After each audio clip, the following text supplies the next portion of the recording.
they're okay with that.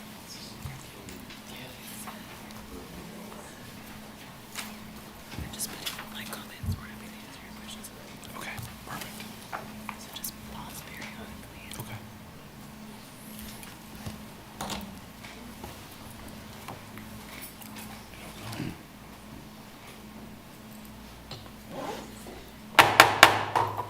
All right, everybody. Good evening again, and welcome back to the May 14th, 2024 Lawrence City Commission meeting. And now Sherry will give us the rundown of the meeting. Thank you, Mayor, and good evening, everyone. To minimize distractions during the meeting, please silence your cell phones. If you are attending virtually, please ensure you are muted and your video is off when you are not actively participating in the meeting. The city reserves the right to turn videos off or mute participants. When the mayor calls for public comment, please approach the podium to indicate you wish to speak. Virtual participants should use the raise hand function to indicate they wish to speak.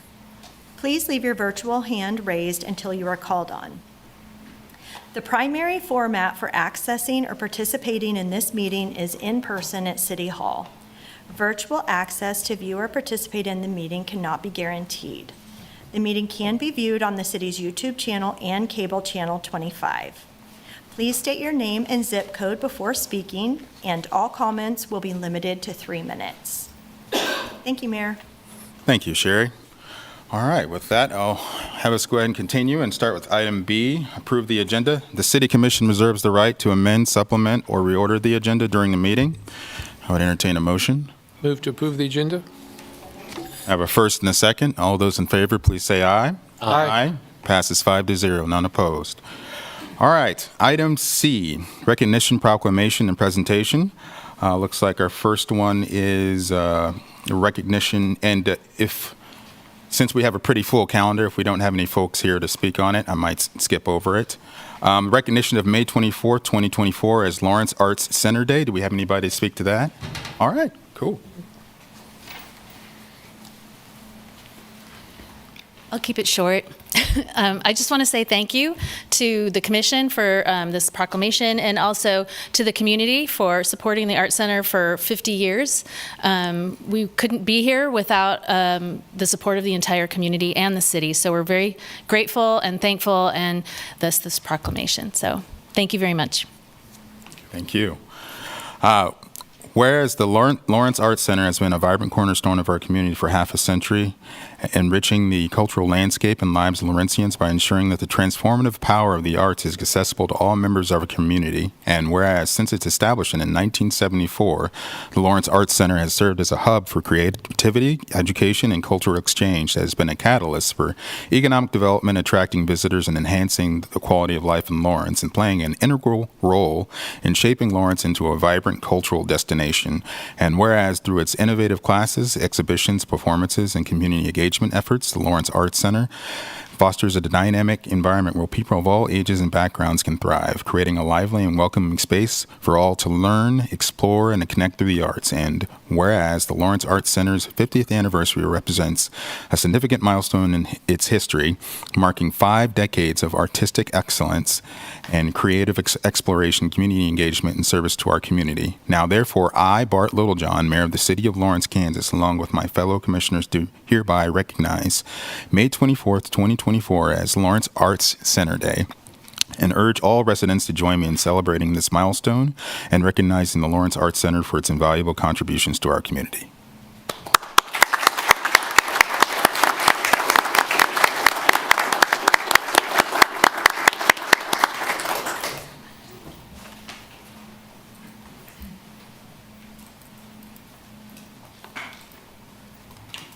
All right, I believe our second proclamation is proclaim May 2024 as Neurofibromatosis Awareness Month, and Friday, May 17th, 2024 as Neurofibromatosis Awareness Month. Do we have anyone here to speak to that? Yeah, I think we're. Okay, cool.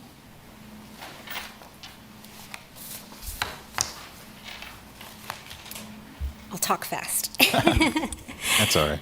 Hi, my name is Tandy Walters, and I am an NF mom. And we want to thank Mayor Littlejohn, the City Commission, and the Lawrence community for supporting our efforts to raise awareness about neurofibromatosis, a genetic condition that is quite common, affecting 1 in every 2,000 people, or 4 million worldwide, and families right here in Lawrence. NF can be inherited or occur spontaneously, and it affects all populations equally, regardless of gender, race, or ethnicity. NF refers to 3 distinct genetic disorders that cause tumors to grow on nerves throughout the body.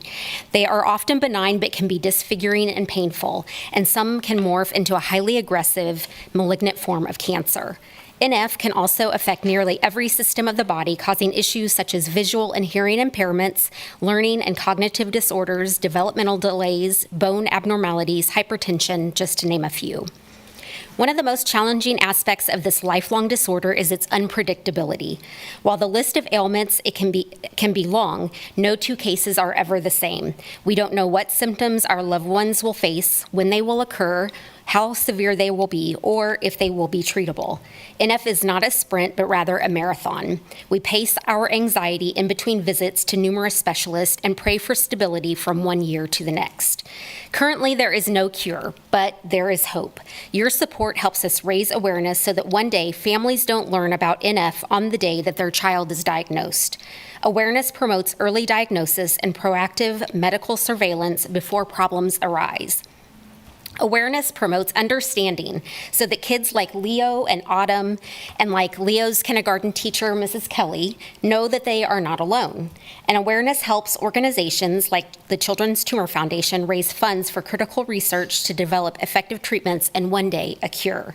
NF is a marathon, but we are racing towards a cure. Thank you for helping us get closer to that finish line. Thank you.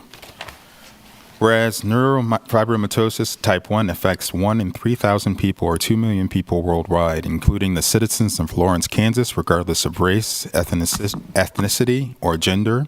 And whereas the Children's Tumor Foundation is observing May 2024 as Neurofibromatosis NF Awareness Month and May 17th, 2024 as Neurofibromatosis NF Awareness Day, to educate the public about this rarely known genetic disorder. And whereas NF causes tumors to grow on nerves throughout the body and can affect nearly every system of the body with issues such as blindness, deafness, bone abnormalities, disfigurement, learning disabilities, disabling pain, and cancer. And whereas the Children's Tumor Foundation leads efforts to promote, financially sponsor world-class medical research and development aimed at finding effective treatments and ultimately a cure for NF. And whereas the Children's Tumor Foundation provides critical support through its information resources, patient programs, and works to improve access to quality patient health care through its National NF Clinic Network, of which Children's Mercy Hospital is a member. And whereas much remains to be done in raising public awareness of NF to help promote early diagnosis, proper management, treatment, and prevention of complications and support for research. Now, therefore, I, Bart Littlejohn, Mayor of the City of Lawrence, Kansas, do hereby proclaim May 2024 is Neurofibromatosis NF Awareness Month, and Friday, May 17th, 2024 is Neurofibromatosis NF Awareness Day, and encourage members of our community to learn more about NF by visiting www.ctf.org.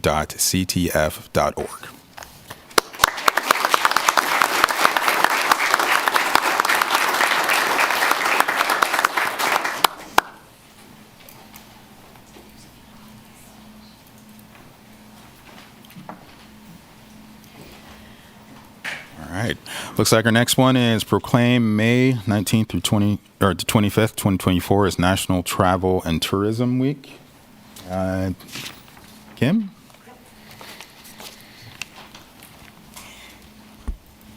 Good evening. Thank you, Mayor Littlejohn, commissioners, and city staff for recognizing May 19th through 25th as National Travel and Tourism Week in Lawrence. This annual celebration underscores travel's essential role in driving our nation's economy, cultivating vibrant communities, and forging connections. Locally, we celebrate this week by highlighting how travel stimulates economic growth, creates quality jobs, inspires new businesses, and elevates citizens' quality of life. So next week, I hope you will join Explore Lawrence in celebrating this vital impact travel has in Lawrence and the diverse collection of residents, retail shops, hotels, events, and attractions that draw visitors to our unmistakable city. Thank you. Thank you. All right.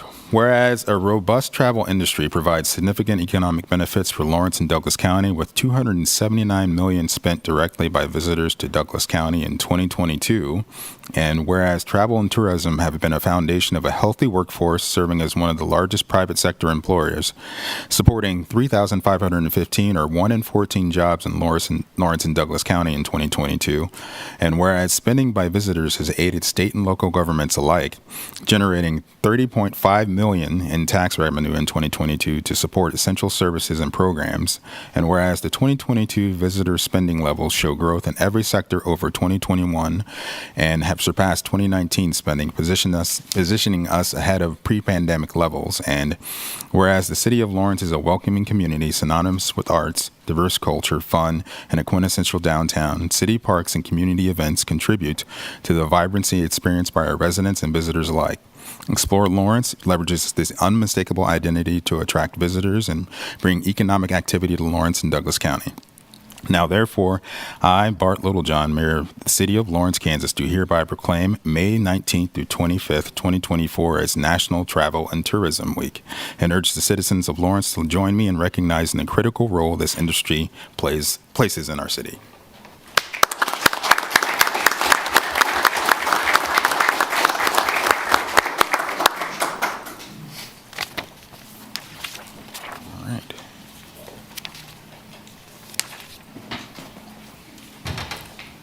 All right, it looks like our next one is proclaim the month of 2024 as Affordable Housing Month. And all right, yeah. Yes, okay. Good evening, Mayor and Commissioners. I'm Leah Roseland, Affordable Housing Administrator for the City of Lawrence, joined by Affordable Housing Advisory Board Chair Monty Sukup, Vice Chair Nicholas Ward, and Habitat for Humanity. We are honored to be here in recognition of Affordable Housing Awareness Month. Affordable housing is critical in creating a community where all have equitable opportunities to enjoy life and feel at home. Affordable housing is not only a basic human right and need, it is the key to community and individual health and safety, economic security, and ending chronic homelessness. Currently, over half of Lawrence renters and 17% of homeowners are housing insecure, meaning that they spend more than 30% of their income on housing. This places those households and our community at risk. Affordable housing is critical for healthy children and families. Studies show that children in stable, affordable housing do better in school, are less likely to experience disruption in education. Low-income children living in quality, affordable housing have better grades and are more likely to graduate from college than their peers. Studies have shown that children whose parents receive housing assistance benefit from better health and nutrition. For parents, living in quality, affordable housing also means reduced stress, which in turn leads to fewer physical and mental health problems and reduced absenteeism on the job. Affordable housing is critical for the economic vitality of Lawrence. Affordable homes attract and retain employees to Lawrence. Affordable homes also support the local workforce so that they can live close to their jobs. Despite persistent myths, repeated research shows affordable housing stabilizes or increases home values because subsidized affordable housing is also quality housing.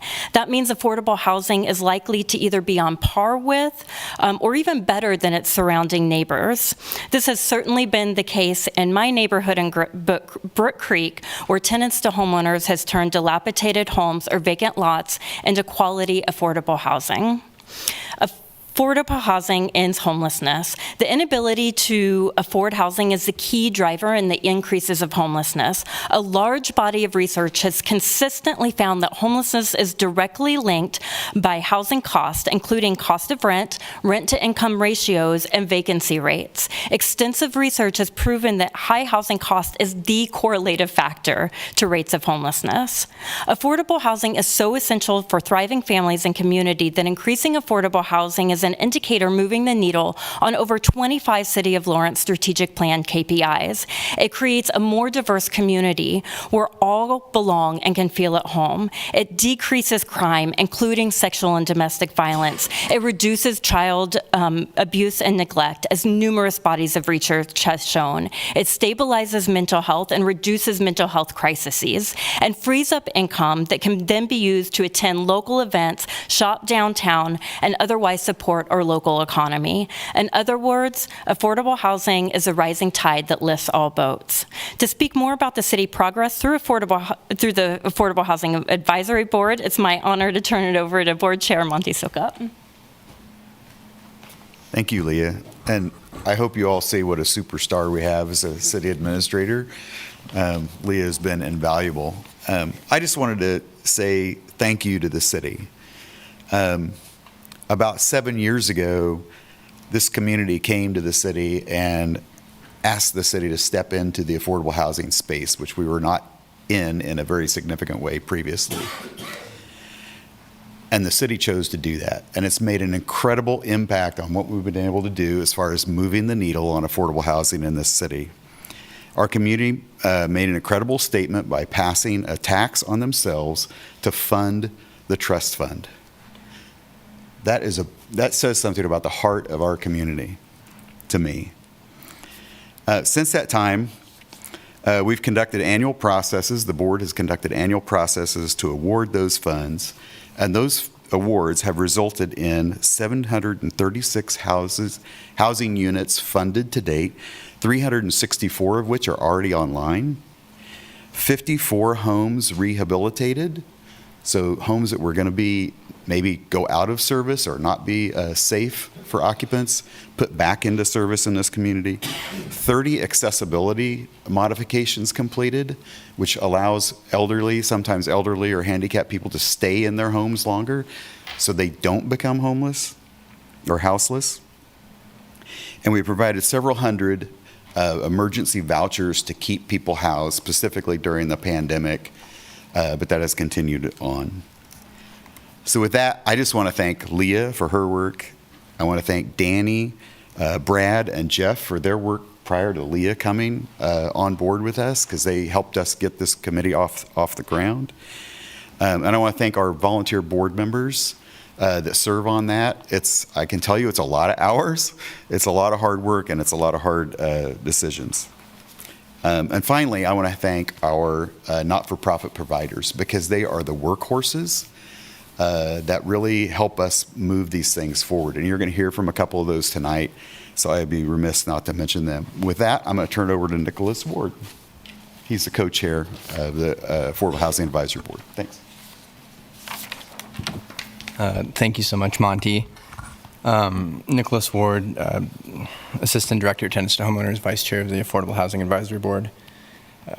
In recent history, it's been widely accepted that the term affordable and affordable housing recognizes that a maximum of 30% of a household's income be utilized for housing. This amount includes all things housing: mortgages, rent, taxes, utilities, ensures that families have enough money for groceries, insurance, transportation, and all the other essentials required to be a thriving and healthy, functioning community member. In the past few years, we have seen an increase in the cost of land and material costs, making construction of affordable housing more expensive. At the same time, we've seen interest rates moving in a steep upward trajectory. This combination is a harsh reality for affordable housing. Prior to the pandemic in 2019, it costs on average $40,000 in direct subsidy to make a home affordable. To bring the cost of a home down to a sales price where a household making less than 80% of the area median income could afford that home. When I say 80% of area median income, that's housing jargon kind of. I want you to think of a graduate student and a first-year nurse who have a child. This three-person household would likely be at or below this 80% area median income. That's what we're talking about. Just 5 years later, in 2024, the average subsidy required is closer to $80,000. That is double the subsidy required to make a home affordable for a working-class household. An astounding amount of change in such a relatively short period of time. Here in Lawrence, we continue to seek new and creative opportunities. Consultants and local agencies are working directly with the city to identify and update policies and code to allow for the type and scope of housing that is needed by our working-class constituency. All of this with the goal of ensuring that housing can be affordable in our community. Lawrence has set a standard that we can all be proud of. Affordable homes are being built often with greater energy efficiency than their market rate counterparts. We have great working collaborations between social service agencies in our community with our partners at the city, county, and state level. So much good is happening, so much creative effort being directed towards viable solutions for the creation of affordable housing. The challenge before us is significant. The need is significant. What I would like everyone to know as we make this proclamation tonight for Affordable Housing Month is that the effort, care, and real-world creative problem solving that the city, county, and your local housing agencies are putting forth is significant as well. With that, I would like to introduce Erica, Director here at Lawrence Habitat. I'll be real brief. Thank you so much for your honoring National Affordable Housing Month and the proclamation tonight. At Lawrence Habitat, we remain steadfast in our vision to build a community where everyone has a decent place to live. And I know you've heard a lot of data and a lot of important information about affordable housing, but I thought I'd share some interesting and different types of numbers with you tonight. We're building House 106 currently, and that means 256 children and youth have completed thousands of homework assignments and shared countless meals around a kitchen table and a house that their parents own. Approximately 1,208,400,000 nails have been driven by Habitat volunteers and homeowners to build safe, affordable housing in partnerships with their families. 663 hours of homeownership education have been provided to Habitat families in this community. And over the last decade, approximately $1.9 million have been invested back into the community through property taxes paid by Lawrence Habitat mortgage holders. So again, as you've heard tonight, strong and stable homes help build strong and stable communities. When community members have safe and affordable housing, everyone benefits. I want to real quickly introduce Catherine Gilmore. She is the home buyer for House 106. She is currently in the process of building her house. She's going to tile her entire bathroom because she works for a flooring company. And this will be the first time that she has the opportunity to be in a safe, stable house with her child, Liam. Thank you again for this recognition and all that you do for affordable housing.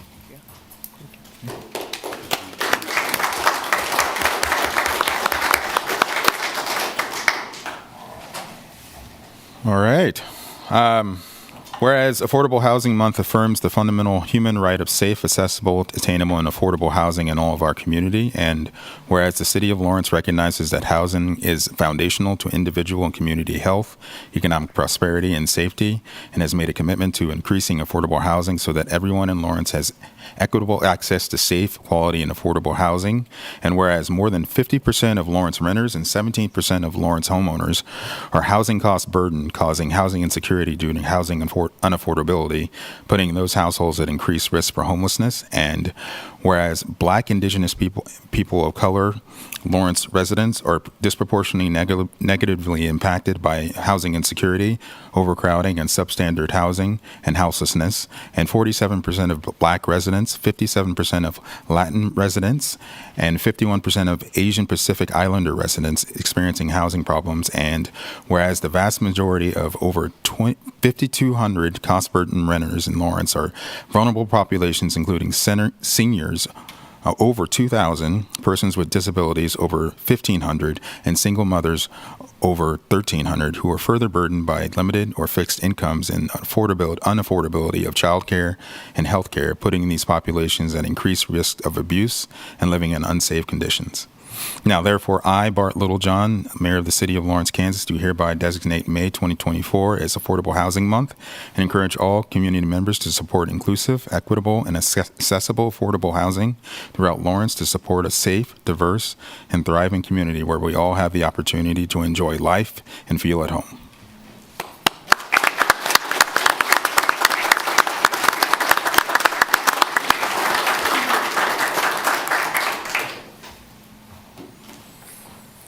All right. Looks like our last one is proclaim May 12th through 18th, 2024 as Police Week and Wednesday, May 15th, 2024 as Peace Officers Memorial Day. Looks like the chief's here. Or no, okay. I'm Rob Murray with the Lawrence Police Department, and just on behalf of the department and the police officers, we want to say thank you for this recognition, your support. I'm accompanied tonight by Sergeant Collado, Officer Alvord, Lieutenant Rhodes, and others that are out working and are watching online. So we really appreciate everything you guys do. Thank you. Thank you. Thank you. All right. Let's see. Whereas established in 1962 by President John F. Kennedy in a joint resolution in Congress designating May 15th as Peace Officers Memorial Day and the week in which May 15th falls as National Police Week, and whereas the members of the law enforcement agencies of the City of Lawrence, Kansas, Douglas County, Kansas play an essential role in safeguarding the rights and freedoms of our citizens throughout the city and county, and whereas it's important that all citizens know and understand the duties, responsibilities, hazards, and sacrifices of their law enforcement agencies and that members of our law enforcement agencies recognize their duty to serve the people by safeguarding life and property and protecting them against violence and disorder and protecting the innocent against deception and the weak against oppression. And whereas the Lawrence Police Department lost 3 officers in the line of duty, Officer Alan Moore, EOW 1901, Officer Wilson Pringle, EOW 1909, and Officer Melvin Howe, EOW 1931. And whereas each May during the National Police Week, the nation pauses to recognize and honor the men and women of our law enforcement agencies who increasingly provide a high level of accountable, essential, and professional public service. Now, therefore, I, Bart Littlejohn, Mayor of the City of Lawrence, Kansas, do hereby proclaim May 12th through 18th, 2024 as Police Week and Wednesday, May 15th, 2024 as Police Officers Memorial Day, and call upon all citizens of the City of Lawrence and Douglas County to join in commemorating law enforcement officers past and present who, by their faithful and loyal devotion to their responsibilities, have rendered a dedicated service to their communities, and in doing so have established for themselves an enviable and enduring reputation for preserving the rights and security of all citizens.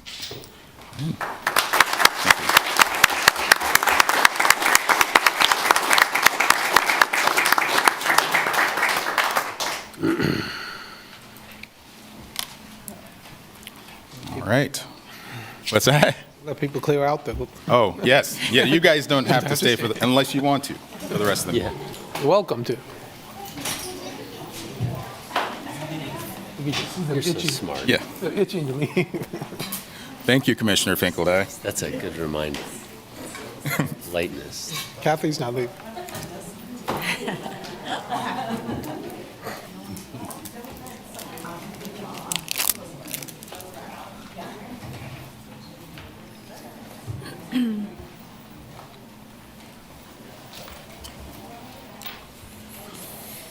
All right. Item D, consent agenda. Items on the consent agenda are considered under one motion and approved by one motion. Members of the governing body may remove items for separate discussion if desired. Members of the public may remove items identified as quasi-judicial for separate discussion if desired. Members of the public will be limited to 3 minutes for comments. Would any of the commission like to pull any of the agenda items? I'd like to pull D6E.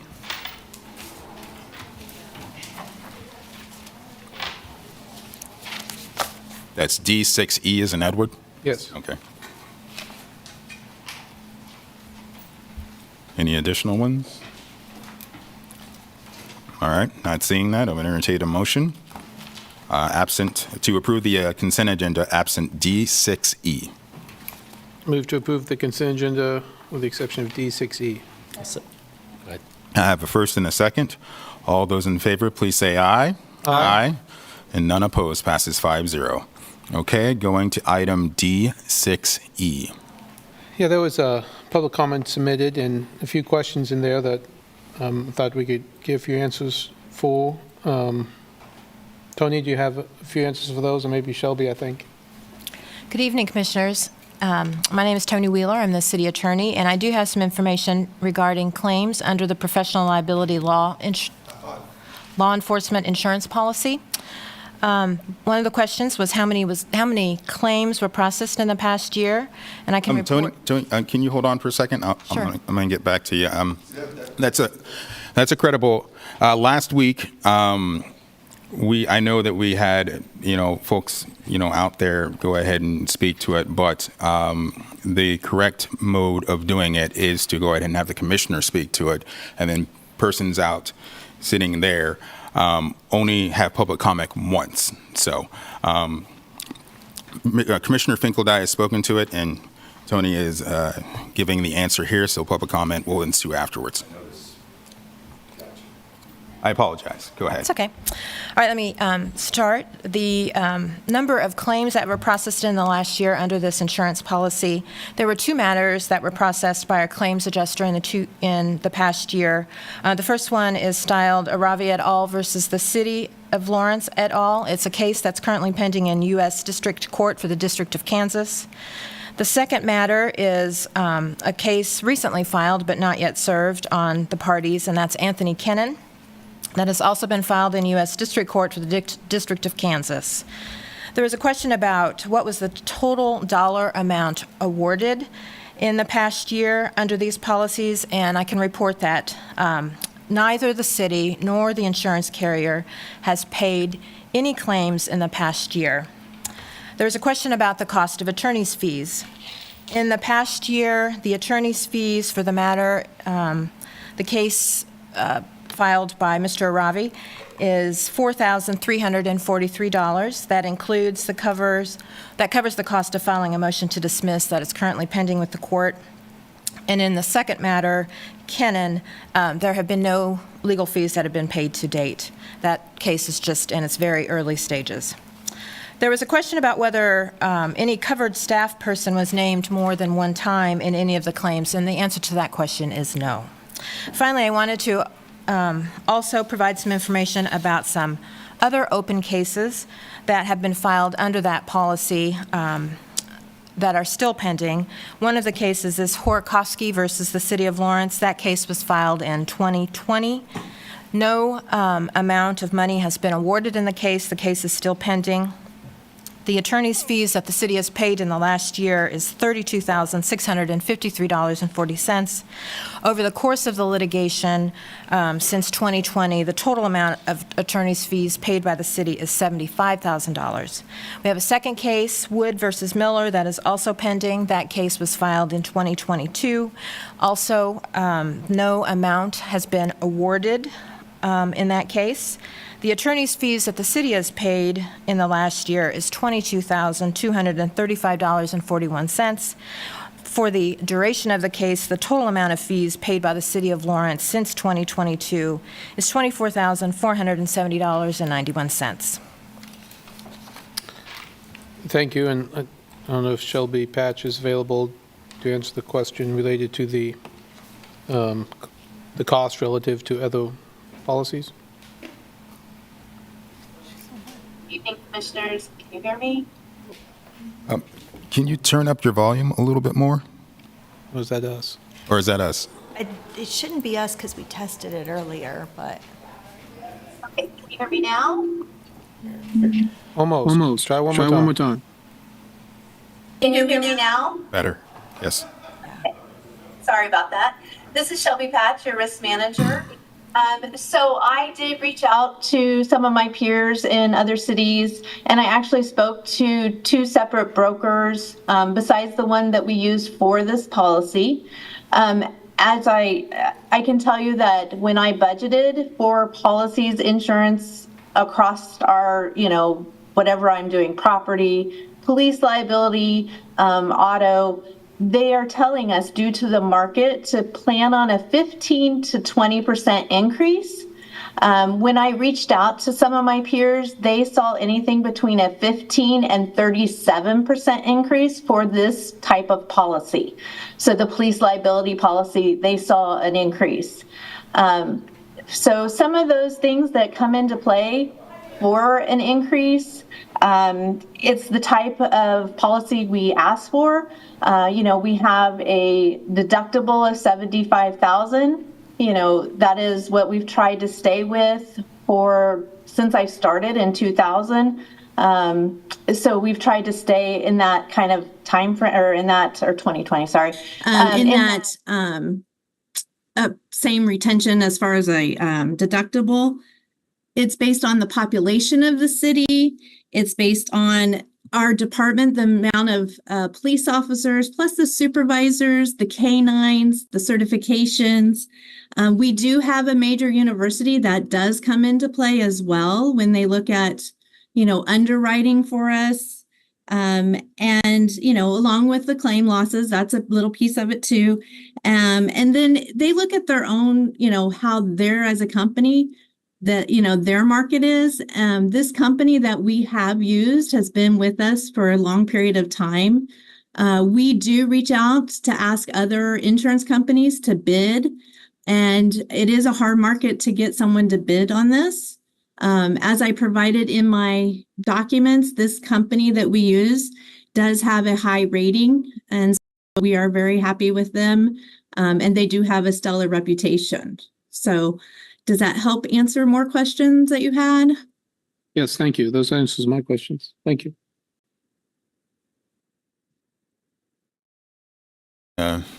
Additional questions regarding this item? Okay, not seeing any. I will move us to public comment. Thank you, Commissioner, for asking them that information. If you could please have them make that a part of the normal presentation when they renew this policy every year.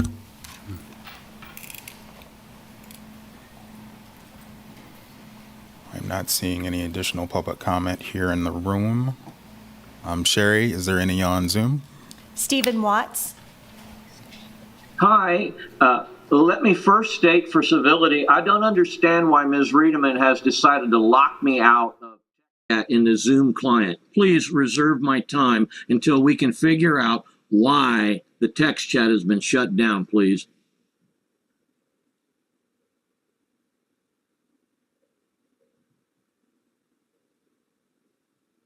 Are you? Okay, you're done? Okay. No, Gotcha. I'm not done. I said to please reserve my time. I'm asking a question. Why has the text chat been disabled, Mayor? Sherry is the well, he was at 10 seconds before. We'll reset it back. What do you want an answer before we move? Yeah. Yes. So on the chat, we removed that from our statement because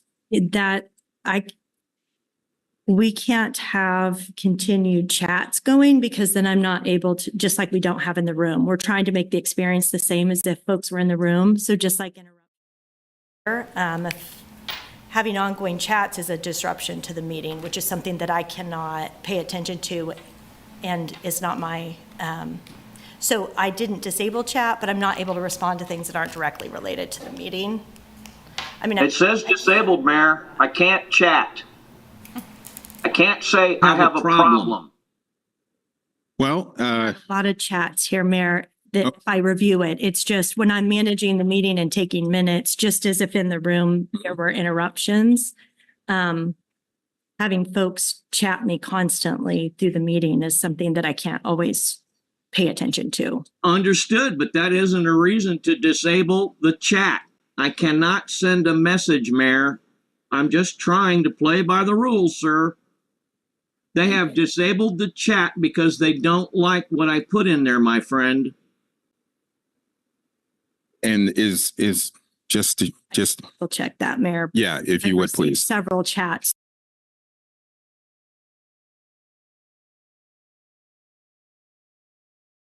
Still functional. Thank you, sir.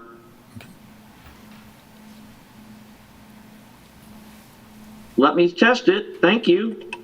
You know, it's sort of embarrassing, Mayor, that I have to bring this up like that. It shows the duplicity in terms of the way, at any rate, let's move forward with respect to this agenda item.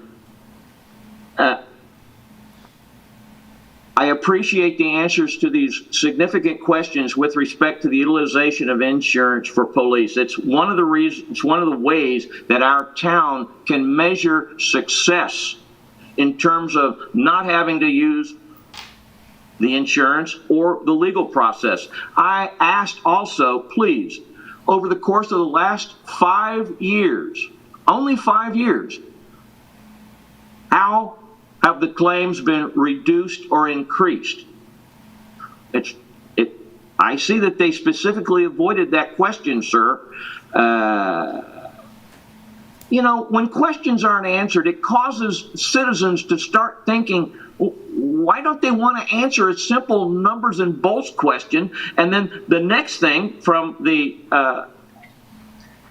risk manager is, what are these what does, quote, hard market mean, sir? What is that fancy language all about? Please put it into common people speak. I appreciate the opportunity to begin speaking about this, and that's pretty much it for now, sir. Thank you. That's all the comments, Mayor. Okay. All right. Thank you, Sherry. Appreciate that.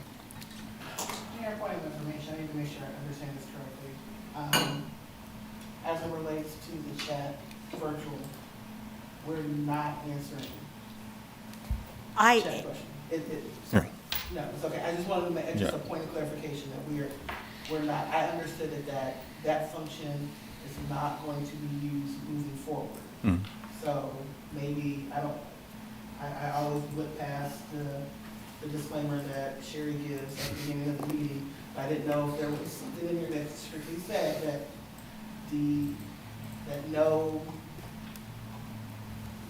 anyone that chats is not going to be answered. We can't disable it. Maybe we can, I don't know. But to make note of that, make that a point of information that we're not answering chats. Yeah, they're not reliable.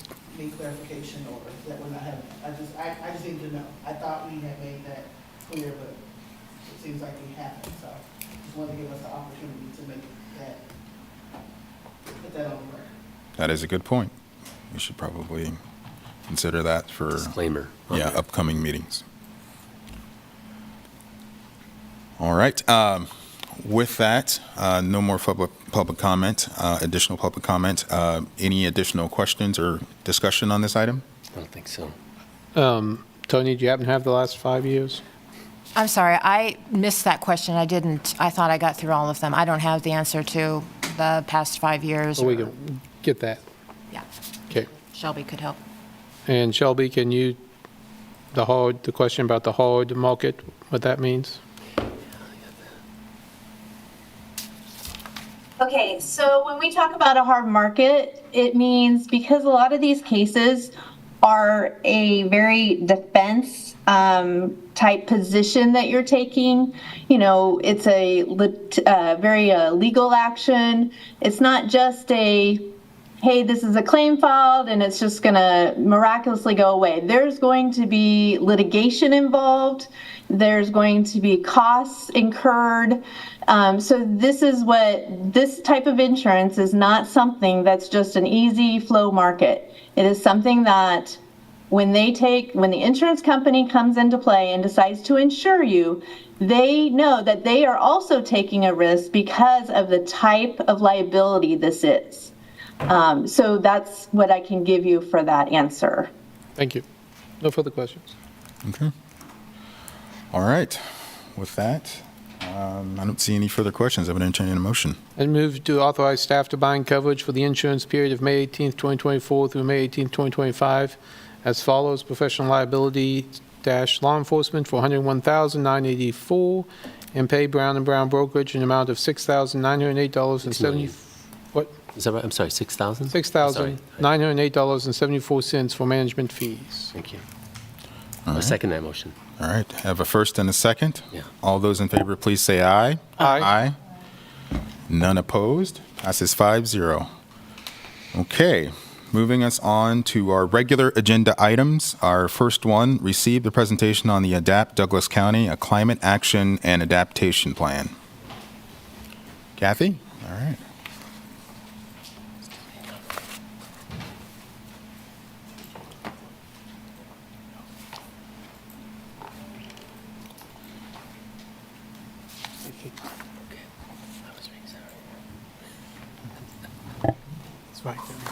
Thank you. Thank you. All right, can everyone see that? Yes. Shared, all right. All right, good evening, Mayor, Vice Mayor, and Commissioners. I'm Kathy Richardson. I'm the city's sustainability director and also the champion of our environmental sustainability commitment within our strategic plan. With me tonight are Kim Kreiner Ritchie.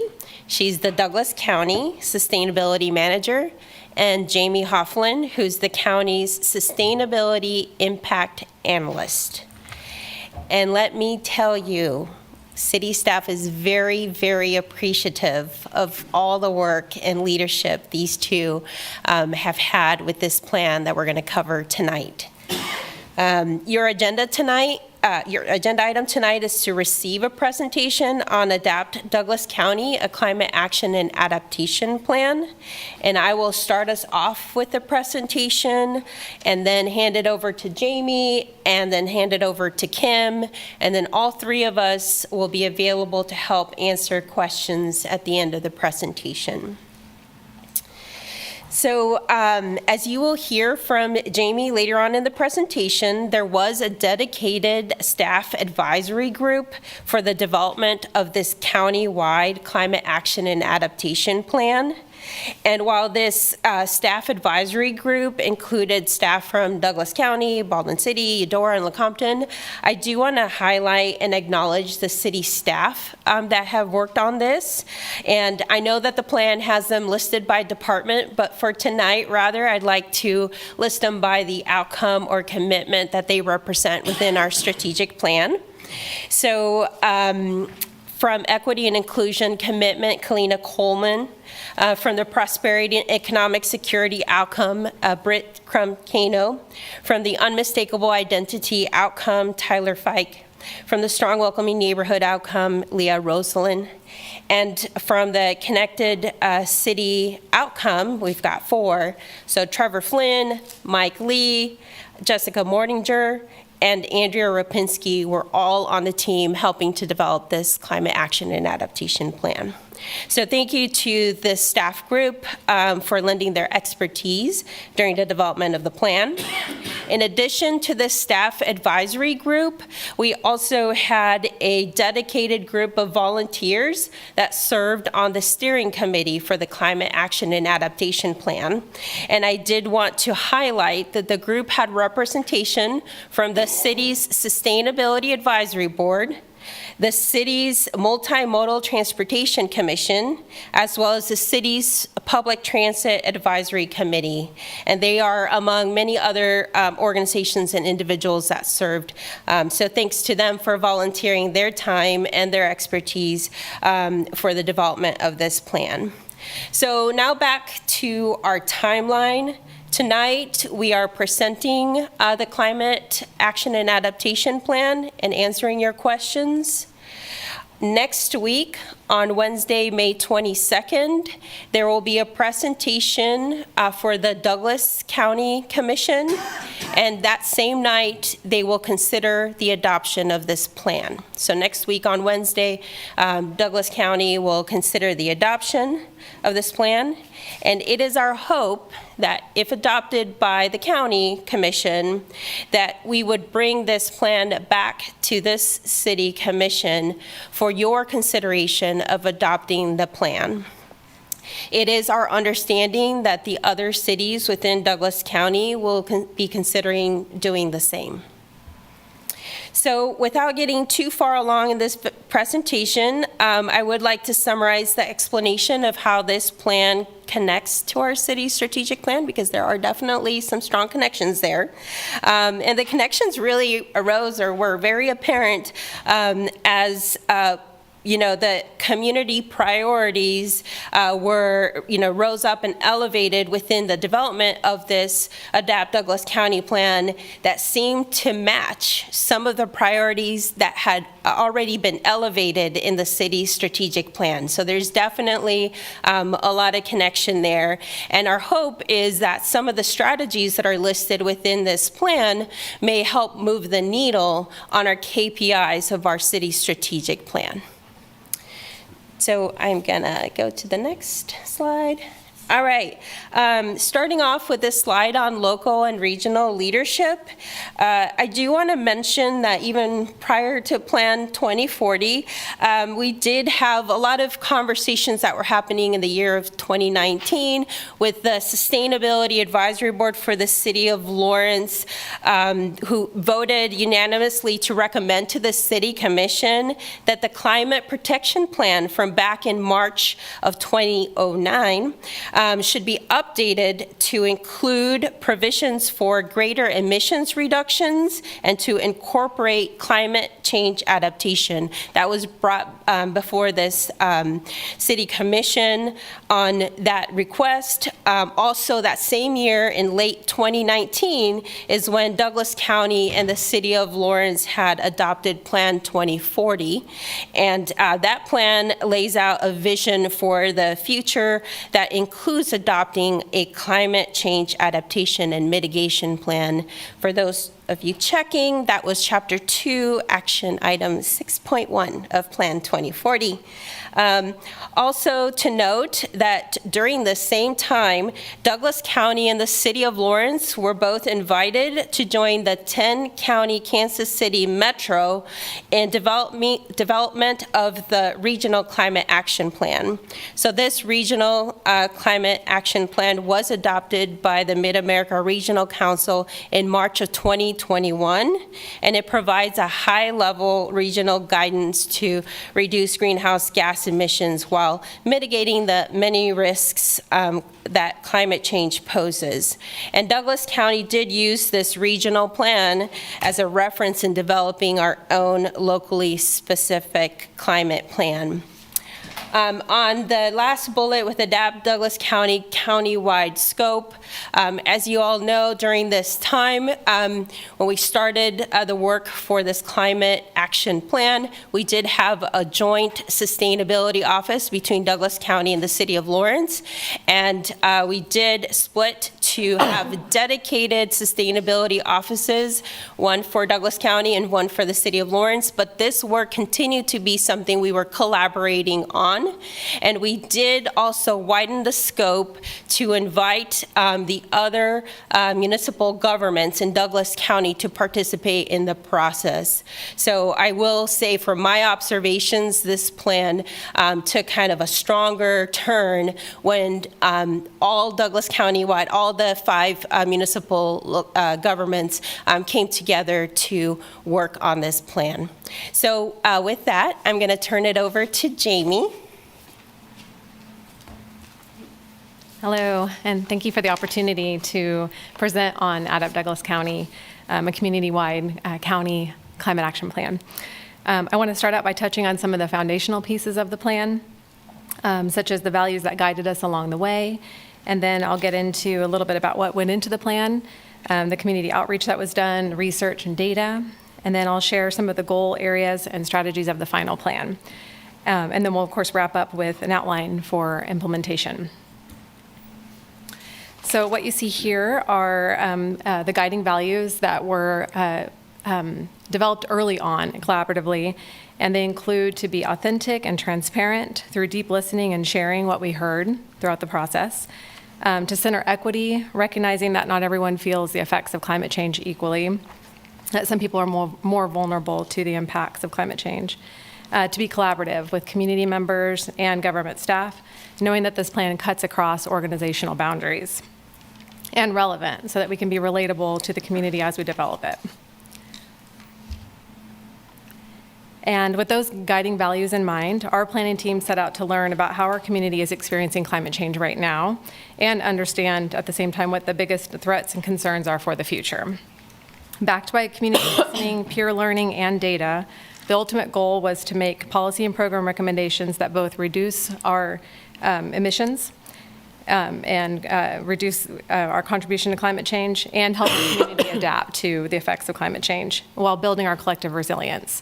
And for the purposes of this plan, resilience means the ability to prepare for threats and hazards, adapt to changing climates, and recover rapidly from disruptions. And with this slide, I'm going to attempt to highlight several components of the plan's development and try not to go into too much detail. We sought guidance from a community steering committee that Kathy mentioned earlier that represented different sectors and the staff advisory board that was made up of 5 governments. So it was not only Lawrence, but Baldwin City, Eudora, Lecompton, and Douglas County. In order to hear directly from the community about their lived experience, we had 3 different kinds of public engagement that we did. Our planning team worked with Sunrise Project and Climate Energy Project to hire and train 10 community coordinators to interview people within their network. 115 interviews were conducted and summarized into a community narrative that provides stories from community members that we don't normally hear from, that are typically more burdened by climate change, and that could be due to historical marginalization, health complications, living with a disability, or living without housing. A community survey was also conducted, and 554 responses were received.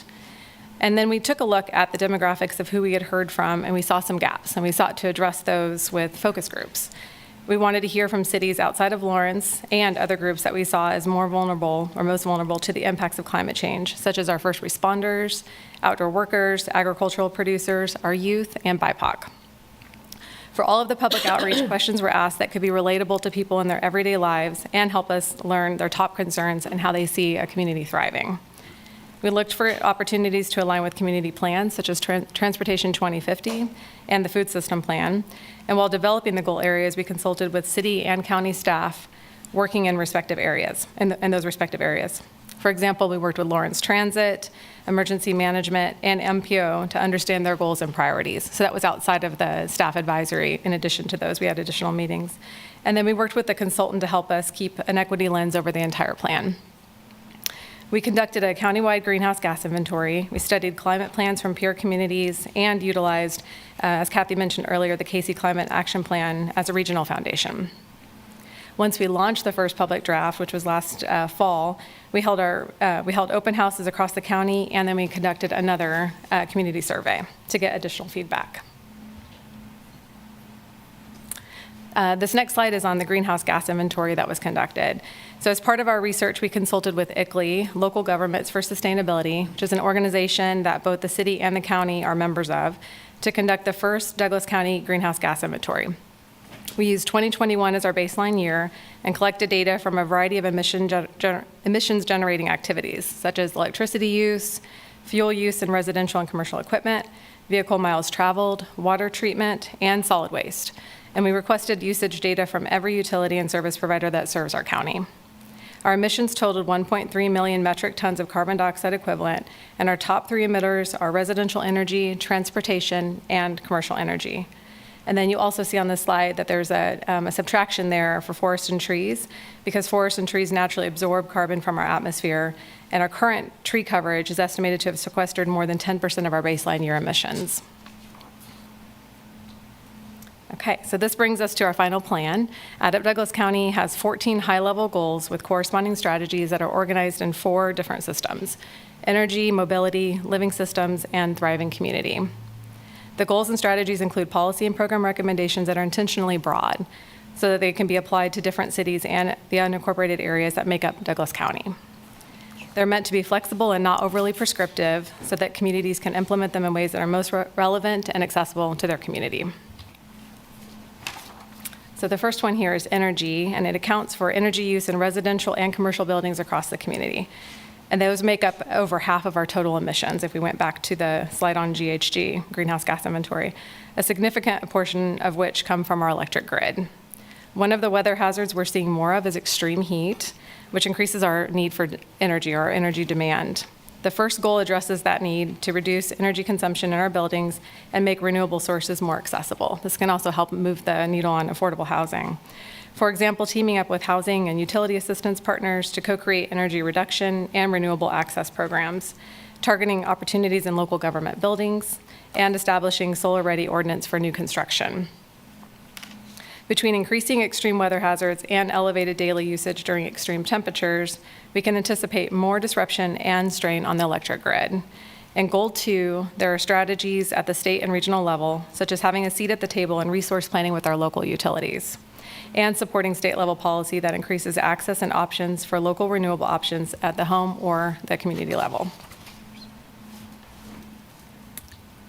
The next one is on mobility, which accounts for how we move around the community, including modes of transportation and the infrastructure that we use.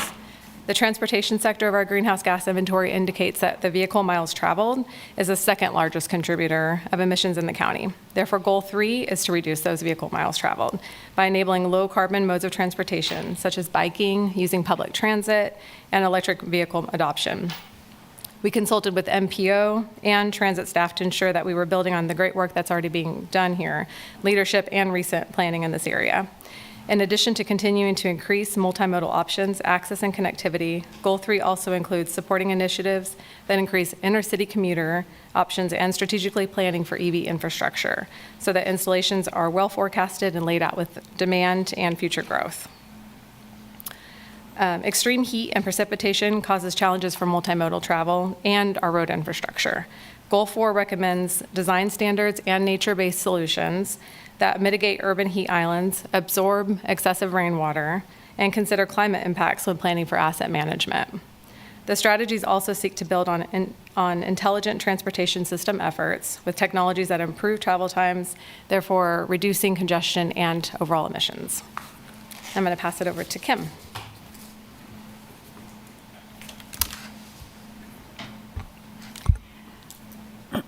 Good evening, Commissioners. Kim Kreiner-Ritchie, Sustainability Manager. Continuing our outline of the guiding goals recommended in this plan, the 4 goals grouped under living systems, balancing land uses, ecosystems, and natural functions. These acknowledge the significant role that landscapes and ecosystems, particularly those that protect our community in weather extremes and contribute to our emissions reduction through carbon sequestration, the role that they will play in our climate adaptability. Strategies that protect, build capacity, and even work to restore natural functions can contribute to our climate resilience. Strategies such as reviewing development codes for opportunities to reduce runoff and erosion and to further protect floodplain, promoting programming that encourages land management to maximize carbon sequestration, and expanding resources for voluntary transition to climate-smart agricultural practices. This section also calls out the Douglas County Open Space Plan as an opportunity to further develop and implement overlapping goals in land conservation. The Open Space Plan, adopted on April 3rd by the Board of County Commissioners, is a new guiding document for proactively conserving lands. Sorry, I feel like I can't see everybody. Mm-hmm. Does this? You can lower down. Yeah. Sorry, I felt like I was trying to look over. The Open Space Plan, which was adopted on April 3rd by the Board of County Commissioners. This is a new guiding document for proactively conserving land in the unincorporated county. It will work with existing regulations and code while elevating nuanced considerations for land conservation decisions, such as ecosystem services, climate resilience, habitat and biodiversity, connectivity, and equity. Okay. All right. The 5 goals grouped under Thriving Community, nurturing health and resilience across the county. They focus on promoting quality of life amid a changing climate and preparing our community to respond to climate hazards.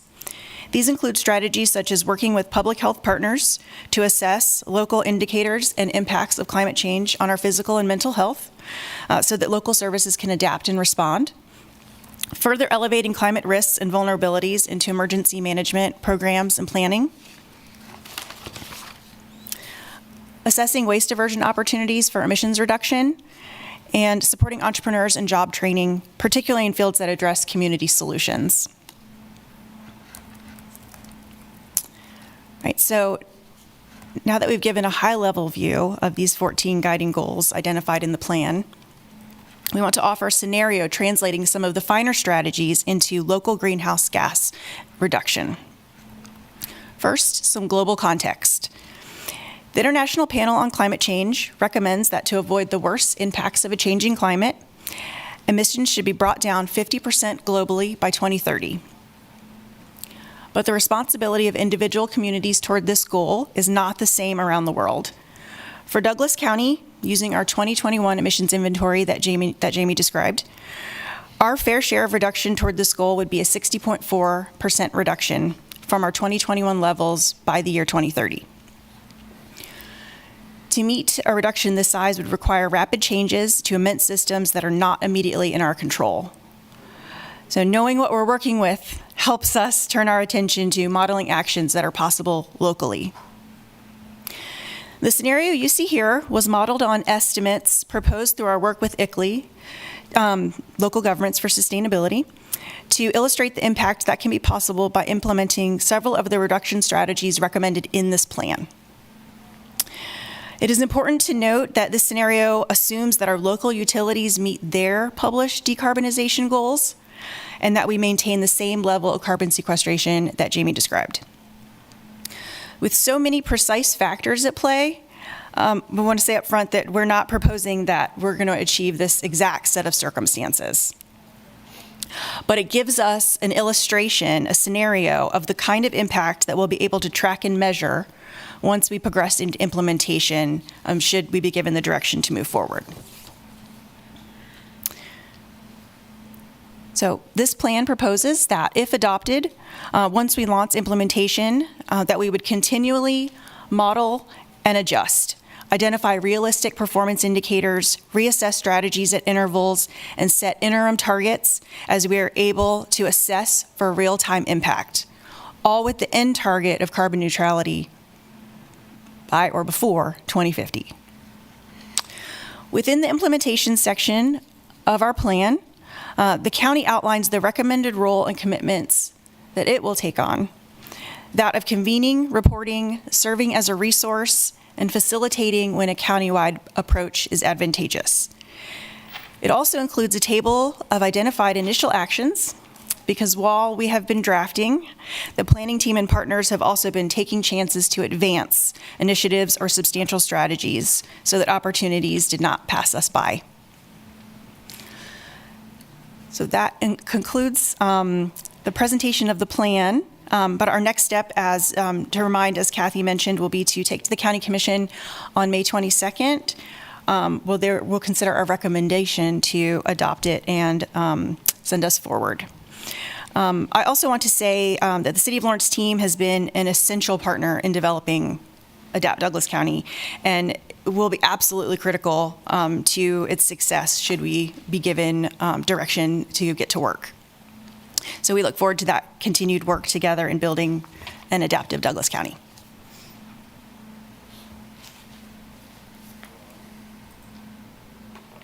Really, we'd just like to go ahead and open it up to any questions that you may have for any of us.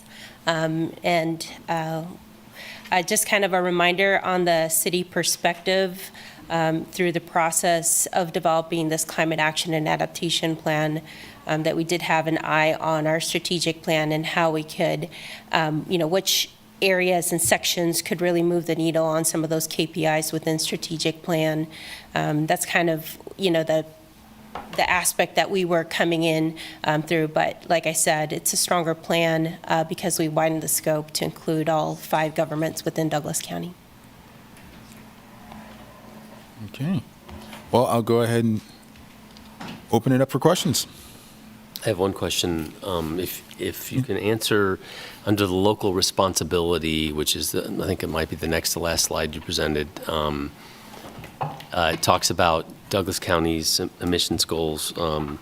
So the first sentence says the county contribution towards the 2030 goals should be a 60.4% reduction from 2021 emissions, I think. And then the next thing it says, an emissions reduction scenario reducing 38.5% 25% by 2030 would be possible if. So I'm a little confused as to what that means. Can you elaborate? Yes, absolutely. So using the goal of a 50% global reduction by 2050, using our emissions, we would ours would have to be 60.4% reduction, assuming that everyone else was doing their part to get to 50%. Douglas County. Douglas County. Ours, got it. Douglas County. Sorry, excuse me. No, Douglas that's okay. County. I want to make sure I got that square, okay? So And the next thing we did was model and made perhaps a more moderate scenario. Got it. One that had actions that would actually be in our control, things like rooftop solar, EV adoption, things we can measure right here. And by plugging in these estimates that were recommended, again, by ICLEI, in their field, they have the leading software in local government, greenhouse gases, helped kind of advise us on what might be reasonable if we really hit the ground. So use these numbers essentially just as a scenario, like a what if. What if by 2030, knowing that that's a milestone that the IPCC, the International Panel on Climate Change, has said this is a turning point. Using that, and again, these estimates, 38.5% is an illustration. Perfect, Okay, thank you. got That's it. what I was wondering for. Great. Yeah, that's perfect, and it makes perfect sense. And I do know what ICLEI is, so thank you. Awesome. I guess I'd jump in with a follow-up question. In that regard, how are we on track for that on the city side? Like, in terms of what we've done with our capital projects and there's a sustainability policy there. And I know with Commissioner Finkeldye and his work on the land development code, is that kind of tracking?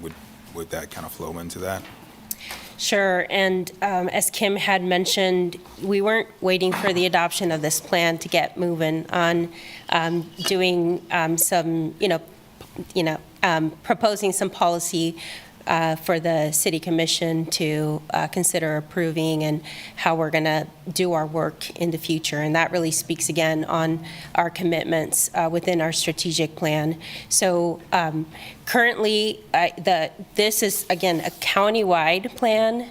Yes. That does have, and I think, as we move forward, if this is something that the county commission will adopt and the city commission will consider adopting as well, we really are kind of at that stage of we've heard from the community what all these top priorities are, and we have seen how they connect to our strategic plan, but the city staff would need to kind of sit down and figure out and prioritize, really do the work. So we have not sat down and, just the city staff, is pulled kind of like here are the ones that we've already checked off or they're in progress, and here are the areas where we could move into for 2025, 2026, and so forth. So that kind of planning process has not really been conducted yet. And that will then also determine how we're measuring our success, right? So this is kind of high-level guiding principles. Like, this is awesome to know what our community priorities are and how they've been sectioned off in these 4 segments of this plan. But now we really need to get into the process of implementing this plan and what that means for the city of Lawrence for the future. Yeah, no, I get it. And I was just more or less curious to how close we already are, or if it was like, is this going to be a great leap? Or I know you probably don't know that right away, but I was just curious if you did. I have a couple of questions. On page 59, you list all the different plan alignments. So the 2009, the city's climate protection plan, is the idea that looks like we haven't had a current one since. Is the idea that this plan, we would just fall up under this plan, or is there going to be a revision of that climate protection plan? What is the relationship to that? I mean, of all the plans that were noted on this, that's one of the most dated ones. I just didn't know if that was just for a reference. What is that plan in relationship to this one? Yeah, I appreciate that question. So definitely it's there for reference. That is kind of where this community started, the City of Lawrence, with the Climate Protection Plan, but really where the Sustainability Advisory Board, as well as city staff and then county staff, kind of part of that conversation with the joint county-city sustainability office, really kind of elevated that we needed a bigger plan to replace that climate protection plan. So this would be, and again, it's widened its scope to countywide, but this would be the city's kind of replacement to the climate protection plan. And then looking through the folks who were part of this, and I know this is engaging the county writ large, but we also have 3 universities in this county. And so my question is, I don't see any reference to their climate plans. And so taking that into account, I'm seeing a lot of things that we should be doing, but is it assumed that we includes the university's responsibilities to this? Or how do we guide conversations with our universities to say, what are you doing to do your part as part of this plan? Sure. And I will kind of just make a statement, then maybe turn it over to Jamie, but there was involvement in conversations from folks from the universities. So even though they're not listed as part of, well, the staff advisors were really the municipal governments, but the steering committee, I do want to kind of turn it over on that perspective, because there was a lot of, like, even one of the open houses that was scheduled at Haskell. Yeah, thank you. Yeah, very important partnership. And on our steering committee, we do have one professor from KU, Ward Lyles. So we did also get some direction from him, and we'll continue that partnership. But in goal 1, which is in the energy system, reduce energy consumption while increasing access to renewable sources. G1S3 is the strategy I'm referring to. That one's increase renewable energy and energy efficiency in local government and institutional facilities. So we do have a high-level goal there to work with institutions. And point 5 there is foster relationships with local institutions to align and support emissions reduction and other resilience goals. So it's stated in the plan, and the details will be the next part. That's part of implementation. Yeah. Thank you for the question. My last question is regards to, Kathy, you referenced the work that you've done with Mark and that the action plan, the regional action plan. How are we doing as far as identifying funding from, the EECBG, so that environmental block grant, and are we able to find opportunities to potentially go after funds there to support a lot of the work that we could potentially see actionable from this? Yeah, we do appreciate the question on the funding source of grants that are available. So EECBG, that is actually an allotment that City of Lawrence already has kind of in a bank. We just, the applications are due in October of this year. So EECBG, we have about $147,000 for the City of Lawrence to utilize on a project as approved when we submit our application. So we're still kind of brainstorming, and again, the conversations not only of strategic plan and how we move the needle, but also this climate action and adaptation plan will kind of help us in leading the way of what we're going to submit for EECBG. Now, there are other funding sources that we've been really kind of just trying to stay informed on, Solar for All. I know that there's a climate pollution reduction grant, is that correct? Yeah. Yes, I'm seeing some nods behind me. So that one, the state of Kansas did submit so that they could submit a plan so that we would all be eligible for application. Also, the Mid-America Regional Council, or Kansas City metro area, also submitted. And we're working, and we've been actually going to meetings on both sides. So we did get confirmation that it is encouraged for Douglas County to be considered as part of the Kansas City metro area. So if they are awarded the funds, we could apply to Mark for some funds, so we would be eligible. And we got that clarification. We could also apply from the kind of Kansas side. The state of Kansas is not submitting an application, but as individual counties and cities, we could apply as well. But again, I think we have some strength in that big Kansas City metro area and all the community conversations that have occurred that we have been a part of. And Kim and Janie have attended a lot of those meetings as well. Okay.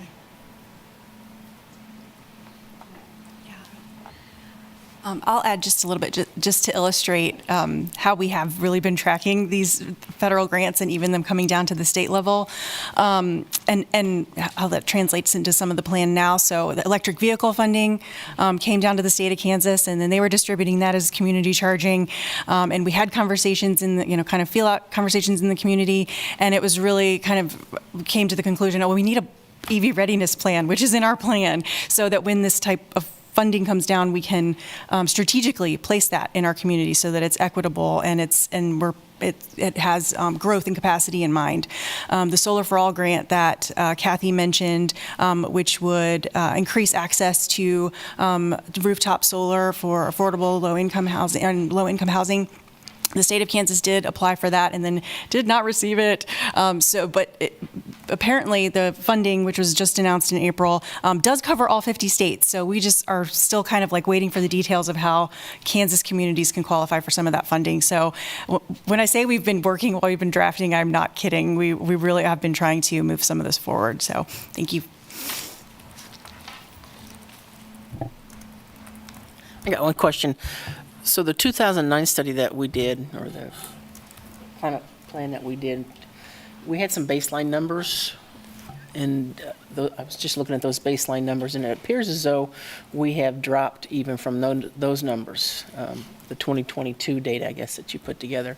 Would you consider those comparable, or numbers that you could compare, that you could carry forward to, say, in 2005, this was the data, and now 2022, this is the data, but it's for the county versus just the city?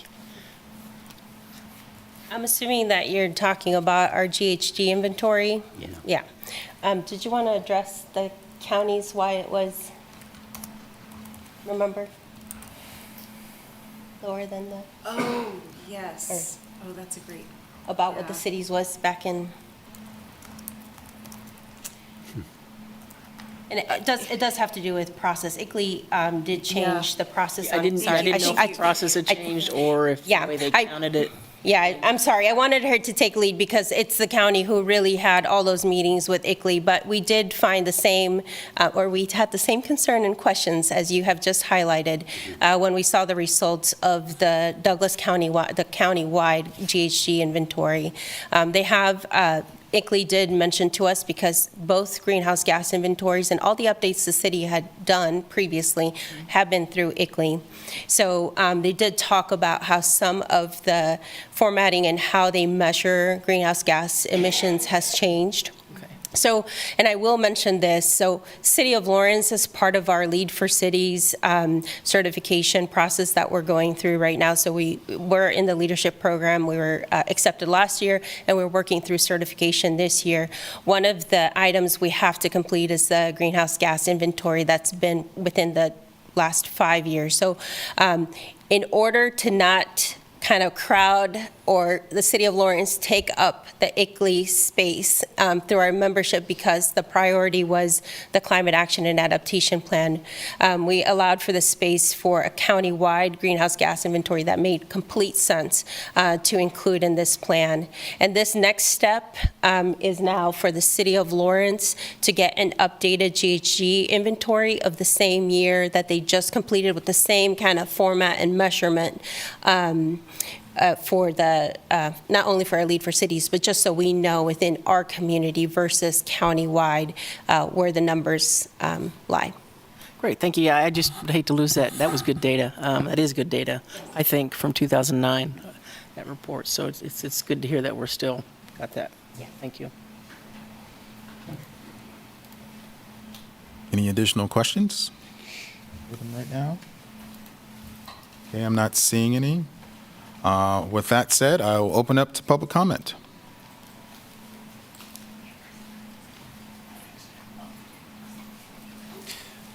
You mentioned, oh, Garrett Elliott, by the way.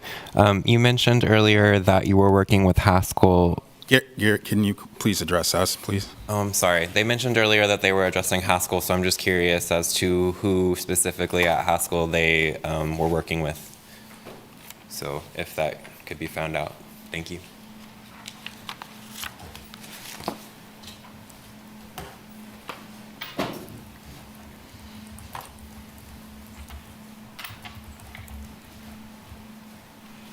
Let's try this out.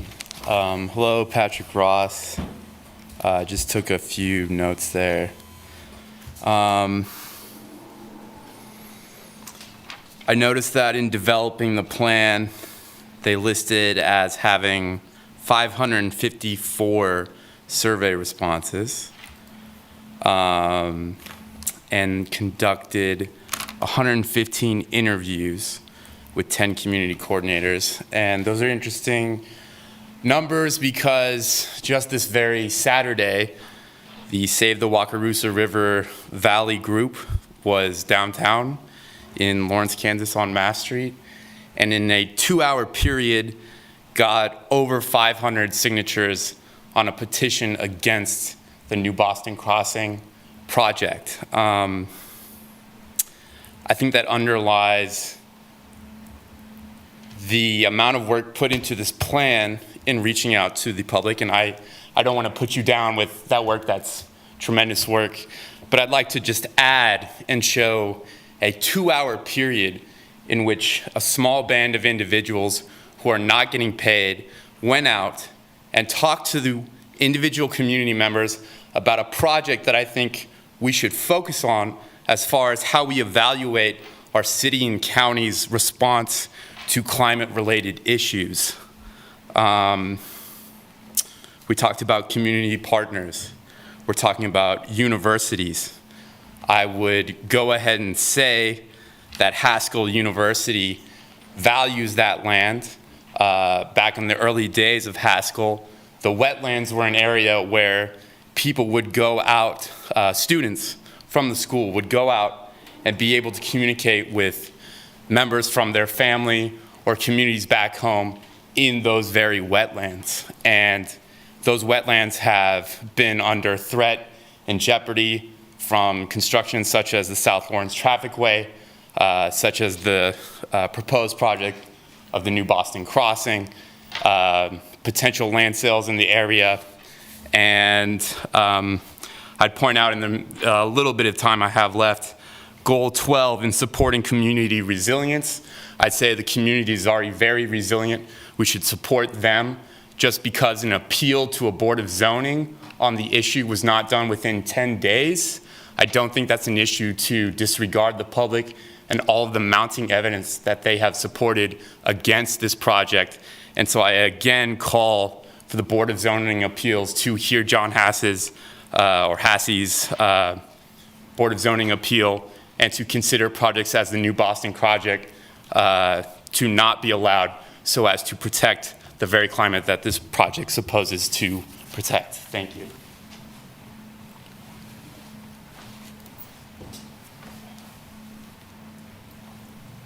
Not seeing any additional public comment in here. Can I do more than one? No, only one. I'm sorry. Sherry, any on Zoom? Stephen Watts. Hi, I appreciate the presentation from this group, and certainly it is a strong issue for our community, for the country, and heck, the globe. However, I want to point out the reality that these staff people struggle to provide simple nuts and bolts services in the form of, let's say, electronic recycling, despite the desire from the community. I see that there is a singular event scheduled in June for electronic recycling, and that's great. But we need them to be on a regular basis instead of spending all day long to put on the town website, well, you can go here and do that. I don't think so. Not really. And Additionally, can we please add and return to paper shredding as an aspect of this recycling? If we cannot get these nuts and bolts accomplished, we really have no business setting up lofty goals and ideas so that we can focus on them instead of just doing the basics. So where are these events and why aren't they on a monthly basis? Or, I know that's a lot to ask. Quarterly, something like that. Thank you. Don Hawkins?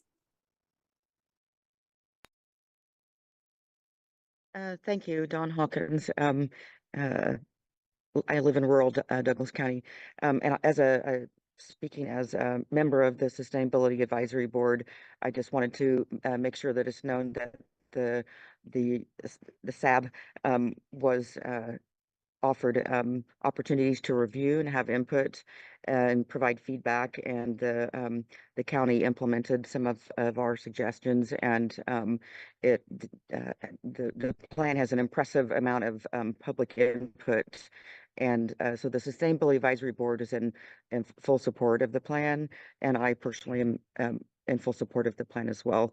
I think it'll be great to open ourselves up to all the new funding that's out there at the federal level, especially. Without it, it makes it a little hard to get some of that money. So I encourage you to adopt this plan. Thank you. That's all the comments, Mayor. Okay. I'll go ahead and bring it back to us. I did want to ask a question from one of our public comment folks on Haskell, in specifically, do you have any information on who was consulted with that? I believe the reference in our conversation was to a focus group that was held at Haskell in early December 2022. Yes. Okay. When we were doing our second phase of outreach. So we had an in-person conversation, one of 11 focus groups, which were very rich conversations to be able to talk face-to-face with people. So 11 not at Haskell, one was at Haskell, 11 were held throughout the community. I believe that was the reference. So there wasn't a particular person that we were in touch with, but it was a gathering held there, and the campus was invited. Okay. And I had another one. And I know this is just the beginning of this process, and it goes to the county and then it comes, back to us. I just wanted to make sure there was room for further public engagement and, using all community partners if we could to go ahead and get a more in-depth, encourage a more in-depth conversation. So. Absolutely. We want to continue those foundational values of having the community be an integral part of the conversation and understanding responding to how we are experiencing climate change every day. And each of the goals and strategies within that plan will take further development. Maybe there'll be development a little differently in each city or working together. And so each one of those steps will take further conversation and further relevance and further leadership in the community. So we'll absolutely be open to that, whether consulting with existing advisory boards, maybe forming ad hoc groups, maybe having public meetings. We are really open to being creative with how that happens and not prescribe it at this moment.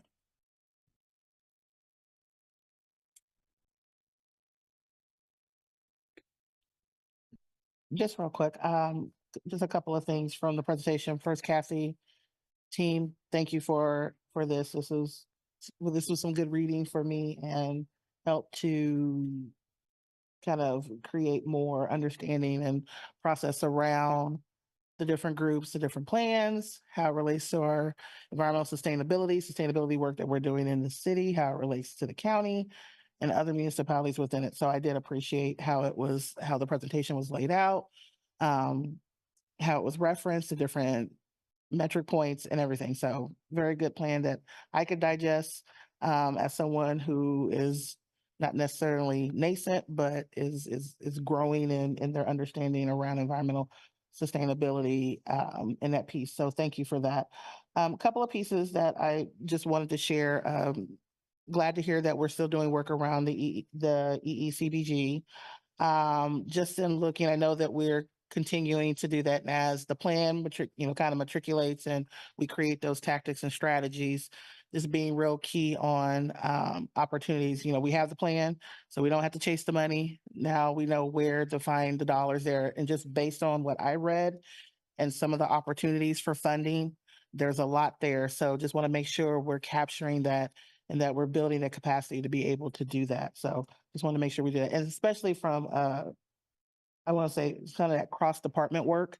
So definitely see that. And I know you see that as well. So I don't have to tell the expert that, but just saying, I even picked up on that. So, I like free money and I love when we have a plan and a plan drives our access to those funding opportunities. I want to make sure we do that.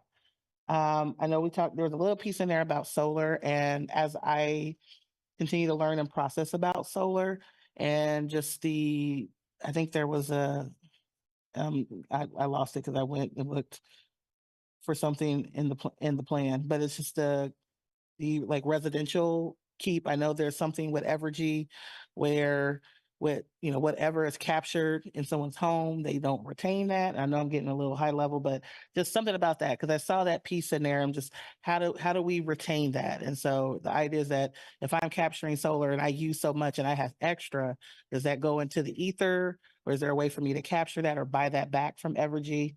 I've heard conflicting information about that. So if there's an opportunity for us if that builds on a part of this, then I definitely want to make sure we're maximizing that and we're advocating for that. In addition to the EECBG part, and as it relates to our community writ large, there is a tribal piece.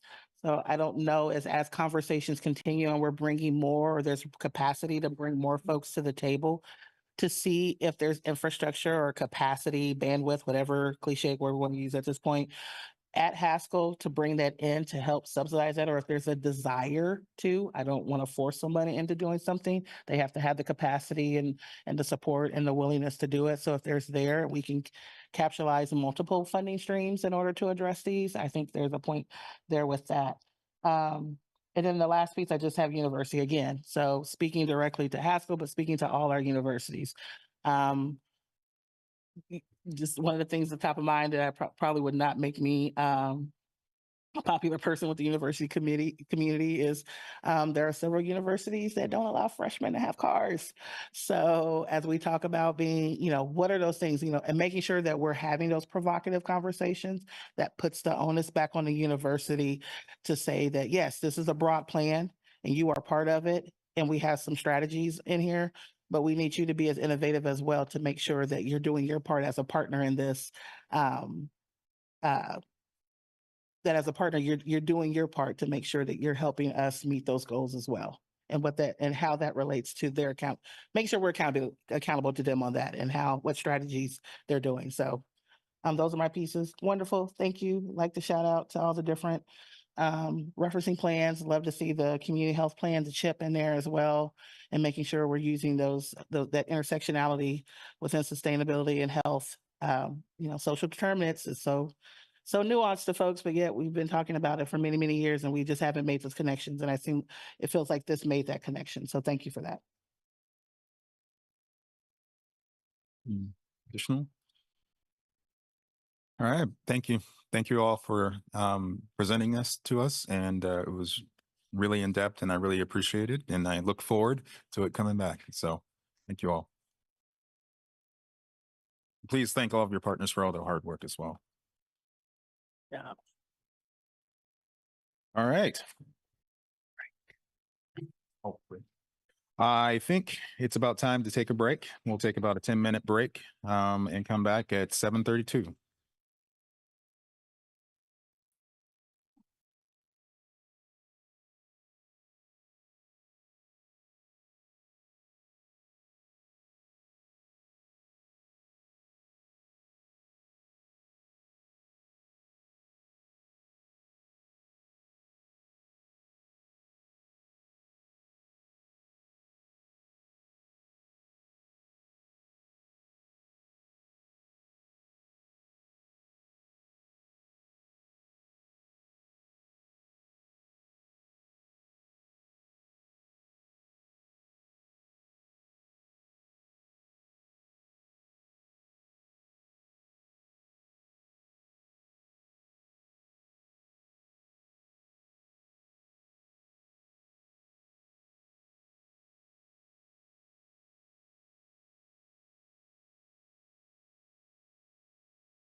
It's back for agenda item 2.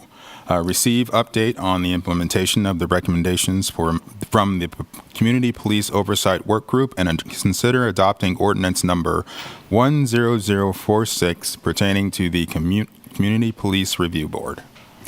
Good evening, Mayor and Commissioners. I'm Casey Toomey, Assistant City Manager. I'm going to be speaking from the table this evening so that as we go through, we have several slides. So as we go through, we'll take questions, and that way myself, Laura Graham, and Chief Lockhart can answer those questions. We are pleased tonight to bring you an update on the Community Police Oversight Work Group recommendations and a proposed ordinance for your consideration pertaining to the Community Police Review Board. The work group was established in 2022 to assess existing policies, procedures, and systems relevant to the receipt and investigation of complaints against law enforcement officers. Throughout 2023, the work group held a series of work sessions and 2 community conversations to gather input from our community. In February of this year, the work group presented their final report to you. Since that time, and pursuant to your direction, staff has reviewed and analyzed all of the items in the report. Just as a reminder, the work group developed their recommendations using a multi-voting process where green indicated support for a recommendation, yellow indicated a need for further discussion, and red indicated a lack of support or a lack of consensus. Ultimately, the work group report contained 19 consensus recommendations, 17 items with mixed support that warranted further discussion, and 12 non-consensus items. Chief Lockhart is going to walk you through the consensus recommendations. I'll cover the non-consensus items, and then Laura will give you an overview of the draft ordinance. As I mentioned, we're happy to answer your questions as we walk through these items. Chief Lockhart? Thank you, Casey. I'm Rich Lockhart. I'm your Lawrence Police Chief. And I want to kind of set the stage for you with how our complaints worked in the last year. So we had 27 complaints in 2023. 4 of those were on the OPA complaint form that we'll talk about some tonight. There was one that was a letter we received in our Office of Professional Accountability, 6 emails to the email address opa@lkpd.org, 3 phone calls with our Office of Professional Accountability, 12 phone calls or personal contact to a patrol supervisor, and 1 referral from an outside agency. So that's how we received our complaints last year. That's fairly typical of how our complaints come in year over year. The first item that we're going to discuss is recommendation 1.1 to expand access to the complaint form by making it available in digital format in more than 1 location on the city website and in hard copy at multiple locations. So we are going to expand locations on the website to include not just the police page, but the landing page for the city site where you report things. There's a little section on the first landing page. We're also going to put it on the Community Police Review Board page and also on our Equity and Inclusion Department page. So that will provide multiple locations for it to be available on the website. Additionally, we're going to have hard copies available at City Hall, at Municipal Court, in addition to the police facilities. All of the other locations that we have available for submitting complaints will still remain so that we have a wide variety of opportunities for folks to submit complaints. Are there any questions about this first slide? I have one question.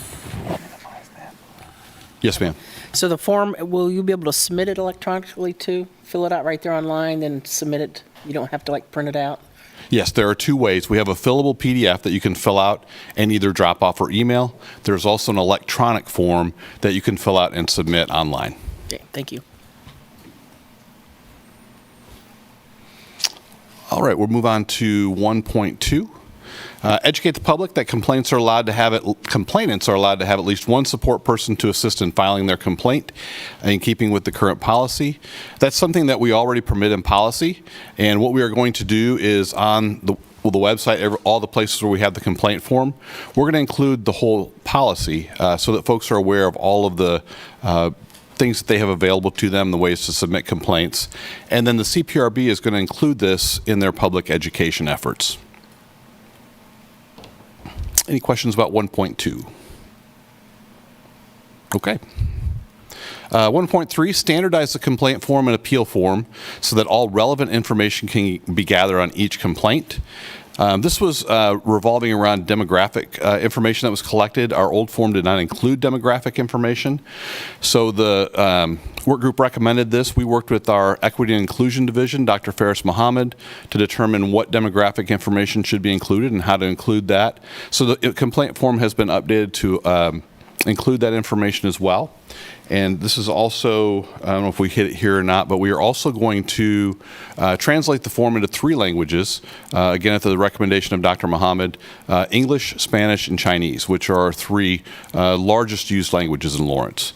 Certainly if there are other suggestions that the Commission has, we're happy to consider those as far as languages or any other information from the form.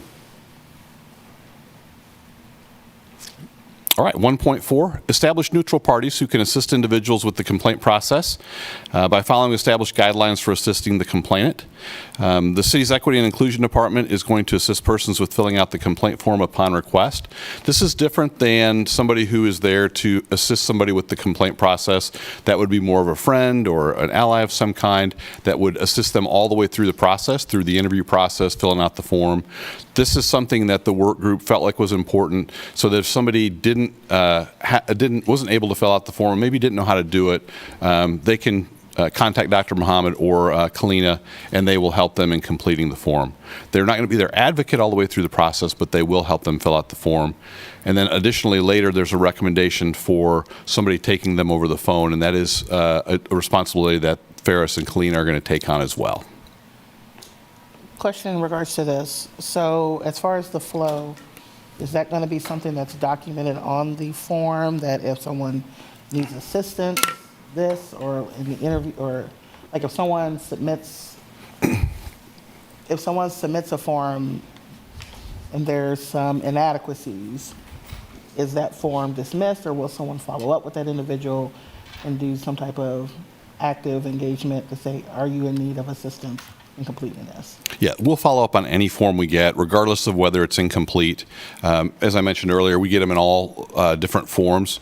Our objective is to try and meet that person where they are, and we're not going to reject forms. There are other police departments out there that require a signature to affirm that all of the things in the complaint are true. We don't require that. We just require that somebody be available to be contacted by us, however they prefer, whether that's through email or phone call, or if they would like to meet at a neutral location, anything like that, we'll meet them where they are. So with this moving, a lot of weight of this being shifted over to the Equity and Inclusion Department, does that still fit within the parameters of their job scope? Is this something that needs to be called out? Are we trying to dump it into 5% that everyone else has on their PD? How are we calling this out? Because this is a shift, and I've never seen Kalina or Dr. Mohammed's job description, but we're putting onus on them to carry this weight. Does their job description and their pay reflect that? I had a discussion with Dr. Mohammed about this issue when we were considering it, and given what we anticipate to be the volume of workload, he didn't feel like it would be overly burdensome.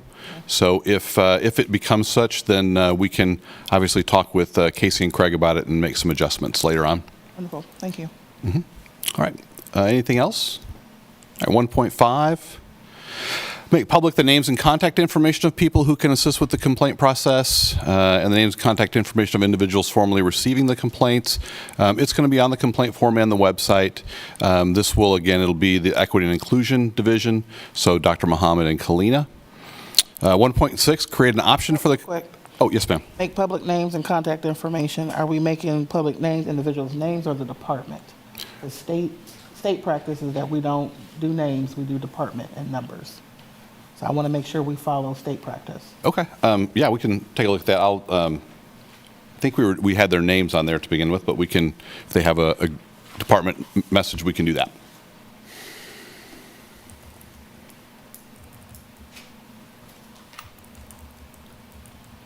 Anything else?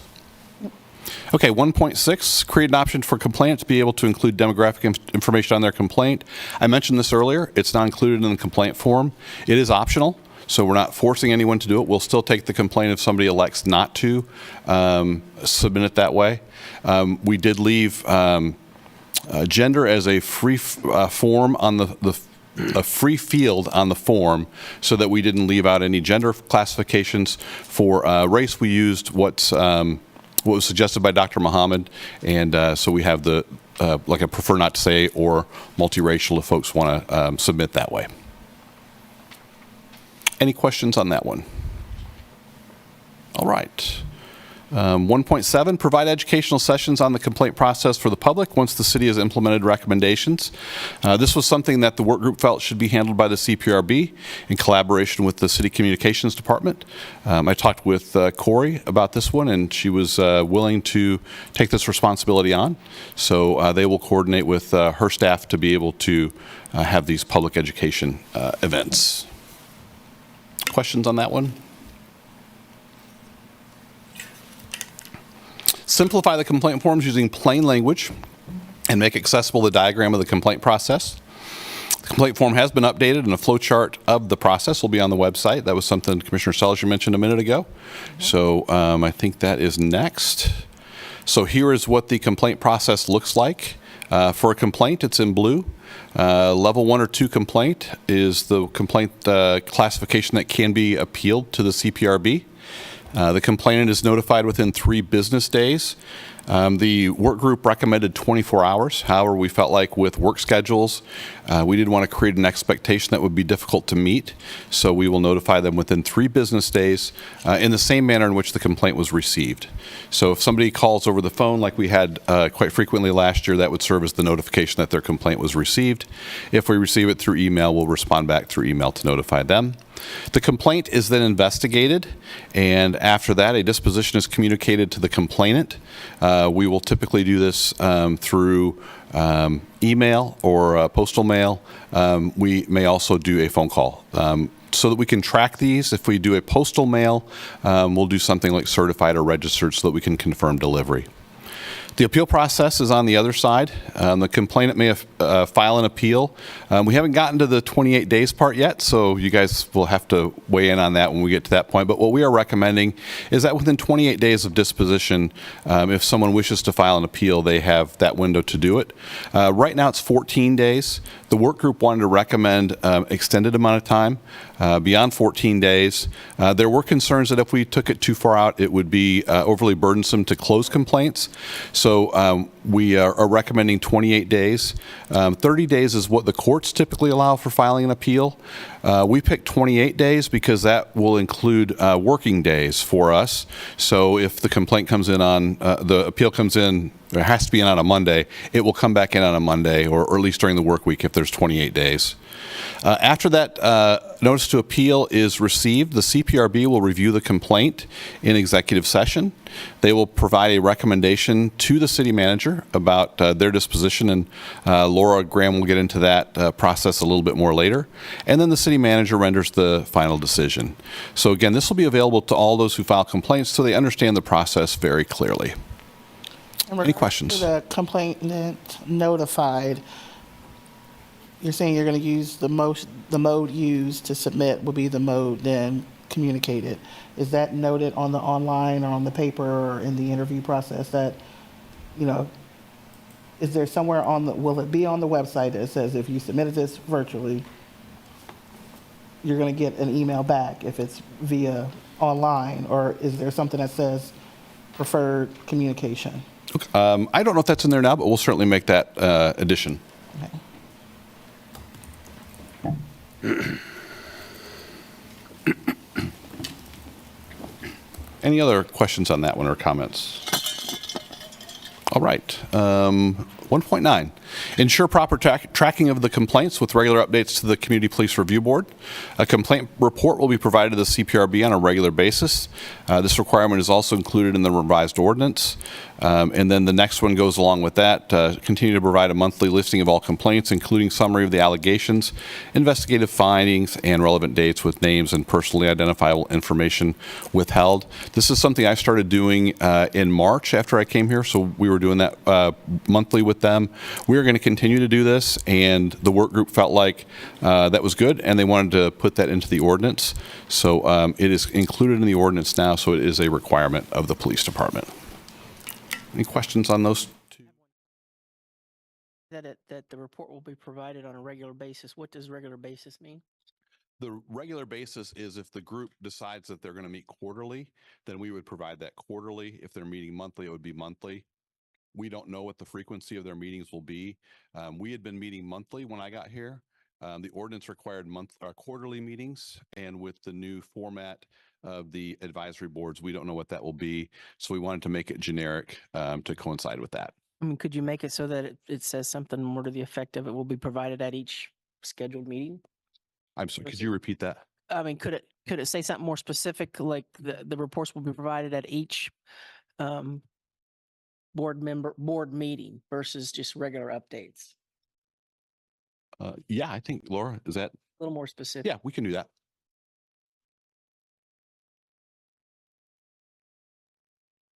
Any other comments? Okay.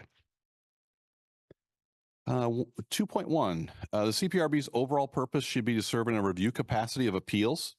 That is something that the work group debated quite a bit. And at the end, the consensus was that they should be not a board that is an oversight board, but one that focuses on reviewing appeals. That is also included in the draft ordinance. Questions on that? 2.2, CPRB's review capacity should include all types of level ones. We'll actually discuss this in a little more depth on 2.3 when we talk about including level ones and level 2 complaints. So if you want to go to that one. So this is a similar recommendation that is included with 2.1. Expand the review capacity to include all level 1 and level 2. Not limited to just racial or other bias-based policing. So currently the CPRB can only review a complaint if it's related to racial or bias-based policing. So the work group wants to now expand that to all level 1 and 2 complaints. This includes the most serious complaints that are made against department members. And so it's going to include most types of police conduct that, that folks may encounter. Questions about that? 2.4, the CPRB should offer advice or recommendations to the police chief after reviewing appeals of complaints as needed. That, again, is included in the revised ordinance draft. Questions there? All right.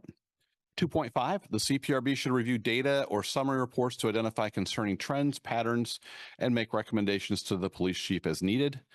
We discussed this in 1.3 and 1.7 with the demographic data that's being collected now.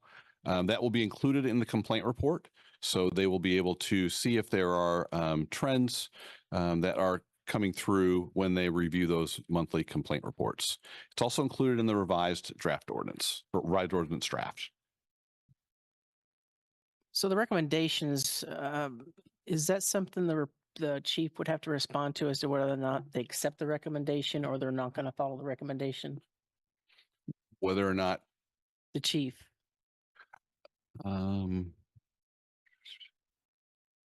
We did not address that when we were talking. We were seeing that as an advisory board. They were providing what their observations are and recommendations to us.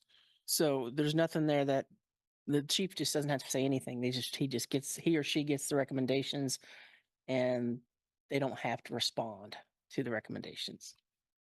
Lord, do you want to?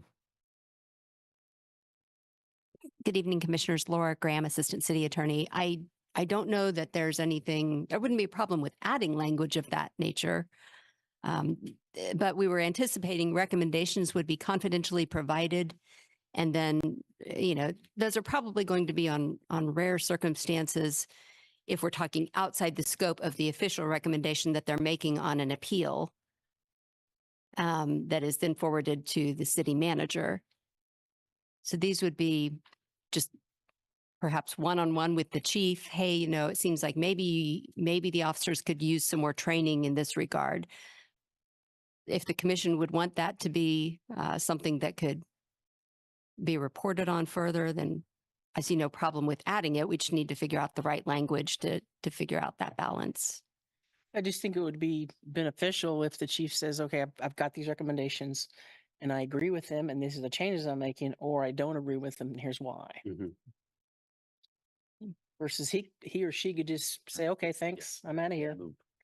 How about something along the lines of they'll be reviewed and evaluated and reported back to the city manager, maybe? I don't know if that would be.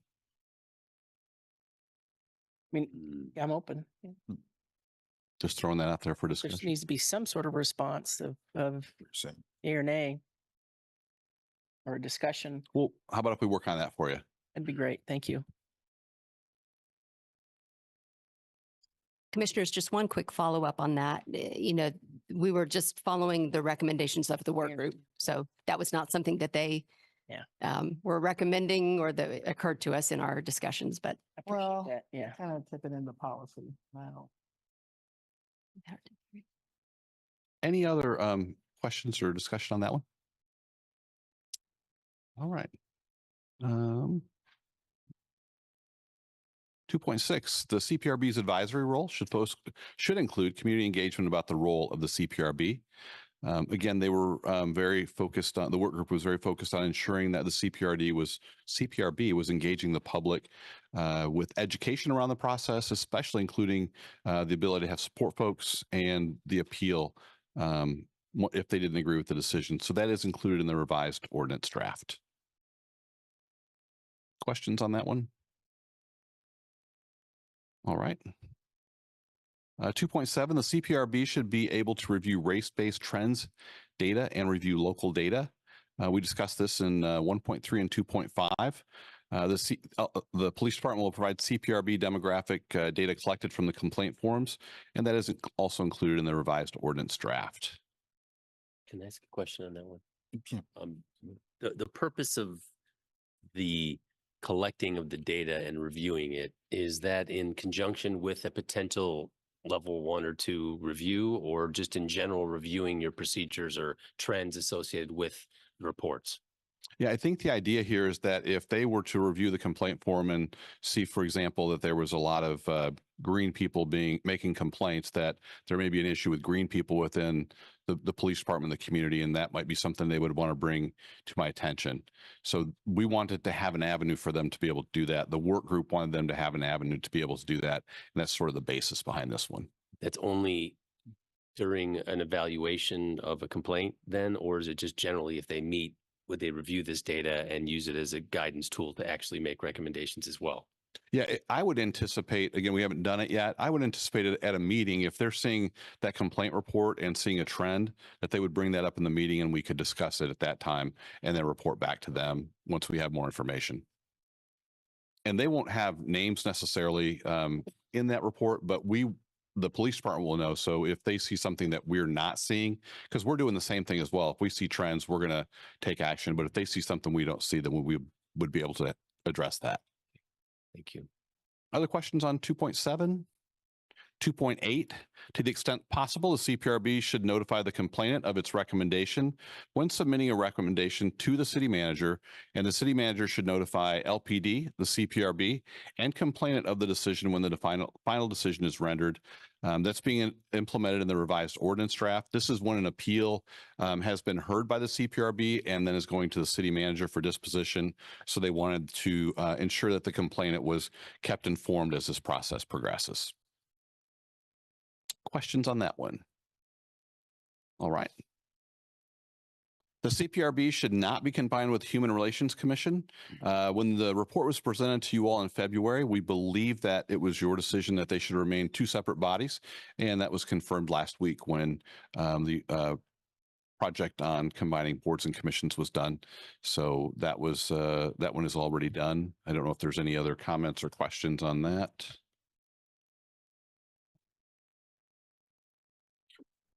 All right. And I will turn it over to you for these. Okay, I'm doing these then. All right, 1.1. This was one of the items that had mixed consensus. And so this one, any individual that witnesses what they believe is a violation of police policies or procedures should be able to file a complaint, but only an involved complainant can file an appeal. So we have always accepted, we call these third-party complaints. We have always accepted them. There was some question over within the CPRB when there was an appeal by a third party, whether or not a third party could appeal a complaint. So the revised ordinance draft clarifies that a third party cannot file an appeal. The work group had a pretty robust discussion around this. There were many attorneys in our group, and attorneys refer to something as standing. When you talk about an appeal, to file an appeal or something in court, you have to have standing. In other words, you have to be involved. So the revised draft ordinance clarifies this so that only someone who's involved, this would be either if the person's an adult, the person themselves. If they are a juvenile, then it would be somebody, a parent or a guardian would be able to file an appeal on their behalf. Is that expressly noted in there or clarified? So, Laura, I'll let you address how it's in the revised ordinance draft. Yeah. Mayor, I don't believe we've gotten to that level of granularity, but again, if that's something that you want added, we could entertain that. Yeah, it just seems. I'm sorry. Go ahead. That can be in policy. We don't necessarily want that in. Okay. Sorry, we're getting ahead. We're getting discussion. Sorry. I'm fine with. So again, what we're doing here is That's current standing. Yeah, we're just clarifying that you have to be somebody who was involved in the police action to file the appeal. You can't, as someone who wasn't involved, file an appeal for someone who was involved. Okay. We do get a lot of third-party complaints, and so we do investigate those. But sometimes when we contact the person who was involved in the police action, they may not want to pursue a complaint, or it may not be able to be contacted. So those are situations where it can present some challenges when you have a third-party complaint. Again, this is something that most police departments don't take. We do, because we think it's important to include that in making sure that our community feels like we're holding our officers accountable for what they should be doing. Okay. That's cool. 1.2. Go ahead.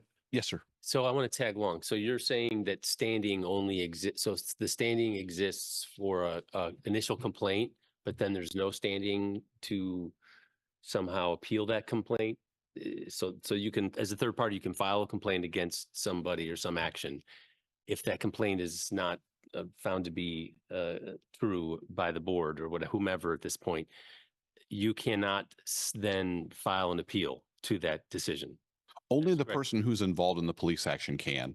So if you and I are involved in an incident and you file a complaint against me, or I'm sorry, and Craig watches it and files a complaint based on our interaction, we investigate. There's a determination made about the complaint. You're satisfied with it, but Craig says, I'm not, so I'm going to file an appeal.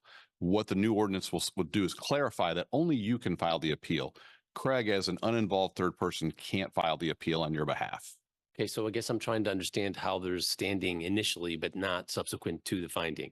So there is no standing with the initial complaint. Okay, so you wouldn't use any sort of reasonable filter on that process, and only use standing in the event that there's a true argument or some legal process subsequent to the appeal process. Yeah, the standing argument was used with regard to who would be able to file the appeal, who has a right, if you will, to file the appeal. All right, got it. Because the uninvolved third party does not, is what the work group determined. Anything else? 1.2, accessibility to filing and dropping off complaints should be increased. Those locations that decide to receive complaints must have a set of specific guidelines to follow that is consistent across the board. We are going to start off with adding City Hall as a drop-off location. As we discussed this, we felt like it would be important to have city facilities that have city employees as a drop-off point so that we can ensure that they will follow our procedures and ensure that the complaints are delivered to us in a timely fashion. Questions about that one? The ability to submit complaints over the phone would increase accessibility to the process. These complaints will be handled by trained individuals, such as the neutral party from the previous neutral party recommendation. As I mentioned, but when we started, most of our complaints are received over the phone, 12 out of the 27 from last year. We are going to add the city's equity and inclusion department as an additional place to file a complaint over the phone. Again, I've discussed this with Dr. Muhammad, and he feels like given the anticipated workload, they will be able to take that on. But if that should change, we can certainly come back and add additional staff or however that would be needed. Questions about that? All right. Item 1.4, previously closed complaints should be reopened if or when new evidence is found. Complaints could be reopened if there is additional substantial evidence. We track all complaints to help identify any trends. So the thought process here was that if there were an officer who, say, had a lot of complaints that were not sustained, but they were all against, like I mentioned earlier, green people, we want to have the ability to go back and look at that and say, maybe this officer has an issue with green people and we need to look at it more closely. We wouldn't necessarily open up each individual complaint, but what we would do is take a look at the complaints in totality and evaluate what, if any, training or additional resources will be needed to correct that behavior. So question, we've identified 2 particular places where there is a review of trends and data, which leads me to think that there needs to be some type of, are we trying not to call out an annual review, a mid-year review? I'm trying to understand, are we trying to avoid that language, or would it help to say that there will be some type of like, and I don't want to speak for CPRB, but should there be some type of like one meeting that's dedicated to an annual review, similar to what we tried to do with HRC in that case? Because I guess we're talking to it, but I'm not seeing where the mechanism is for this. So if the CPRB is recognizing trends, at some point there has to be some place where they are dedicating time to do that and to have that opportunity. But we're not necessarily calling that, which we don't need to call out statute. But I just wanted to know, based on the process, was there conversation around dedicating, mid-year, end of year kind of language? Go ahead. I was just going to say, Commissioner, I don't believe that the work group contemplated that necessarily, like putting a structure in place or having a formalized regular review of those trends.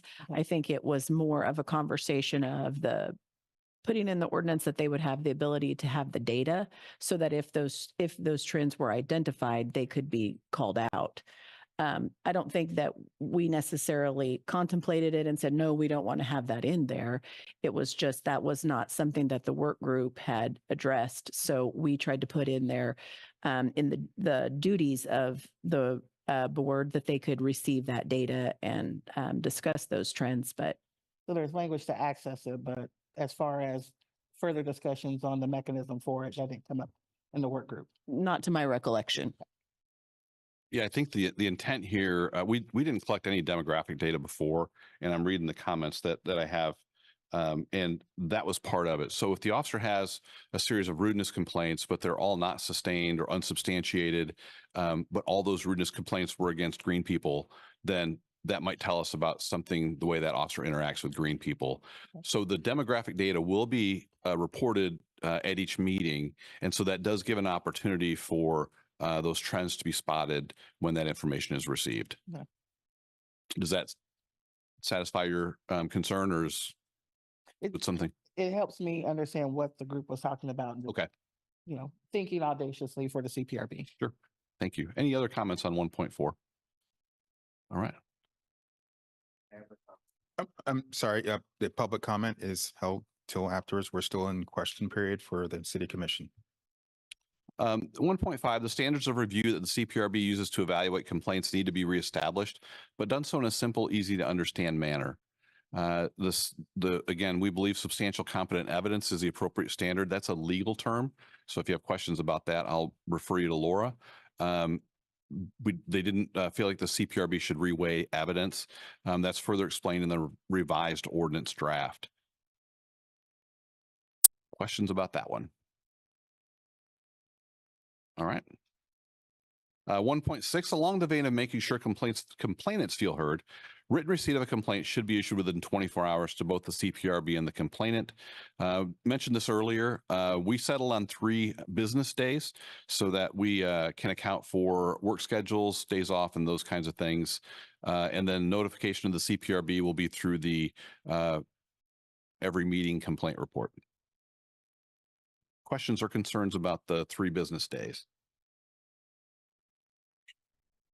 right now there is not a requirement in there for notification. We notify, but there's not like a stipulated period of time.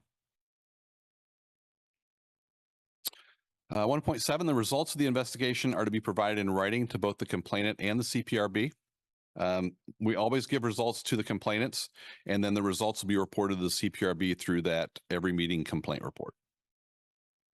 The complainant should be able to address the CPRB directly while in executive session. Again, this will be, if you have questions, they'll be for Laura. This would place the CPRB in an investigatory role rather than a review role, which is what the work group recommended. The current ordinance allows a complainant to submit additional information to the board in writing, and this opportunity will be maintained in the revised ordinance draft. Questions on that? Okay. Can't see. 2.1, the CPRB's advisory role should focus on community outreach. This was covered in green recommendation 2.6. That outreach again will focus on education about the complaint process, which includes the appeal process, and that will be handled in coordination with the city's communications department. 3.1, the time limit of public comment during CPRB meetings needs to be increased, as well as the guidelines for interaction with the public need to be enhanced. This, we believe, was covered with the guidelines that you all passed last week. Questions on either one of those two? All right. Question. Oh, go ahead. CPRB limited their public comment during CPRB meetings need to be increased. Do I think so? It was similar to a commission meeting. So we would have general public comment and then public comment after each agenda item. That is more frequent than some of the other advisory boards had. However, the CPRB discussed it at one of their meetings and felt like that was appropriate. And so they continued that format. Okay.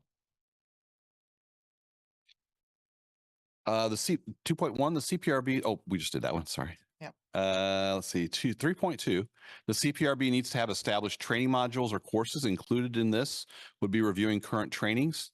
The training requirements are reflected in the existing ordinance in Chapter 1-2506B, and the training topics are being expanded in the revised ordinance draft. Laura, do you want to talk about what those are? Yeah, you bet. We do list out a number of additional things. They're now addressed in Section 13-409. And those consist of not only racial and other bias-based policing, but fair and impartial policing, law enforcement use of force, de-escalation techniques, diversity, equity, and inclusion, and the complaint process and appeal process, as well as COMA and CORA. We leave the door open also that the city manager can make additional recommendations if they sense that there's something that there's a void on that the CPRB might need additional training on, then they can always assign additional training. Any questions about those?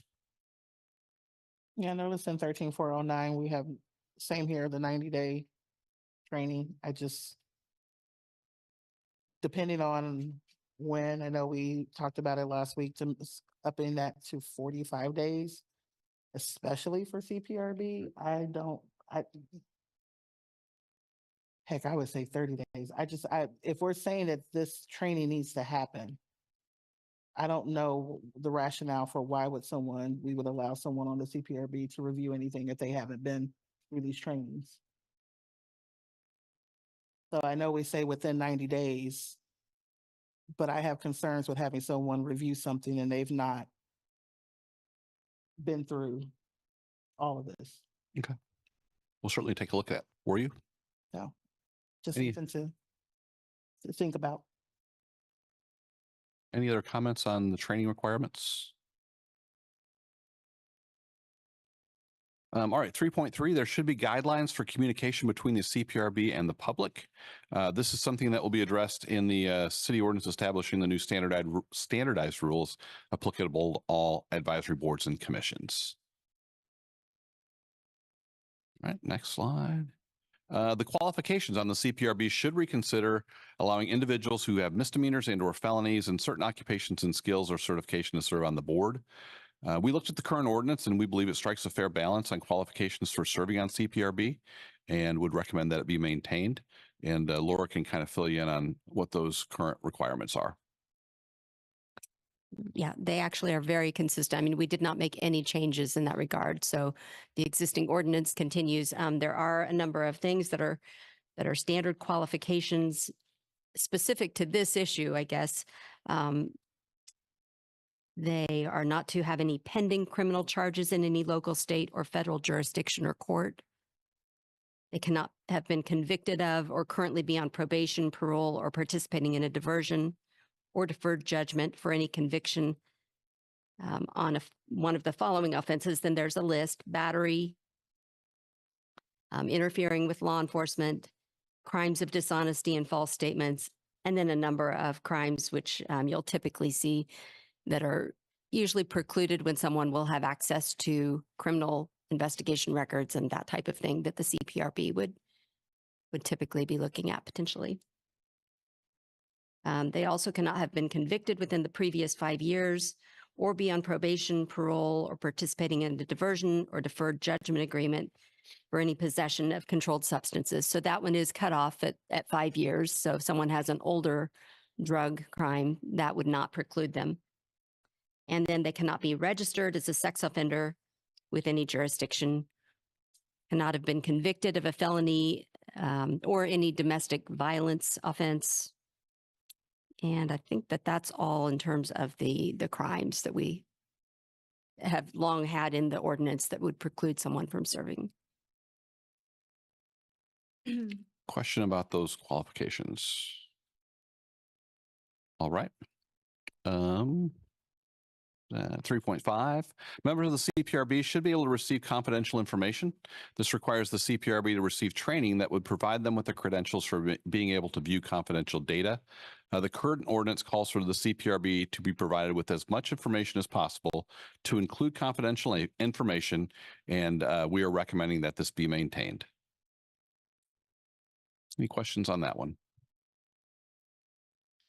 3.6, the CPRB should increase its number of board members from 7 to 9. Again, I believe that was addressed in the new standardized rules applicable to all advisory boards and commissions.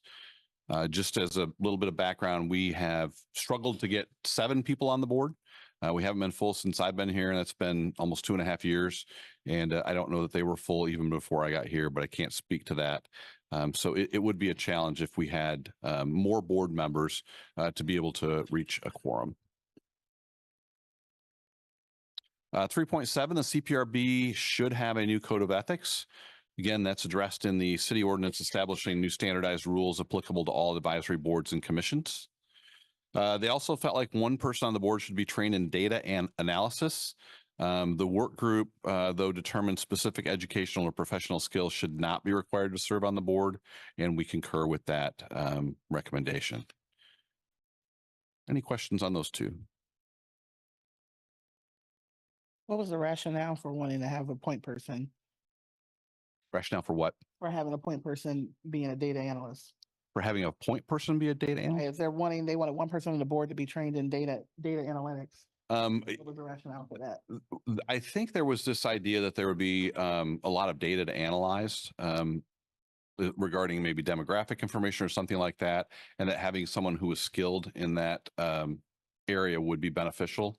But there just wasn't consensus reached on it. There's not a lot. We had, like I mentioned, 27 complaints last year. There's really not a lot of data to analyze. So it probably wouldn't be something that would be beneficial to the board to have somebody who's specialized in that. But then it also limits your pool of available people. And they felt like having 7 people or a full board would be more important than having one with a special skill set. So if they had a question in regards to the data and they wanted someone to do the analytics on it, is there someone then that could be recommended for that? If that situation came up, we could certainly make that happen for them. So that option would be available to them if they wanted to outsource the analytic part of it. Yes, we would be able to facilitate that. All right. It is Casey's turn. So I'm going to take over and talk about the red items. And again, just to refresh everyone's memory, red was used to indicate items where the work group did not reach consensus. They did include these items in the final report because it was important to some of the members of the work group that these ideas not be lost. Despite the items lacking consensus, we did review all 12. So I'll go through our review and analysis of those. So here for item 1.1, the window of appeals should be extended. As the chief has mentioned, we are recommending extending the deadline. We chose 28 days, and he explained why we did that, generally to be consistent with the way the courts handle things. Questions there? Item 1.2, sorry, complaints should be received by the police and the CPRB at the same time. We did try to balance some of the interest here, along with the recommendation of the work group to expand the ways that complaints were submitted. In order to balance all of those things, we thought we could recommend that the complainant be notified within three business days, but that the CPRB would be notified through their regular complaint process when they receive that. Questions there? Moving on to 1.3, we tried to incorporate as much as we could here too. The work group's consensus was that the scope of the board not expand into investigations. So we did not recommend that the board conduct further investigation.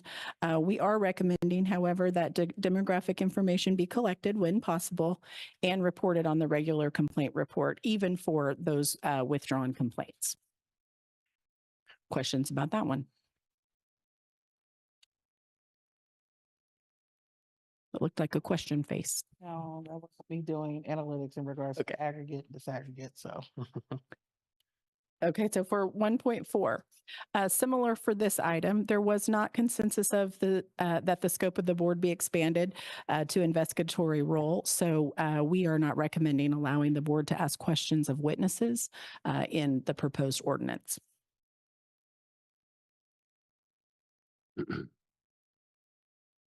Questions?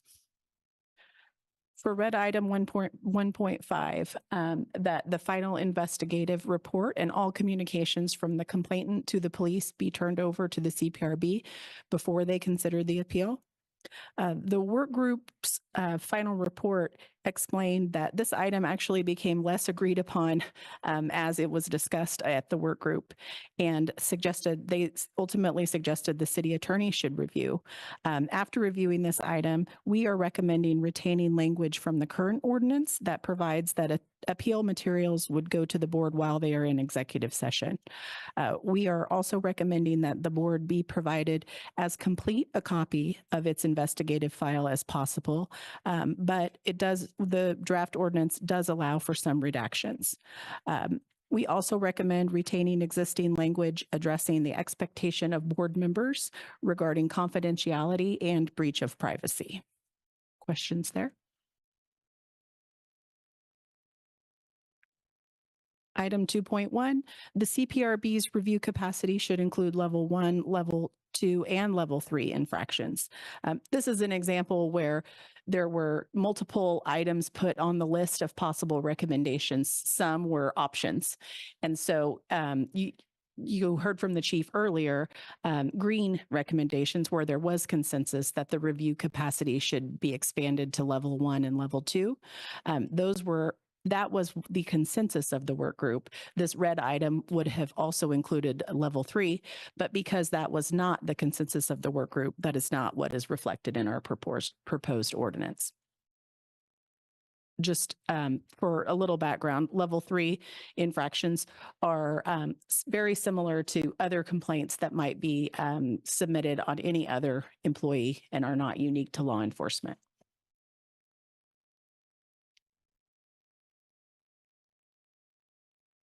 Ready to move on? For item 3.1, that the work group item was that the CPRB, the Community Police Review Board, should exist as a neutral third party. There wasn't consensus on this, and we are recommending continuing to use the city's advisory board and commission structure and policies as the best way to handle these types of complaints. Item 3.2, another item that was considered by the work group related to membership, that no active or retired police, including individuals married to active or retired police, should be able to serve on the CPRB. Here again, we believe that the current ordinance strikes a balance and that is a fair balance on the qualifications for serving on the CPRB. So we are not recommending changes. All right. Questions there? Next item is, oh, did I hear? Okay. Next item, the work group statement was the third party investigates how complaints are received and investigated, reporting their findings of thoroughness and fairness to the LPD and the public. According to the work group's final report, this item was essentially rejected by the work group, so it was also not included in our proposed ordinance. Questions there? Items 2.3 and 2.4 that are related to the advisory role of the Community Police Review Board. There was not consensus that policy review or the department's relationship with the public should be the focus of the Community Police Review Board's advisory role. There was, however, consensus that the advisory role should include community engagement about the role of the CPRB and the complaint and appeal process. We concurred with that consensus recommendation, and so that was reflected in the proposed ordinance.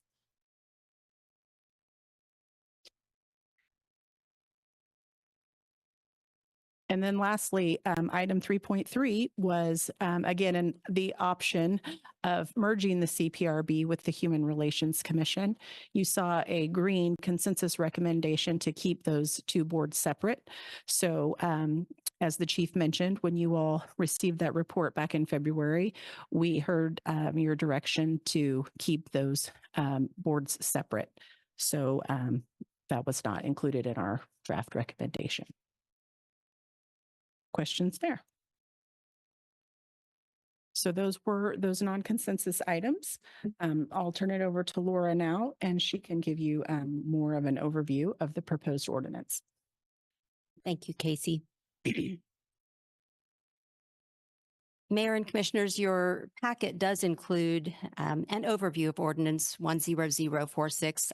I'm not going to read through every provision of it because this is somewhat duplicative to what you've already heard, but I am going to highlight those portions that implement some significant changes, or the more notable changes, I guess I should say, of the ordinance. Please feel free, as you have throughout this process, to interject with any questions you have, and we can address those as we go. At the outset, I do want to point out that the ordinance would relocate the Community Police Review Board to Chapter 13 of the city's code. That's dedicated to police. That was in line with guidance received from the city clerk's office. And we decided now is the time to do that. Just go ahead and make that move as we were revising the ordinance. So Section 13402 is the purpose section, and it's been revised to focus on CPRB's work on those areas that were recommended by the Community Police Oversight Work Group. Again, that expanded quite a bit of the purpose and went well beyond just the racial and other bias-based policing aspect that was the focal point before. Section 14-403 is a definition section.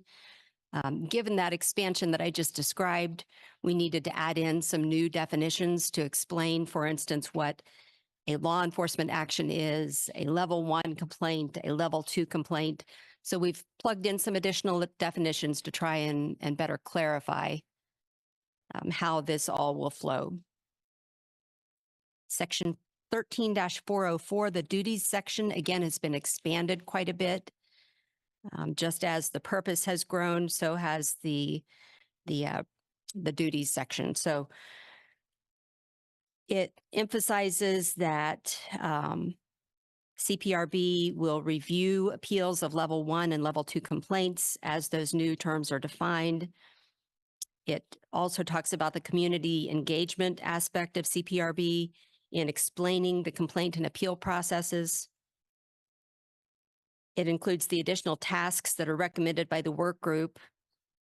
For instance, in accepting complaints, receiving reports on complaints from the police department, as we've discussed several times this evening, providing feedback as necessary to the chief after completing a review of an appeal, and reviewing any race-based or other data trends that could be gleaned from the complaints that are received through appeals that are filed with the CPRB.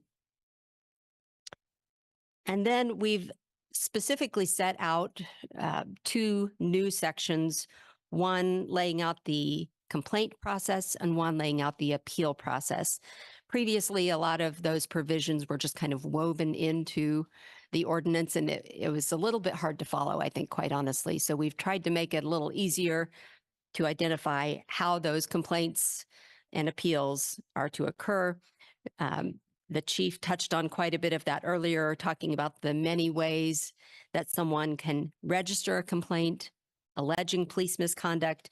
We've just plugged all of those into the ordinance to kind of walk through and make it a one-stop shop, if you will, for people to understand how that works. And then section 13-406 is a new section on appeals. Like I just said, there was the complaint portion and then the appeals portion.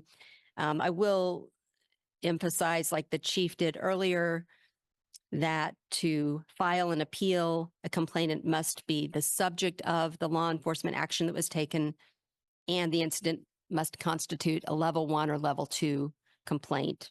So in other words, complaints must relate to on-duty conduct.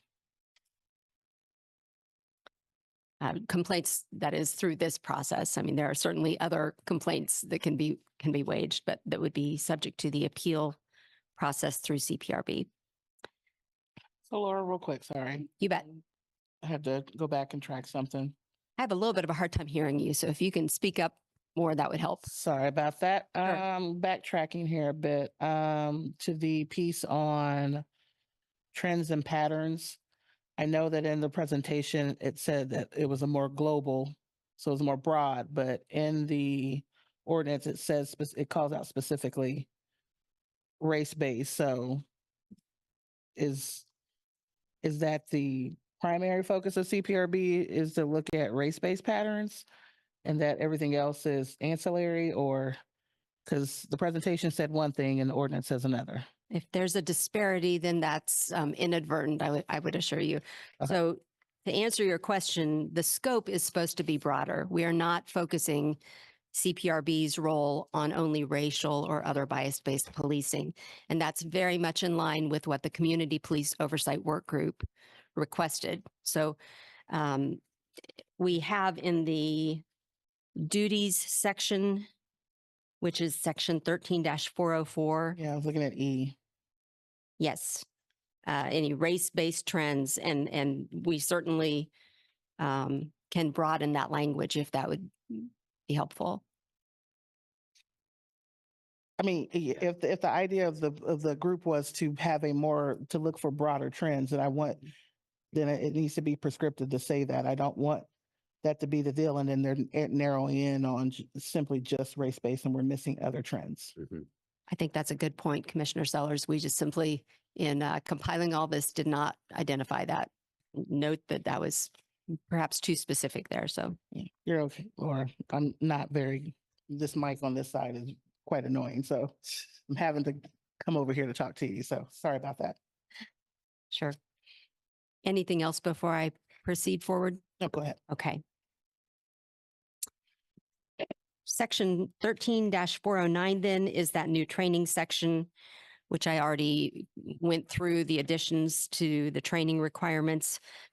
Commissioner Sellers, you pointed out the 90 days. At the time that we drafted this, it was to be in line with the advisory board guidance and make sure that that was all consistent. We have no qualms with abbreviating that or indicating a shorter time period. I think if the 45 days is what was arrived on, that's fine. Okay.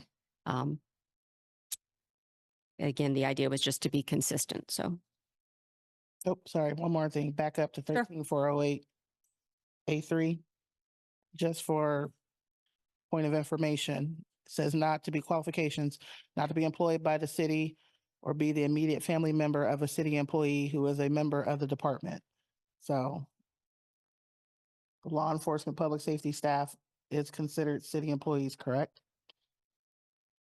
can you say that one more time? Again, I'm really having a hard You're time hearing okay. you. So public service. So our police department, they are considered city employees, correct? Yes, yes, Okay. correct. Just wanted that for a point of information. Oh, yes, As it absolutely. relates to 13408 A3B or A3. Good question. I'm glad you brought that up. But yes, that is definitely the case. Yeah. Let's see here. The last thing I'll emphasize is throughout the ordinance, we've tried to update terminology again to be consistent with more current trends in our drafting, as well as other portions of the city's code. So city commission is now changing throughout to governing body. We are eliminating gender specific pronouns and replacing it with non-gendering language, and otherwise just trying to align the city's standardized rules or with the city's standardized rules applicable to all the advisory boards and commissions. So those are the significant changes. Again, the action requested is to adopt on first reading ordinance 10046 with an effective date of September 1st. But we certainly will stand for any additional questions you have. Any additional questions for staff right now?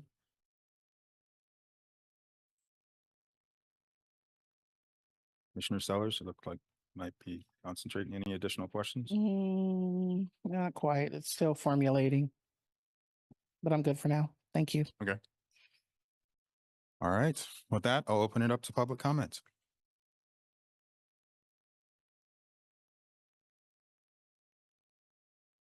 It doesn't matter. None of that matters. So I'm not even going to speak to it. I'm going to draw your attention to a couple things and make sure that everybody at home can see this one. They're not even going to put the thing on me, are they? Watch your guy. He's going to keep the camera on you guys so that this sign isn't seen.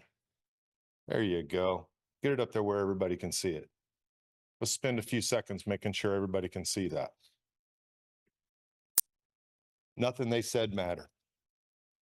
And it'd be a shame on every single one of you to do anything with this ordinance with that motherfucker in here representing the board. That motherfucker right there. Please address that. I can look wherever the fuck I want. Please address that. That motherfucker right there brought you in here a manipulated situation. That motherfucker right there. And I'll look over there as much as I want. You keep interrupting me, Bart. Go ahead. Keep making it worse. Somebody better stop him because you're all in it if you don't. Look at that arrogant fucker. I'm not curbing your language. I'm just asking you Look to at address. that arrogant Michael, fucker. this is your just a final warning. Bart, I'm telling you to look at that arrogant fucker. This is your final warning. I can look wherever I want in this room. Look at that arrogant fucker. All right, I'm going to ask you to leave. You're being. Look at that arrogant fucker. And we're going to go into recess for approximately 5 minutes. Commissioners, you realize they're going to violate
All right.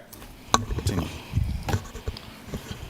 What if I were to tell you I'm so scared of each and every one of you that I have to wear glasses to unfocus my eyes? What if I were so scared of all of you in this room because of you? You see, I have been classically trained, as you can hear by the music in my ears. I was afforded the finest education that Lawrence could provide, and I moved here for that education. And at the time, I was blessed by my mother's grace, for she could afford a beautiful job. She was a logistics broker. She was one of the smartest of her breed. What if I told you that despite my education and my kind words, I was still chastised for the way that I dress in school?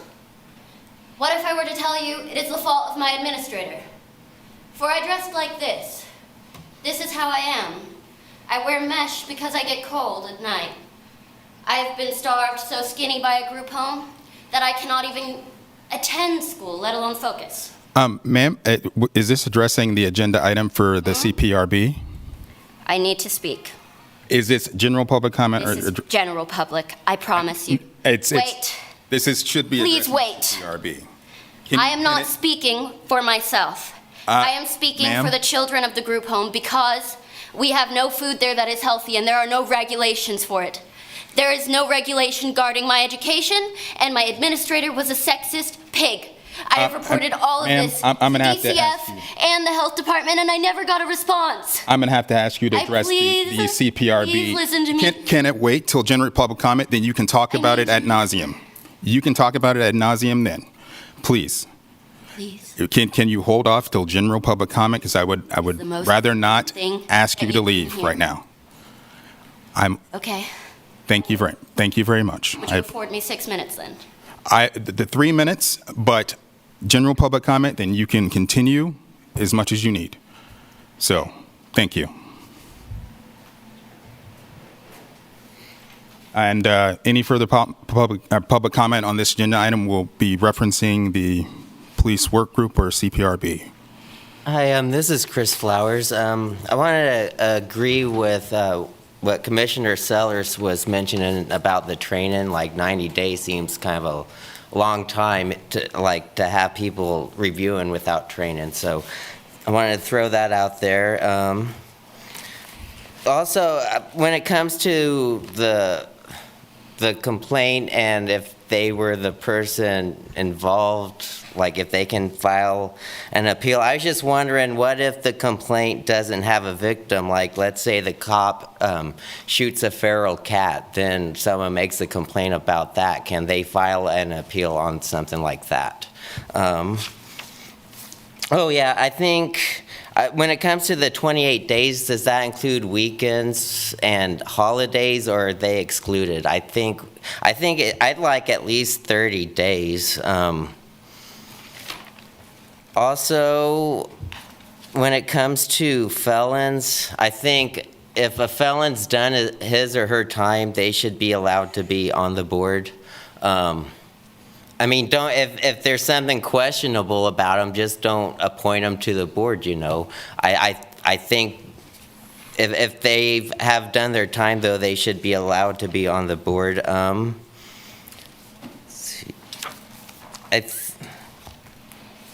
Also, if we don't allow like a witness to file an appeal, and also if someone does make a complaint about what they saw a cop do to someone else, is that someone else, are they notified if a complaint is made on their behalf? So those are just the questions I had. Thank you.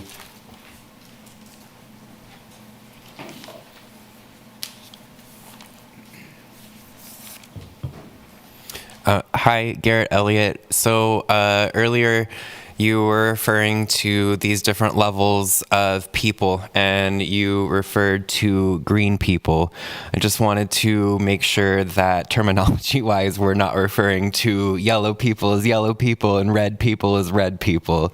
So I'm really hoping that the whole stoplight thing ends and we're not talking about green people, yellow people, and red people. So thank you.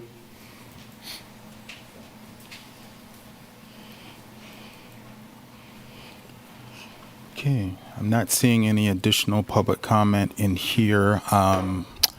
Sherry, any public comment on Zoom? Stephen Watts. Hi. It's a lot of information coming on with respect to over a year's worth of work. Incredible. Do we sit around and say something is better than nothing? Well, in many respects, yes.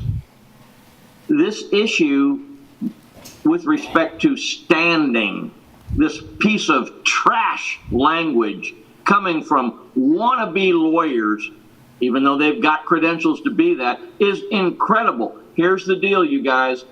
If I see a video of something that has gone on in town, and I choose to step forward and file a complaint about it, what goes on in reality is that these guys, our police department will say, well, that guy, do the regulations. All we got to do is say, no, nothing happened. He can't appeal it.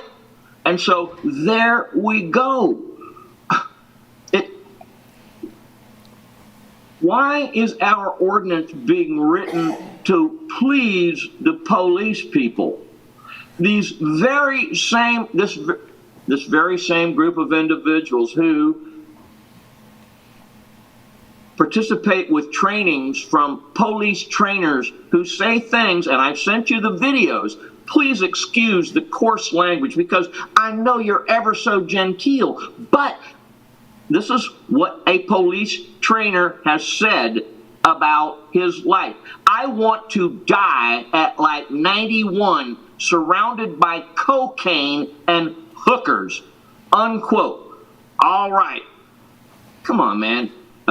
Let's make an ordinance that's good for the town, not good for police people, not good for city staff, although if that happens, great. But why is there a dichotomy? At any rate, there's so much information to talk about. It's impossible to do in 3 minutes. So let's see. I wrote some things down here. It just goes all back to this.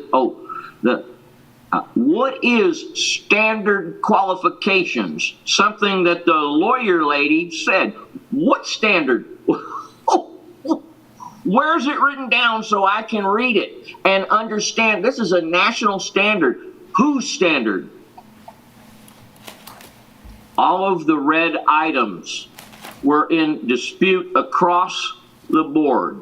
And yet, the way that the ordinance is structured is to support the negative aspect which the police people, which were stacked into this police work group. Yes, you know the numbers. Do we need to go over them again? It's all good.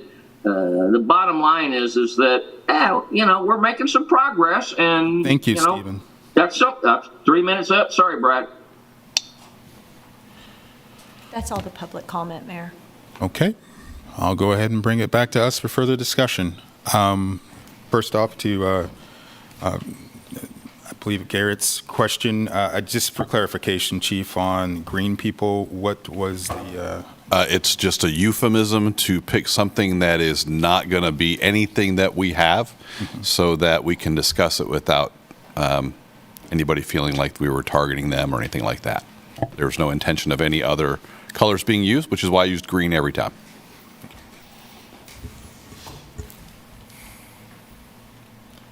Any additional questions or statements?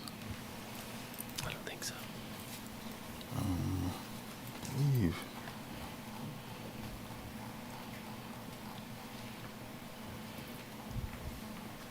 And I think that when Chris brought up, I think we covered the 1 to 45 days potentially, and then I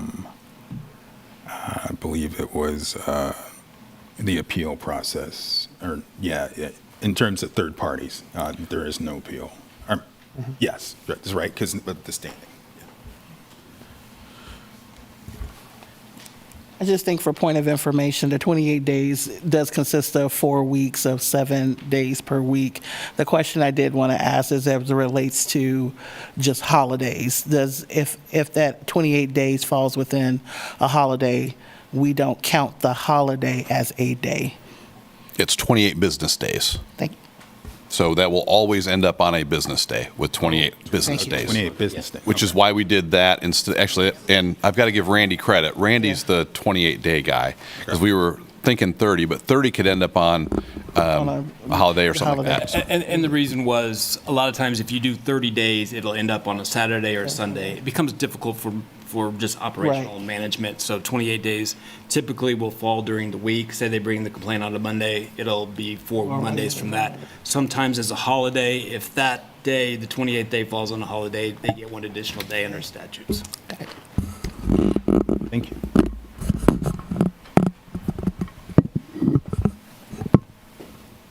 As you're thinking about this, I had written down 4 amendments we talked about. One is reducing it to 45 days. One is adding the report is every scheduled meeting. One is removing race-based on the trends that they review. And one is adding that when they make a recommendation, the chief will review, and I'm not sure there's a consensus on what this is, but I had written down the chief shall review and respond to that recommendation at the next scheduled meeting. Yeah. But I'm open to other discussions. Those are the 4 I had written down. Not a dead end, which is where it would have gone, so. And then I have just one other question on standing. So we're gonna collect the information on the initial complaints. We're gonna file that information, we're gonna investigate the information, we're gonna file through, and then there's gonna be a finding of either of no finding and then move forward, or we find an issue and then there'll be some sort of process that comes after that, which I'm not quite sure because it hasn't happened yet from what I can tell. So what happens, why are we so you mentioned that when we're gonna aggregate the data coming from any complaints from a third party, but not necessarily follow up, and the third party doesn't have a chance to appeal that decision, but we're gonna include that data in the information we're compiling and sharing that, even though there may have not been some action on that item, that data will still be collected in our information, and we'll know this complaint came about even though it was from a third party. So if a third party is putting complaints and they're not being followed through with, at least we're gonna know of that issue with whatever the complaint is about, and we can see a trend, correct? That's not gonna go away just because the third party doesn't have a standing.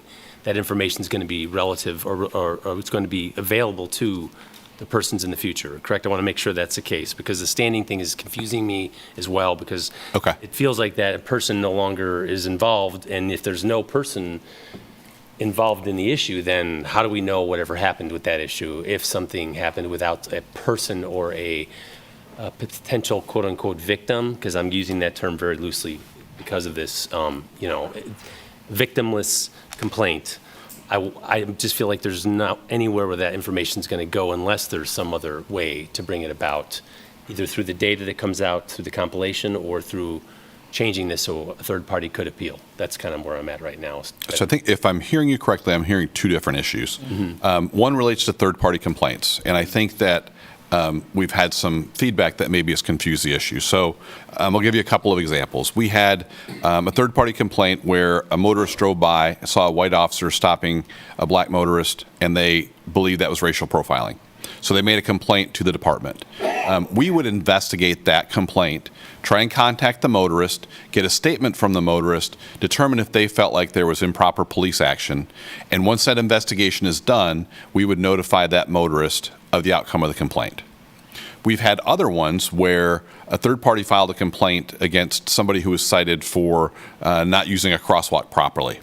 We had trouble locating the person who was using the crosswalk improperly, and we closed that complaint for a time period because we couldn't locate the person. Once we located them, we were able to get a statement from them and determine that there wasn't bias-based policing, which is what the third party who didn't witness the police interaction said that there was.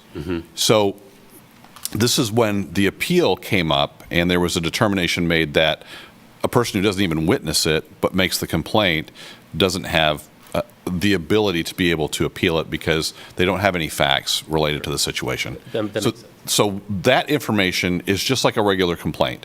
It is harder to investigate a third-party complaint because you may not have enough information to find out who the person is that this third-party witnessed the police interaction with.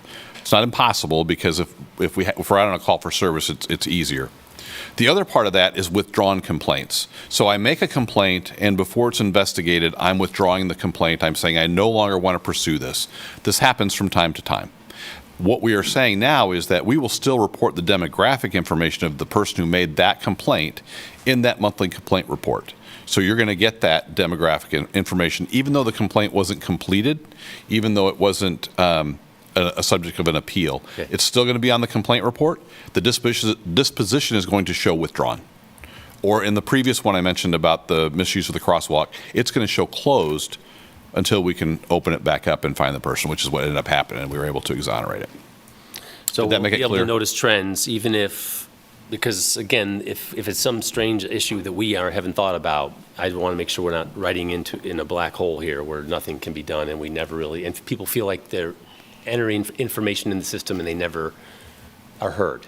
Yeah, and we've got since I think it was 2018 or 19, we've got an early warning system called IA Pro Blue Team, and it tracks all of this information in there, not just complaints, but also commendations, disciplinary action, and other types of things. It's designed to give us an early warning about potential officer misconduct. Before that, we've got our paper files with all of the complaint information in it. So if we should spot a trend, we can go back for some period of time to be able to look at other complaints and see if there are similarities. And we do that when we have pattern officers. All right, great, thank you.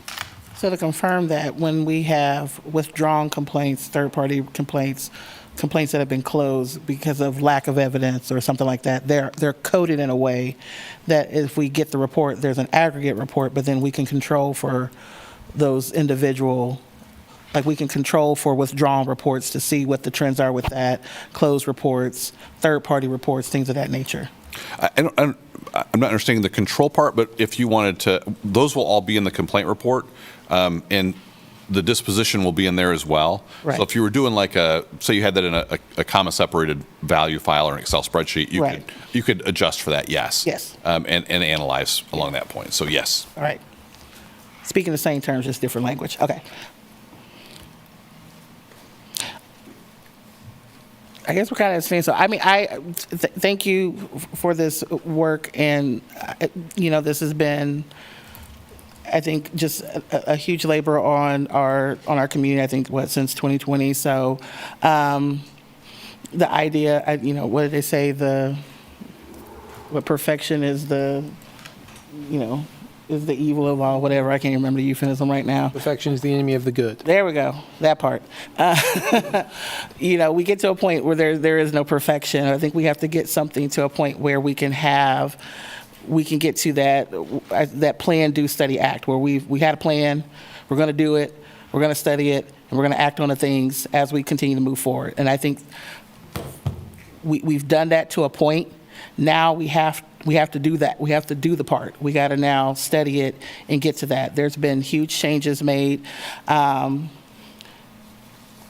since we've started this, and some of the individuals who were involved that played into that, and hopefully that will digress and we can have a fully functioning, engaging CPRB that truly understands its charge, and will now be able to do that and go through that process with each other. I know that, watching some of the meetings with the work group and engaging with some of the folks on that, I think they felt like maybe they didn't get it all right, but they got to a point where this is something that we can now utilize. So I'm happy with that. I think with the whole third-party piece, it's not perplexing to me, I guess, because I'm looking at it from a little bit of simplistic piece of, if somebody's bringing something on my behalf and then I'm part of it, then if there's an appeal process, I should be the one leading the appeal, not the third-party person. I don't need someone speaking for me. We're kind of getting to that autonomy thing. So I understand standing from that part. So that part I don't really have concerns with. It seems based on that process of thinking, I don't have any concerns with it. On the last piece that Commissioner Finkeldye brought up in regards to the recommendations from the CPRB to the chief, I don't know if that's kind of prescriptive, that it doesn't necessarily need to live in this. I think that's more of a policy piece. So that's just good guidance or whatever, whether that's in I don't know if it needs to be language here, or if it's just something a part of the training process of just, this is the policy of how we handle recommendations to the chief, and let the CPRB decide what that flow is. I don't know if we need to decide that flow, because if they're giving a recommendation to you, I don't need to know anything about it. Unless they feel miffed that you didn't honor it, then of course, like everybody else, they're going to come to us and email us and tell us everything. That's what happened with several iterations of CPRB board members before. And that was kind of the issue with the board, is that they were circumventing their liaison and going directly to commissioners and not allowing the process to play out. So I don't want to add any language to that. If in the conversation it said recommendations to the chief, then let the CPRB, once they are reestablished, define what that policy point is going to look like. I don't need it to come to me unless they decide that it needs to come to me. So I don't feel like we need to take action on that. Other than that, like I said, we're in the do part, so let's do it. Excuse me. Wait, it's a school night. I have to go home. I cannot stay, No, please. public comment is over for this item, and general Wait, public comment is later. At least check the health department. I have reported on everything. I have evidence for everything. Sorry, Please. this is my final warning. I'm gonna have to ask you to exit. Did she get her name? What's that? Did we get her name? We did not. Okay. Thank you. Mr. Mayor, I might point out too that this was a lot of work on the part of the work group members as well. 2/3 of them were members of the community and from all different backgrounds. And so to have a group of people like that come to an agreement on this many recommendations, and a lot of the yellows we were pretty close on. And so to be able to adopt most of those yellows as well and some of the reds, I think is a real, something they can be really proud of. And it was really good work. And then lastly, I've very supportive of this process, very supportive of having a robust CPRB. One of my important philosophies is policing the community the way they want to be policed. And this is a way to connect with the community and make sure that we're doing that in a way that represents what we value in our city. Okay. I just say I agree with Commissioner Sellos, and last time I said I appreciated everybody, so I won't repeat all that, but I appreciate the staff going through each of these yellows and reds and coming up with recommendations, and I support the recommendation, and I think I agree with Commissioner Sellos that we can leave that one provision as it is and let the CPRB deal with that. So then I have just the 3 changes. Yeah. I agree. Okay. Same here. Commissioner Larson? I appreciate all the work that has been done on this. It's been quite some time in coming, obviously, and like I said, appreciate the work. Thank you. As well, I appreciate all the hard work on this, kind of bringing this forward and compiling all this information. It's been a long process, and I appreciate everyone's patience with this. So with that, I move to adopt ordinance number 10046 on first reading pertaining to the Community Police Review Board with the following amendments: that section 13-404C include the language at every scheduled meeting. 13404E, remove the race-based out of that sentence, and in 13409, change the 90 days to 45 days. Second. I have a first and a second. All those in favor, please say aye. Aye. Aye. None opposed. Aye. Passes 5-0. All right. Moving us on to item 3. Yes, that's right. Read this. Read what it is first. Okay, yes. But I got you. Receive presentation on the homeless response team and authorize the city manager to execute agreements with Burt Nash and Mirror Incorporated. I believe Commissioner Finkeldye? Yes, I need to abstain on this matter because of the agreement with Burt Nash. Okay, nice job.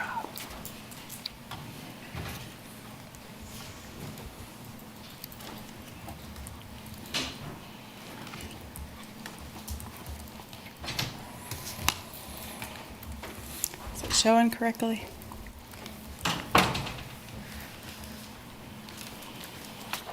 Is it up there, the presentation showing? I'm not seeing it. It's not on the. You need to share the screen, I think, Misty.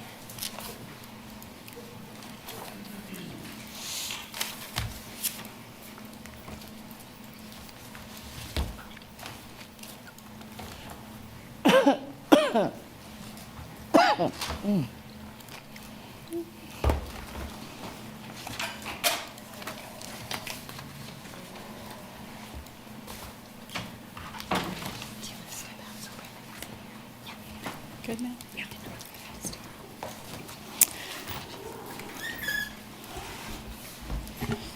Good evening, Commissioners. Thank you for the opportunity to speak with you today.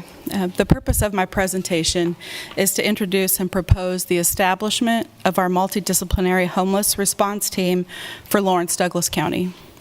As the Director of Homeless Solutions Division, I believe this initiative is crucial for addressing the complex challenges faced by our unsheltered neighbors. I believe our approach to outreach represents a significant paradigm shift. Through this presentation, I aim to provide an overview of the rationale behind this initiative, its benefits, and next steps for implementation. Our proposed multidisciplinary homeless outreach team will consist of professionals from various fields, such as social work, mental health, substance use disorder treatment, law enforcement, benefits specialists, peers, homeless outreach experts, and animal welfare advocates. This team will work collaboratively to engage with and provide support to individuals experiencing homelessness. Each team member will bring a unique set of skills and expertise to address the diverse needs. Mental health professionals will connect individuals with appropriate interventions for individuals struggling with mental health issues. A SOAR benefit specialist will connect eligible individuals with Social Security benefits and Medicaid or Medicare. A housing navigator will connect individuals experiencing homelessness with emergency shelter or other appropriate housing options.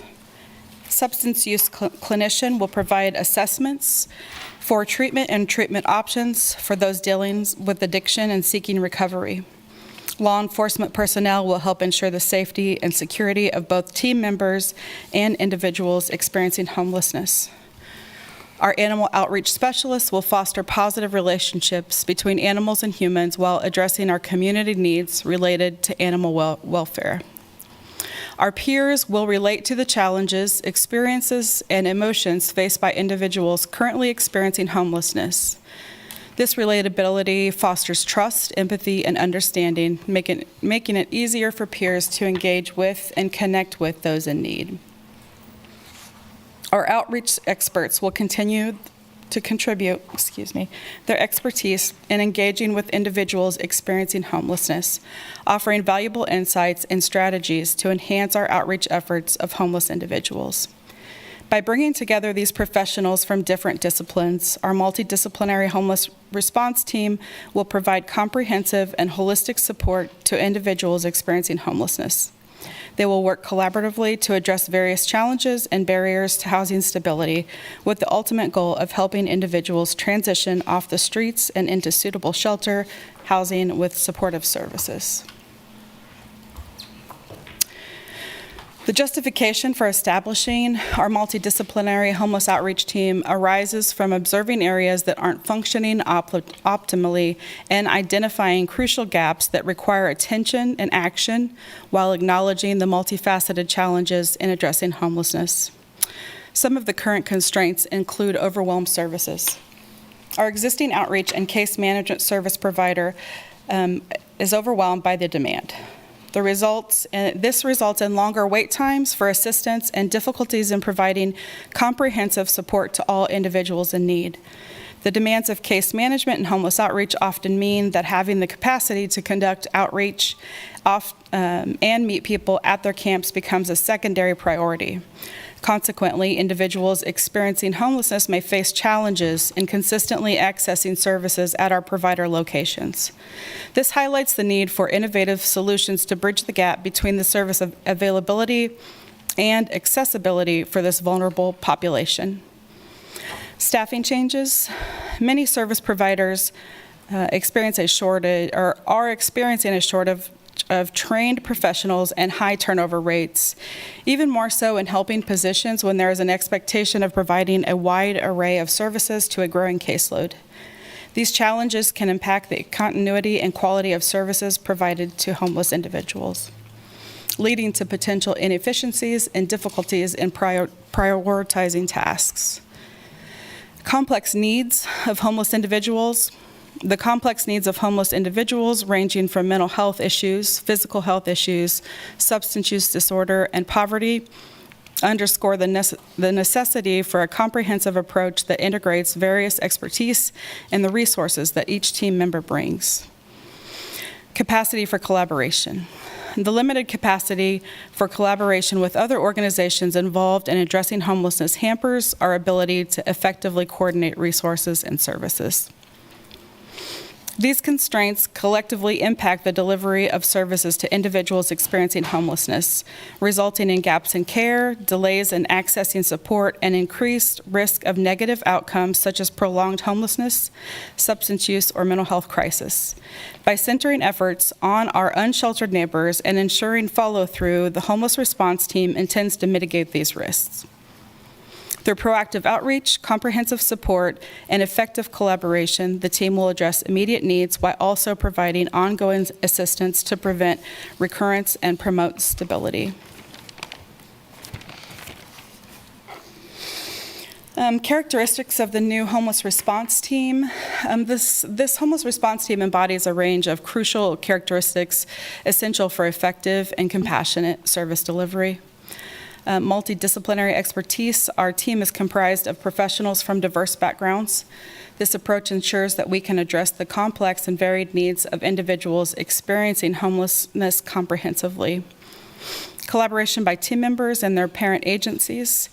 Each member of our team collaborates closely not only with each other, but also with their parent agencies, and this collaboration will ensure seamless coordination of services and resources, maximizing our capacity to provide holistic support to those in need. Evidence-based practices. We are committed to implementing evidence-based practices in our approach, including harm reduction, trauma-informed care, and housing-first principles. These practices are rooted in research and have been shown to be effective in addressing homelessness while prioritizing the dignity and well-being of individuals. We have been working with the National Alliance to End Homelessness for training curriculum and have our next training this Saturday on providing trauma-informed care and homeless response, cultural humility, harm reduction, and diversion. Our next National Alliance to End Homelessness training will cover Housing First, creating partnerships on homeless outreach, fueling connections, developing strategies for outreach staff, and mobilizing data as a tool for ending homelessness. On that note, I want to invite Cecily Thornton, City of Lawrence Homeless Project Coordinator, up to provide insights on how we will leverage HMIS to enhance our efforts in serving the community's most vulnerable population.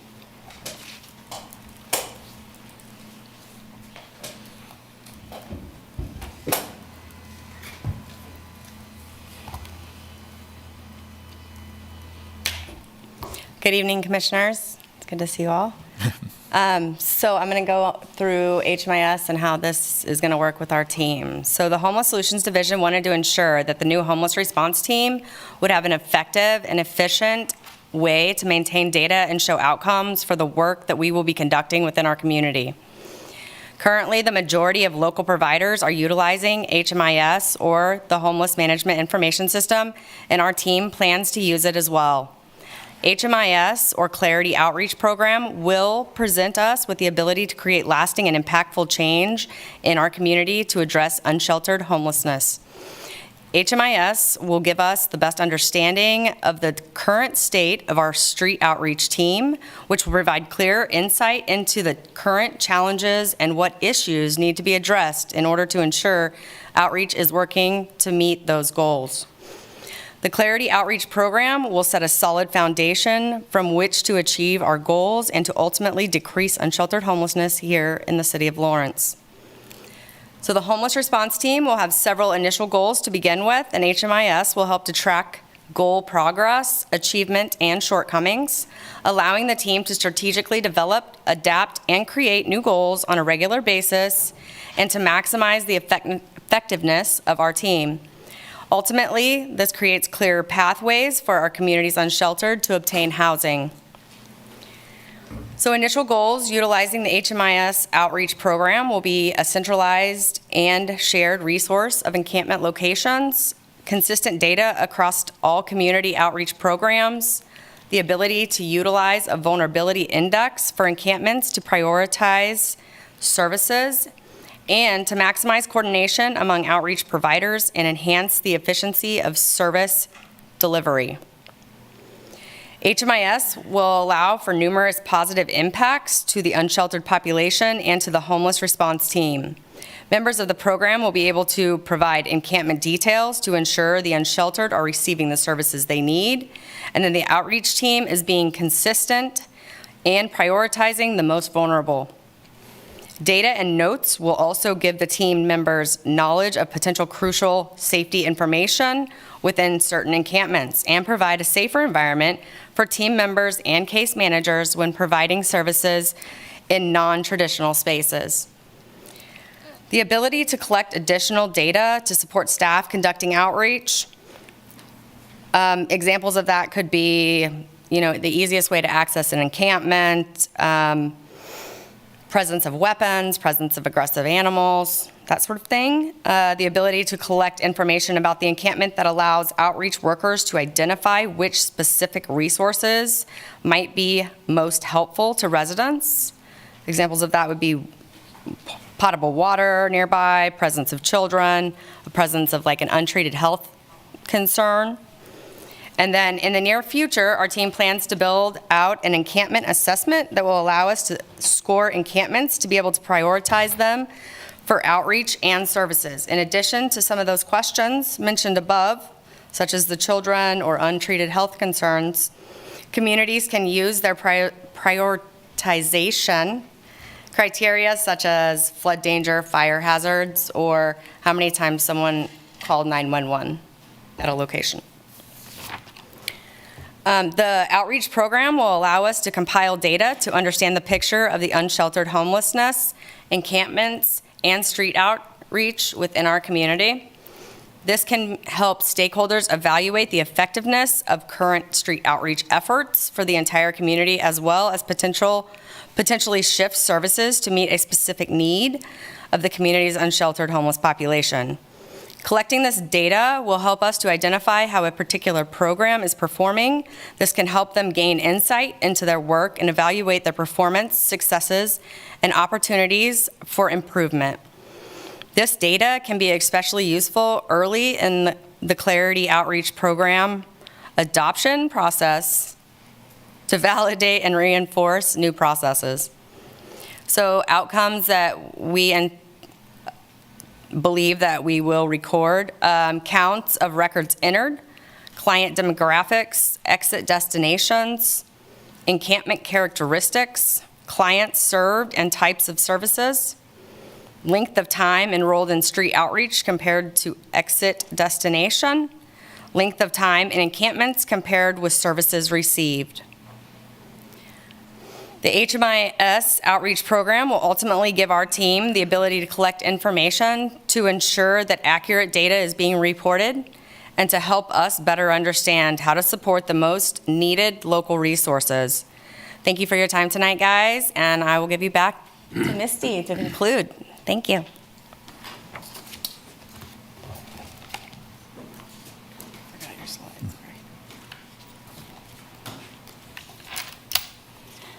Our strategy for developing our homeless response team was to build upon established partnerships and leverage current contracts within the city and county. These include Artists Helping the Homeless, Lawrence Community Shelter, Lawrence Humane Society, the Lawrence, Kansas Police Department, all of whom bring invaluable expertise and resources to the team. To support the critical services and partnerships that will enhance our efforts, we are recommending funding agreements with Burt Nash, Mirror Inc., and the DARE Center. Using special alcohol funds, the city wishes to contract with Burt Nash for the provision of 5 case managers who will work with individuals referred by the homeless response team. These case managers will provide personalized support and connect individuals with the necessary resources needed to exit homelessness. We anticipate regular updates from case managers on the progress of each referred individual, ensuring that our efforts remain aligned and responsive to their evolving needs. Furthermore, we encourage open dialogue to explore how our team members can enhance and complement the work of Burt Nash case managers, maximizing supports for those experiencing homelessness. Using special alcohol funds, the city also wishes to contract with Mirror Inc. for the services of a clinical outreach provider.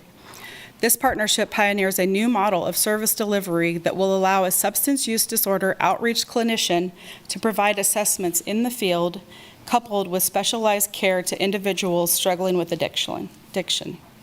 Lastly, the city seeks to develop a partnership with DARE, made possible by the Lawrence, Kansas Police Department's opioid funds. If approved, DARE will prioritize providing Narcan and education while on the team, aligning with our commitment to harm reduction and saving lives.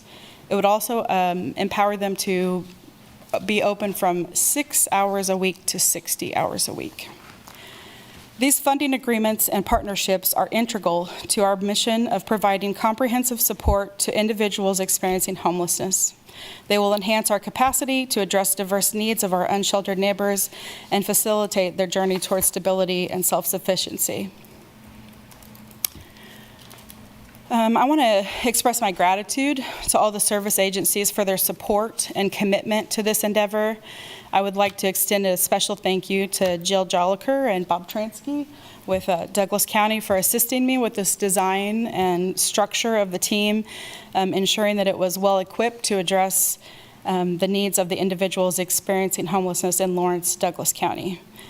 We are especially grateful for the county's recent investment that allows us to include peers from Artists Helping Homeless on our team, and really proud to partner with Douglas County on this important endeavor as part of our Place for Everyone plan. In conclusion, I want to emphasize the impact of our homeless response team will make in addressing the complex challenges faced by our unsheltered neighbors. As we've discussed today, our team represents a new approach to homelessness in Lawrence, Douglas County, one that prioritizes collaboration, comprehensive support, and proactive outreach with an emphasis on meeting people where they are. By bringing together professionals from various fields and leveraging support of the organizations like Douglas County, we are well equipped to address the diverse needs of individuals experiencing homelessness in our community. Thank you. I'm happy to stand for questions. Okay. Any questions for the team? I have a few. Can you tell me a little bit about the Flex Fund and what's the intended purpose of it? Have we been funding, in the funding agreement it says about a Flex Fund. Is this new? Is this something that we've been doing, that we've elevated? Tell me more about it. So what we typically did was we gave that money to Burt Nash, and we allowed them to handle the needs of the community as far as hotels and things like that. In their recent request, I believe it went from $200,000 last year in flex funds to $70,000 this year. So that's not enough to carry out the year without having a family shelter. That takes up a big part of that flex fund, is providing hotels for families that are experiencing homelessness. Is that documented in their report? In their report? In the previous reports? Has that been documented? I don't ever remember seeing them report out their flexible spending. Yeah, I don't think so. And I actually did, I've had discussions with Burt Nash about this, and they were asking if we were going to take over all of that. And my response was that once we once they let us know that they had spent down their $70,000 and then provided us proof of those expenditures, then we would then start using the flex fund. Okay, so what I'm hearing from you is that they typically operated from a fund that was roughly $200,000, but there wasn't any documentation as to what that was spent on. And so we reduced it, and with the caveat of now them providing us with documentation of what it's been, what the spend down is, and then how we activate that. Yes. So then what's the activation pot? What's the what? The activation pot. You're saying once they spend the money down, then they're supposed to come to you. Is there money that we have stashed away somewhere that we're going to use? It would be the remaining funds in the special alcohol fund. Maybe not the entire fund. Okay, that's not. But I mean, I would like to do some averages on what's been spent and kind of budget that way. But I don't have proof of those things. And they've not been able to provide you with that from the previous? It wasn't a requirement on the last contract. But they don't have any documentation of it? I haven't asked, but I will. I would like to ask. I'd like to know what that is before we advertise general fund dollars for that. Okay.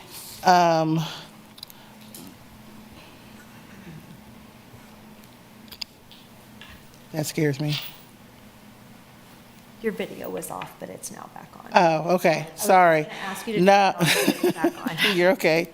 That just kind of freaked me out there. Sorry. No one wants to see me anyway. The residency piece on page 20 under case no, get me to telling the story. I.e. Yes, okay, so connection to natural supports. Grantees notify homeless team lead if grantee discovers a referral is not a resident of Douglas County and needs to be referred to their town of origin. So is that just a metric that we're identifying that folks that are, this is not their natural residency, and so we're just keeping track of those individuals, but we're not providing any type of, they're not providing any type of warm handoff, or? We are trying to provide warm handoff and trying to return people to their city of origin or where they have supports already. Okay. And then under F, caseload, grantee agrees that for each city-funded case management position will carry a caseload no more than 20 individuals referred by the HRT. So at least how I calculate this then with 5 case management, then their report should, at minimum, their reporting should reflect assisting 100 people each year. Yeah, not each year, but at any given time. So the purpose of that is, as somebody who oversaw a federal grant of homeless outreach, what seemed like didn't work out was homeless outreach workers, when they were embedded in a mental health center, they would be required to carry a caseload of individuals that had insurance. So this was to try to mitigate that so that these individuals that we were referring, whether they have insurance or not, are actually receiving proper services. Okay, so then that's kind of my next question then. So how are we,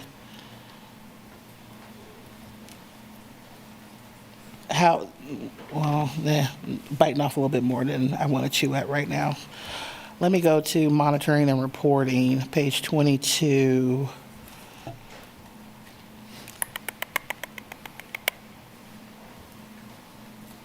So grantee will provide referral numbers.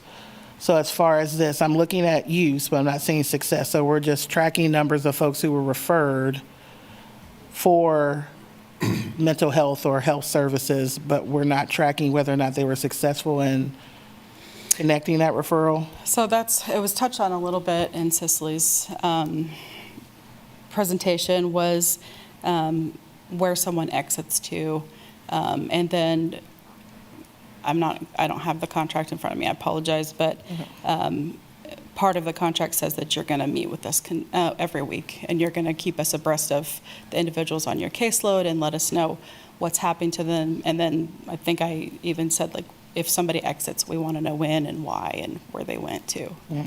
So I'm going to toggle back and forth between the administrative and getting more into the granular, which is the actual referral of services, specifically the mental health and health services, and I'll come back to that. So for folks, because we're identifying that there's folks who could be insured and uninsured, so how are these groups managed, how, as far as caseload and these referrals, if someone identifies as could be qualified for Medicaid or on Medicaid, that kind of presents itself, but folks who are uninsured, who's managing that piece? Is that based on? We're paying these individuals, excuse me, we're paying their salary. So usually when somebody has to carry a caseload, the reasoning of the mental health center is because we have to pay this person. So when we pay somebody's salary, there should not be a number of individuals that they have to have with insurance on their caseload because we're taking care of that.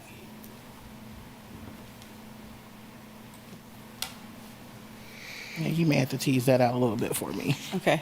Because I'm not, okay, so I'll come back. I can just examine. Yeah, I'm just trying to, so the idea is that the intent that most of the folks on so a caseload should consist more of uninsured folks, not of insured folks. Yes, yeah. Our caseloads, we want them to, whoever we refer, they need to receive assistance.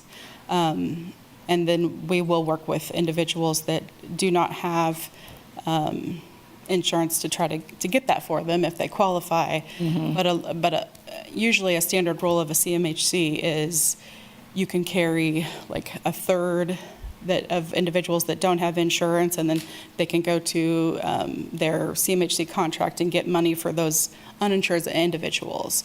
But since we are paying their full salary, they should not have to be obligated to carry, an additional 10 individuals that have insurance mm-hmm. to make money for the mental health center.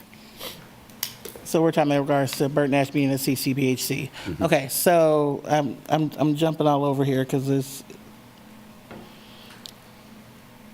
So folks if a person is referred and they're insured, but they need support, where do they go? They're not on the casement. They're not part of the caseload. Yes, they will be. They are part of it. Yeah, anybody that we refer will be handled by these individuals, whether they have insurance or not. Okay, so then if someone is referred for mental health services, I'm assuming they're going to Burt Nash. Yes, unless they don't want to. Right, of course, it's choice. Yeah. I get that, if there's choice, which I don't see here listed what the other choices are, so that would be my next question. So going back to that first question, the idea is that embedded in the HRT are 5 case managers from Burt Nash who, if there's folks who need mental health services and they don't have an issue, they will go to Burt Nash. Mm-hmm.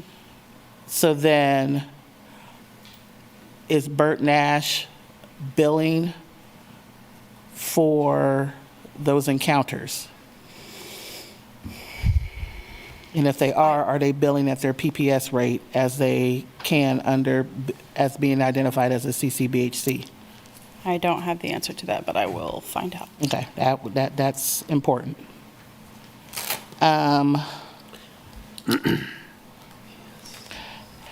So there. Commissioners, this is Matthew Falk with Burt Nash. I can answer some of these questions if you would like. Yeah, go ahead, Matthew. That'd be great. Yeah, thank you. First, I want to offer some clarification, and this is in no way about we really value our relationship with the city and with Misty. On our reporting and our financial reporting, we provided all the data the city has asked us for every year, and through your standardized outside agency reporting process. That is a very regularly practiced process on your behalf, on the city's behalf. They send us a form, we fill it out, we send it back every year that has our finances and those numbers on it. So that if there's additional data that needs to be reported in that's something that maybe the administration needs to look at in respect of their reporting process. In respect to services we provide, we do not require our outreach workers to work with people, a select or specific number of people who have insurance. We've run our outreach program since the very beginning as we work with people, whoever they are, whether they're homeless. Now, if someone does have insurance, yes, we do bill that, and we will bill that insurance if they are a qualified person. Just as a business, it would be foolish for us not to. But we don't restrict our services to folks who have or do not have insurance, understanding that our multiple funding sources, we even get federal funds from SAMHSA to provide outreach, and that's a criteria that they work with anybody regardless of what they do. So, the challenge is, though, as Misty stated, that the need is so great that when there's needs for that kind of pure outreach model, or there's needs for that case management model, those things can conflict. Case management requires spending kind of dedicated, individualized time with people, several hours a day in some instances. And case management does require a caseload. Now, when I say caseload, I mean that you have a list of people that you as a worker are responsible for, that you've been assigned to work with, regardless of whether they have insurance or not, regardless of whether they're enrolled in services like mental health services or not. That's how you track the people you're working with. Right. And that's how you document that. That's how HMIS works as well. So in HMIS, people are assigned to an individual client as a worker who is responsible for providing services for them, and they report that data into that system. That's just a standard practice within social services. So when you're providing case management and you're working with the caseload, and there's such a large need within the community, there are times in which we can't meet that need everywhere. So we can't, be everywhere all the time doing everything. And that's why we welcome this group. We welcome this move. We really are thankful for the city adding this type of workforce and this type of staffing to the community, because it will be a big help in meeting those needs that we just are stretched too thin to meet.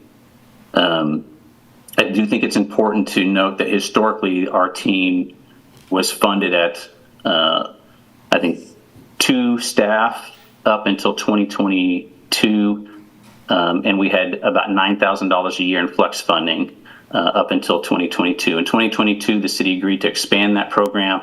And in that, we did get $200,000 in flex funding, and then the following year we got $200,000 in flex funding.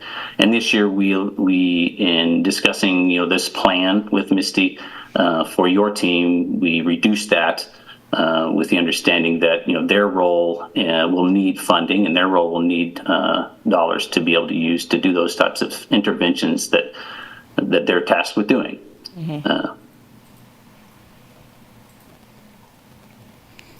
Did we lose you? Can I ask Matthew, are you? Yeah. So I don't have your last contract in front of me. Did you provide proof of expenditures previously, or is that? I'll have to go back and look. We provide an itemized report at the end of the year, typically in January, I think. And that may be a broad itemization, but I can provide you an exact expense down to the receipt for several years going back, right? We track that. Every credit card transaction, every check we write, every transaction that we make, we track individually. It's an IRS reporting requirement on our end to track things down to the very granular level financially with every dollar we spend. So I'll be happy to send that to you. Thanks, Matthew. Wonderful. It's also worth noting that hotel expense is large. We spent well over $80,000, almost $100,000 last year, hoteling families and vulnerable population people. So these are folks with children, minor children that should not be out on the street, elderly and disabled persons who may have, significant illnesses, chronic illnesses that place them at risk if they were to be outdoors any longer. So that expense is significant. There was a few during winter emergency also that needed that placement. Okay. Good information to have. Going back to my questions on page 22 under monitoring and reporting under A, just wanting to get an understanding between Roman numeral 4 and 5. So clients whose case management services were ended, and then clients who remain enrolled but are not receiving case management. So typically, there's a certain time frame, and Matthew can speak to this if he wants, of where they will keep somebody on their caseload, even if they're not engaging. I don't know what that time frame is, usually like maybe 3 months. Okay. But I don't know what it's set specifically to for Burt Nash. So if they're not receiving case management, does that person still count towards their 20 count? As long as they're still trying to engage and trying to locate that individual. I think what happens now is some feedback that I've heard is that they have a hard time locating individuals, so I hope that this team will be able to remedy that issue. Okay, and then where it says services were ended, does that mean ended by the individual, ended by? Either way. Either way, okay. You spoke to bringing on DARE. DARE's kind of going to be the catch-all for opioid and harm reduction services. Does that mean that, I'm assuming that's not someone on staff that's going to be contracted out? Or help me understand, is that going to be someone on staff or is that contracted out? That's going to be Brett with DARE. So he's providing the opioid and harm reduction services? Yes. Okay. He's already doing that on a very small scale and wants to expand that. Okay. So the executive director is going to be doing these services? Yes. Okay.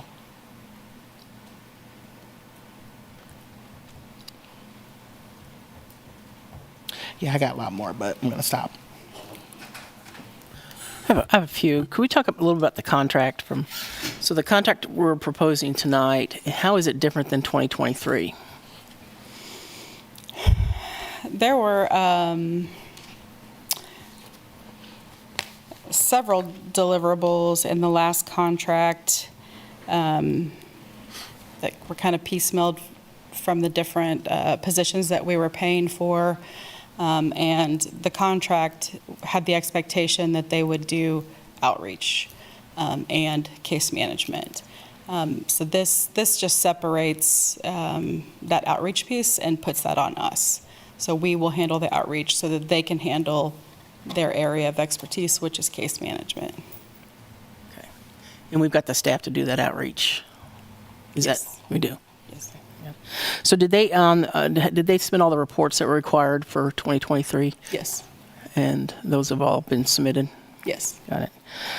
Did they complete their contract as required, including having all the staff on board that they were supposed to have throughout the year? Danny Walters is going to present on that in June. That went to her, and so she's going to put that on the agenda to bring here.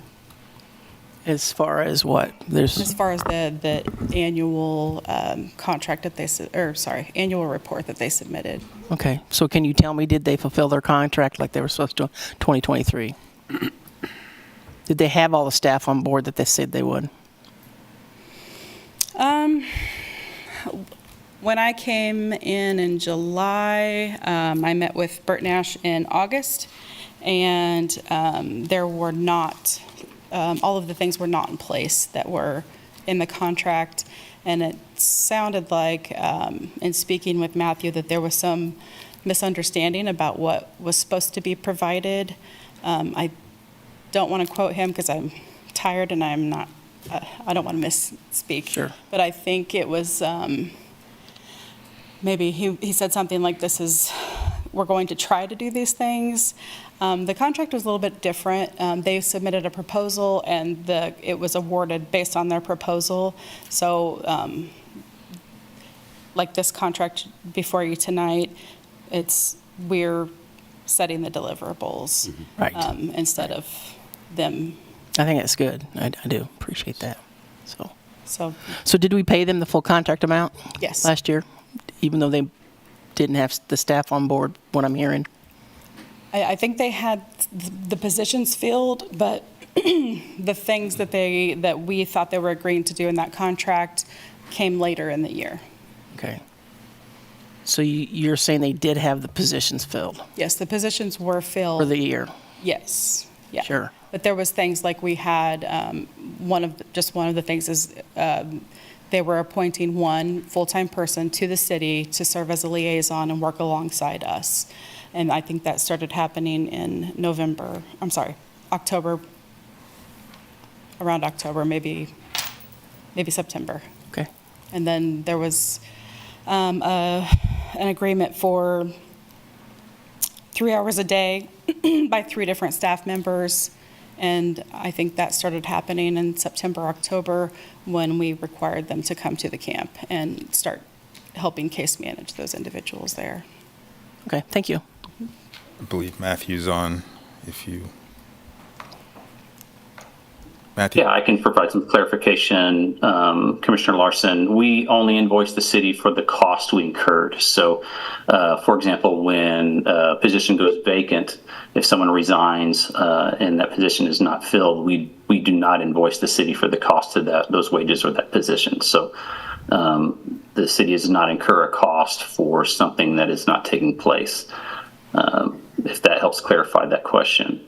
But the last year did ebb and flow. We started the year providing support in the shelter within the Vermont Street Recreation Building, and we did have someone riding along with Parks and Rec, and we did have an individual partnered with the city that did drop off around May as there were some staffing changes and some asked to be in other places, and with those staffing changes, we got stretched very thin. And then we started that back up, I believe, around August with the individual formally. I guess I'll back up. That wasn't a formal arrangement before that in the year. It was kind of, I guess, an ad hoc arrangement as needed. And then in August, we made it a formal arrangement and placed that person in a kind of a permanent position with the city staff. If that helps answer that question. Thank you, Matthew. I appreciate that clarification. So what I think I'm hearing, and correct me if I'm wrong, is that Matthew's indicating they only billed for what they had on staff, but I thought I heard that we paid the entire contract amount. So how does that?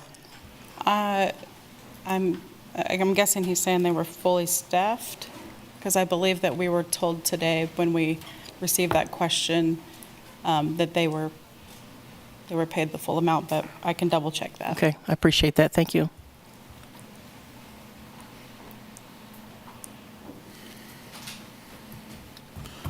Any additional questions? Right now.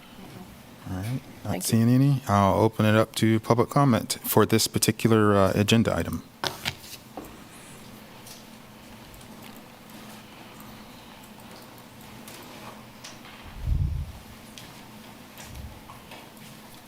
It's me again, Garrett Elliott. Okay, so I've got a couple questions. One is I kind of want to know a little bit more about the people sending people home to their place of origin. Does this include other countries? Does this include remote regions of areas? Also, is that still going to allow for 100 people if you're sending someone all the way to like the remote regions where the Athabascan live and stuff like that?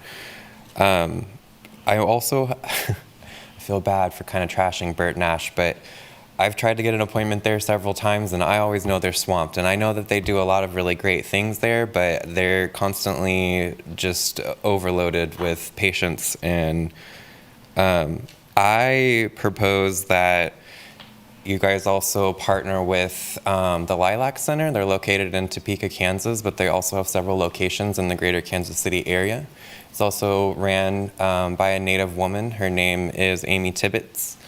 And they actually specialize in harm reduction as well as distress tolerance, emotion regulation, and already serve unhoused people as it is. And they have the capacity to do this. I know firsthand my ex-husband actually was the site supervisor of Topeka And I think there needs to be more partnership, not just with the Lilac Center, but with Topeka too. And you could also include the hotels there, because I'm sure a lot of the hotels there are at cheaper rates. So, but I just kind of want to talk about, I come here to talk about specifically the Native community. I just want to make sure that, you know, they're actually being sent to where they live, and because several people who are unhoused and they're Native here, like, they haven't seen home in a really long time, and, you know, that really could be beneficial for some of those people. So that's just really important to me. Thank you.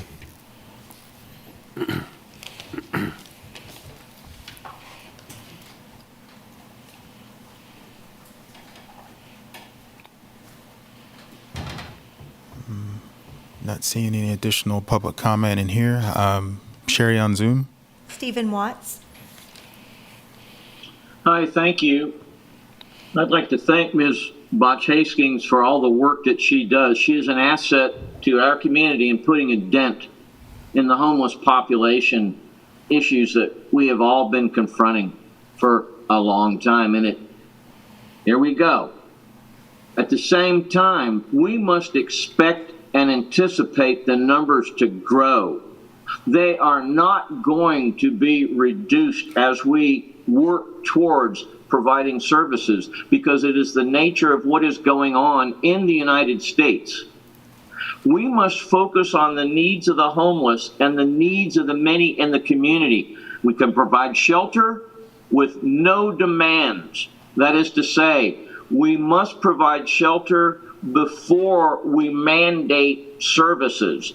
Let people come and drink water when they want. Shortly after Ms. Hastings was employed, I forwarded her an email that I had sent to Mr. Finkeldye and Mr. Littlejohn with respect to issues, how to deal with this that has been going on in New York. And this strategy known as Housing First began renting apartments for homeless people with mental health diagnoses and delivering medical and psychiatric services to them at their residences, debunking the prevailing belief that people could not remain stably housed without having first undergone treatment.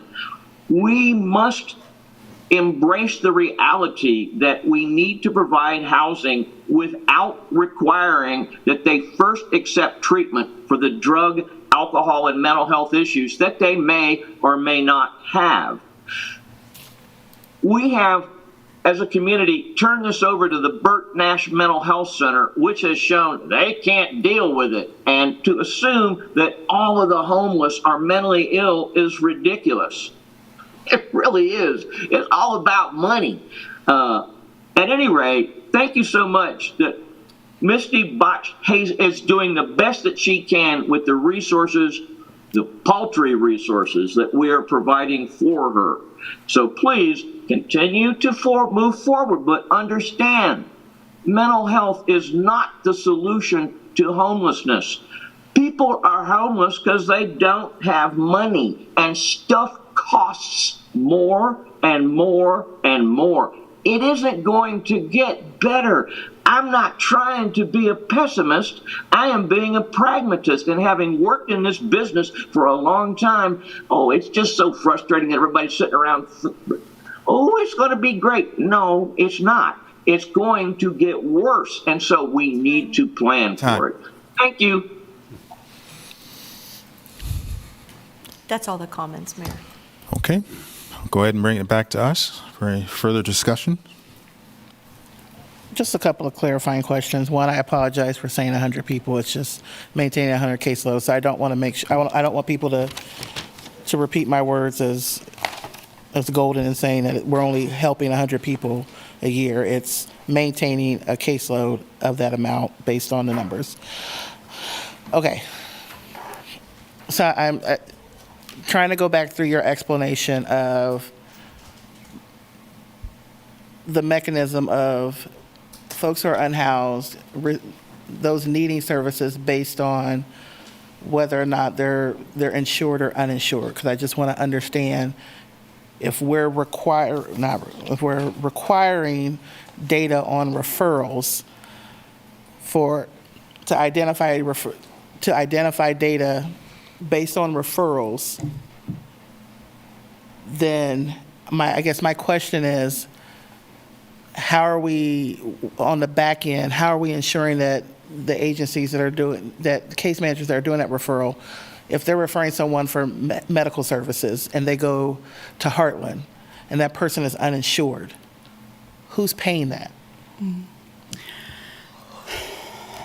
Well, because we're asking for data for something that we're not paying for, or maybe we are and I'm not understanding it.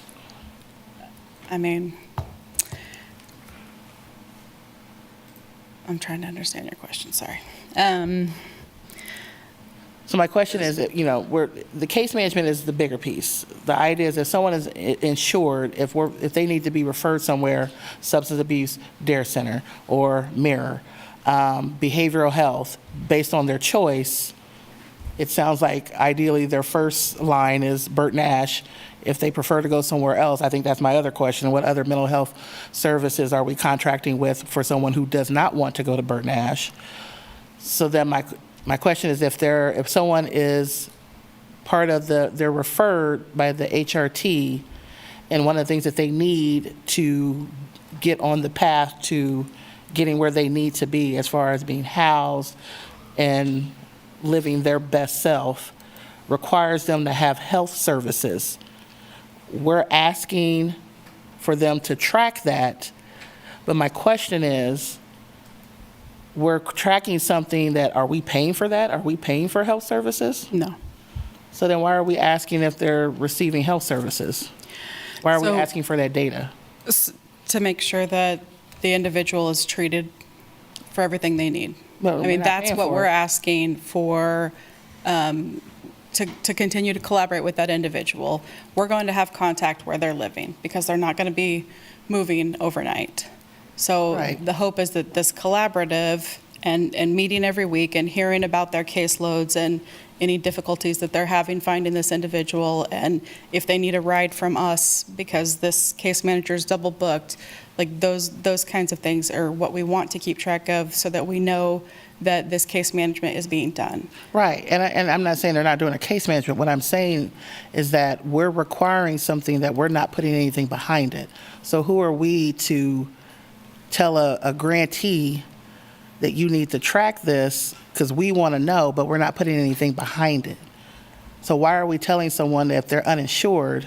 I mean, I get it if they're insured, and even then I still don't get it. So my point is that if that's integral to their transition, then there should be something behind that. But we're not putting anything behind that, but we're requiring that we be aware of that. And I don't understand what you're going to do with that data. So you're collecting that data to do what with it?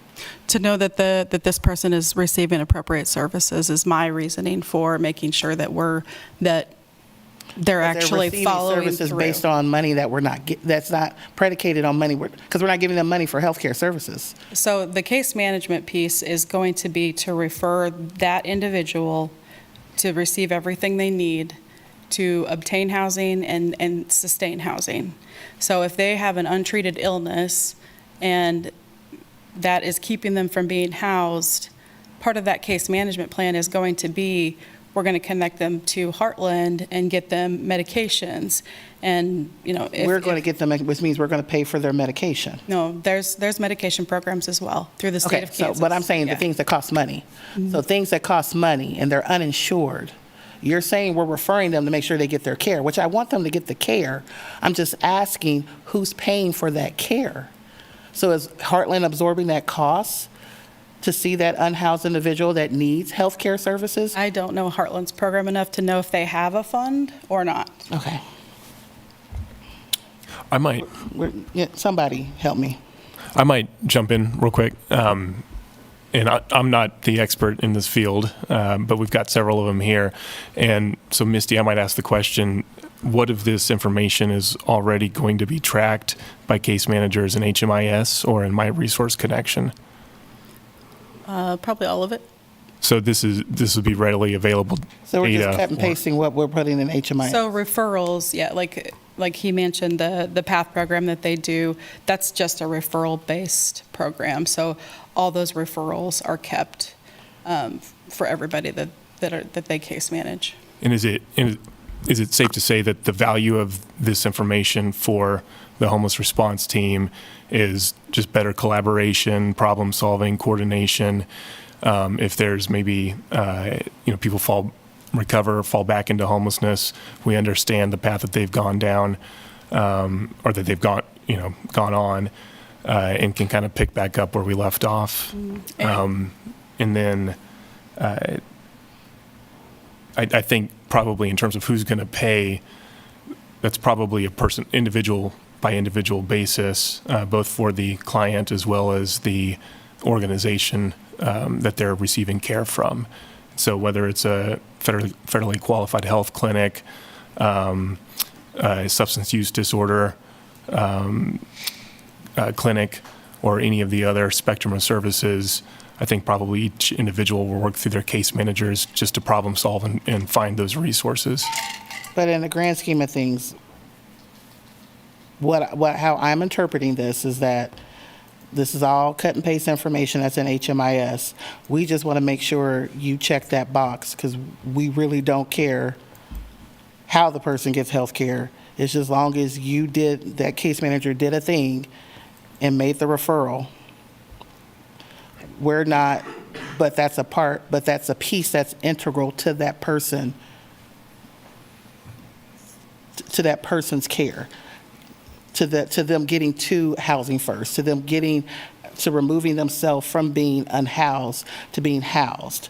So, I mean, we can argue this back and forth, and I don't want to argue. What I want everyone to understand is that, yes, we are paying for case management. My question is for the bigger piece. It's not just us, it's for the county as well. Who's paying for the health care for the folks who don't have insurance? Because the health care is just as much important as the housing and the access if they need substance abuse care, if they need mental health care, all of that has a cost to it. So are these entities seeing uninsured individuals and they're absorbing the costs? Is it a cost matrix where I will absorb the cost of so many uninsured individuals because I can contract, because I can take a PPS encounter for so many when it comes to mental health? Who are we referring them to for health services? Are we putting the onus on the healthcare entity to absorb the cost of an uninsured person?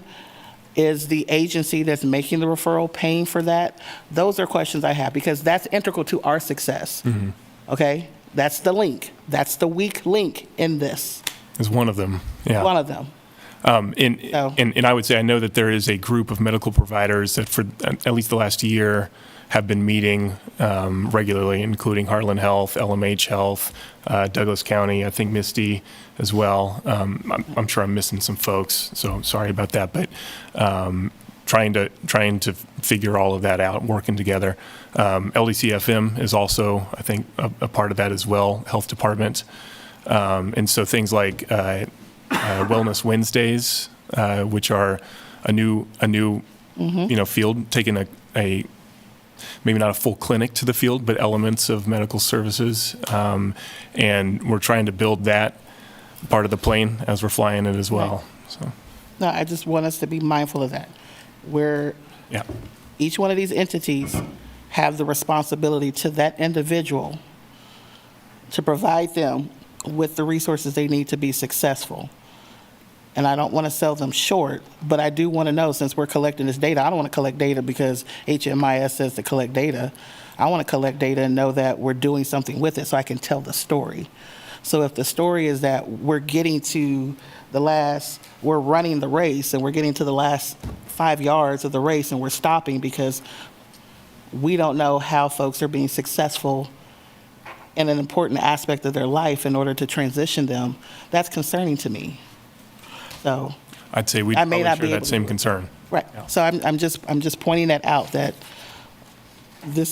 I understand the agreement, but this is the underlining ancillary pieces of the agreement that when I talk about access, when we say use and success, how is someone navigating that space and using it to their success?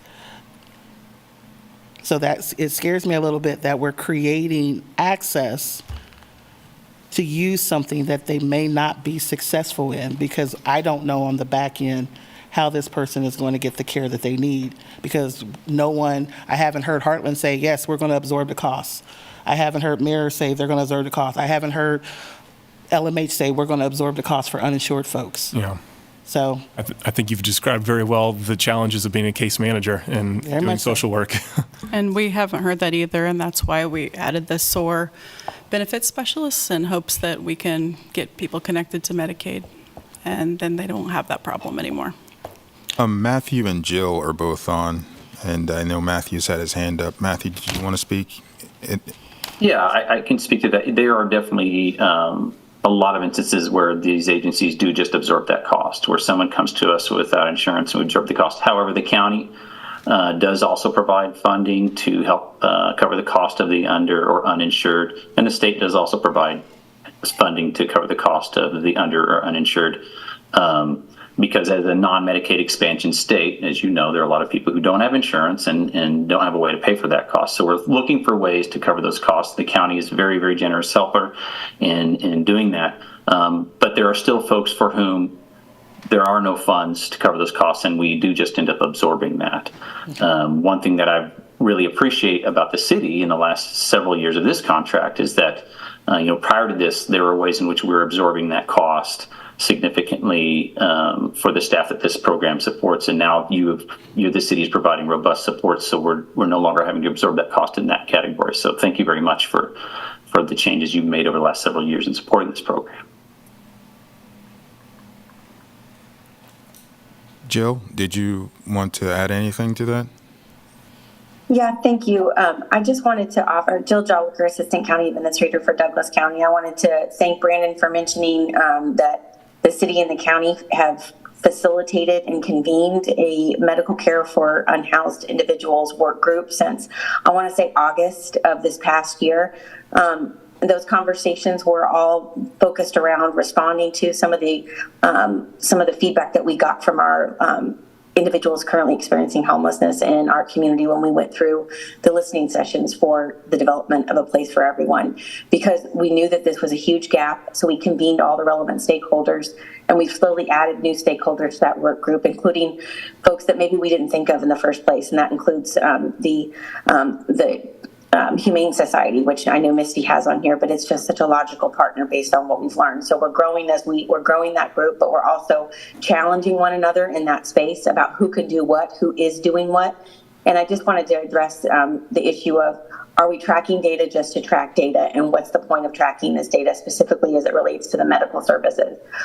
We're still trying to understand the depth and of the nature of the need for those medical services, who has the capacity to tap into their funding resources, their braided funding resources, whether that's a CCBHC model or the federally qualified health center model. We need more information to know whether or not the HRT street outreach model works, and if it's truly a way of engaging folks that we've had difficulty engaging, and what nature of services they need. I also think what Misty is envisioning happening with case managers and some of the members of the HRT, whether we're talking about the staff from MIRROR or the Artists Helping the Homeless peer outreach worker, we are looking to coordinate care amongst providers. And so understanding amongst that team, how is the care being coordinated? And if folks don't want to be served at Burt Nash, how is their care being coordinated at Heartland? How is their care being coordinated at MIRROR? That's going to be their job, to make sure that that's a cohesive team that they're coordinating care around. And I just want to say that the county has a keen interest in understanding whether or not we need to folks that are doing work or get compensated for the work that they're doing, and if that work brings value to what we're all trying to accomplish under the strategic plan. again, we have a work group that meets monthly, and we're making a tremendous amount of progress. And I appreciate the space to talk about it tonight, but I do think that this is phase one of this work. We're not close to the finish line. We're just getting started, and I think there's going to be more iterations of this work, but it's hard work just to figure out what we need at the first phase of it. Well, thank you, Matthew, and thank you, Jill. I don't disagree with any of that, and I think when I make the comment that why are we tracking data to track if we're not doing anything with it, that was a bit of me being flippant. I think the idea is that I want folks to be able to articulate why, and that's the reason why I asked the question. But I do appreciate the comment, and I know we're nowhere near the we're nowhere near the finish line, so you don't have to sell me on that. But I do want us to be able to interpret and articulate why we do the things that we do, or why are we doing those things when there's not a connection point to it, or there's no funding attached to it, to know that it's part of a bigger plan or what that bigger plan is. Because again, I don't know all of that, and that governance has not been shared.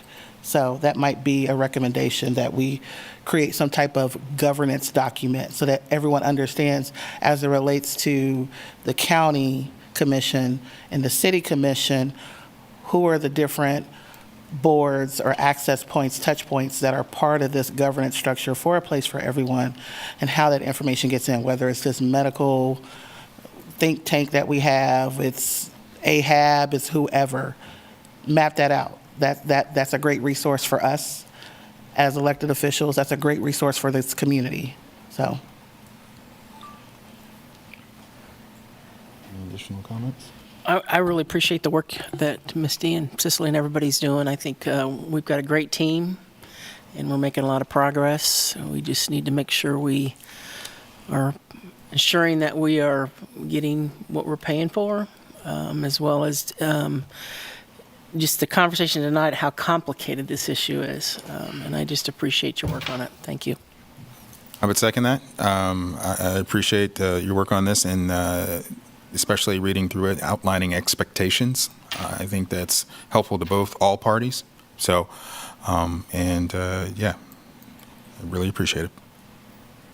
I agree. Everybody's made a great point of how much effort you've put into this since you've been here. I really appreciate you sharing a lot of your planning and ideas with me previously, and all the outreach information that's been available when asked. And I really appreciate the effort that went into formulating this. And as someone previously pointed out, I think it was Jill, this is phase one, and we got to start somewhere, and this is an excellent place to start. And I really believe this is going to yield better results, mainly because of the information we're collecting and the constant sense of urgency I hope we carry this work out with, that only a team can do, and not somebody who's perhaps as only isolated incidents, may spend 9 hours a week or a day. You know, we need a serious effort to put into this collection, and I feel like this is a serious effort to do so. And I can tell your guidance is in here, and I trust that this is a good first step. So thanks for doing all the work.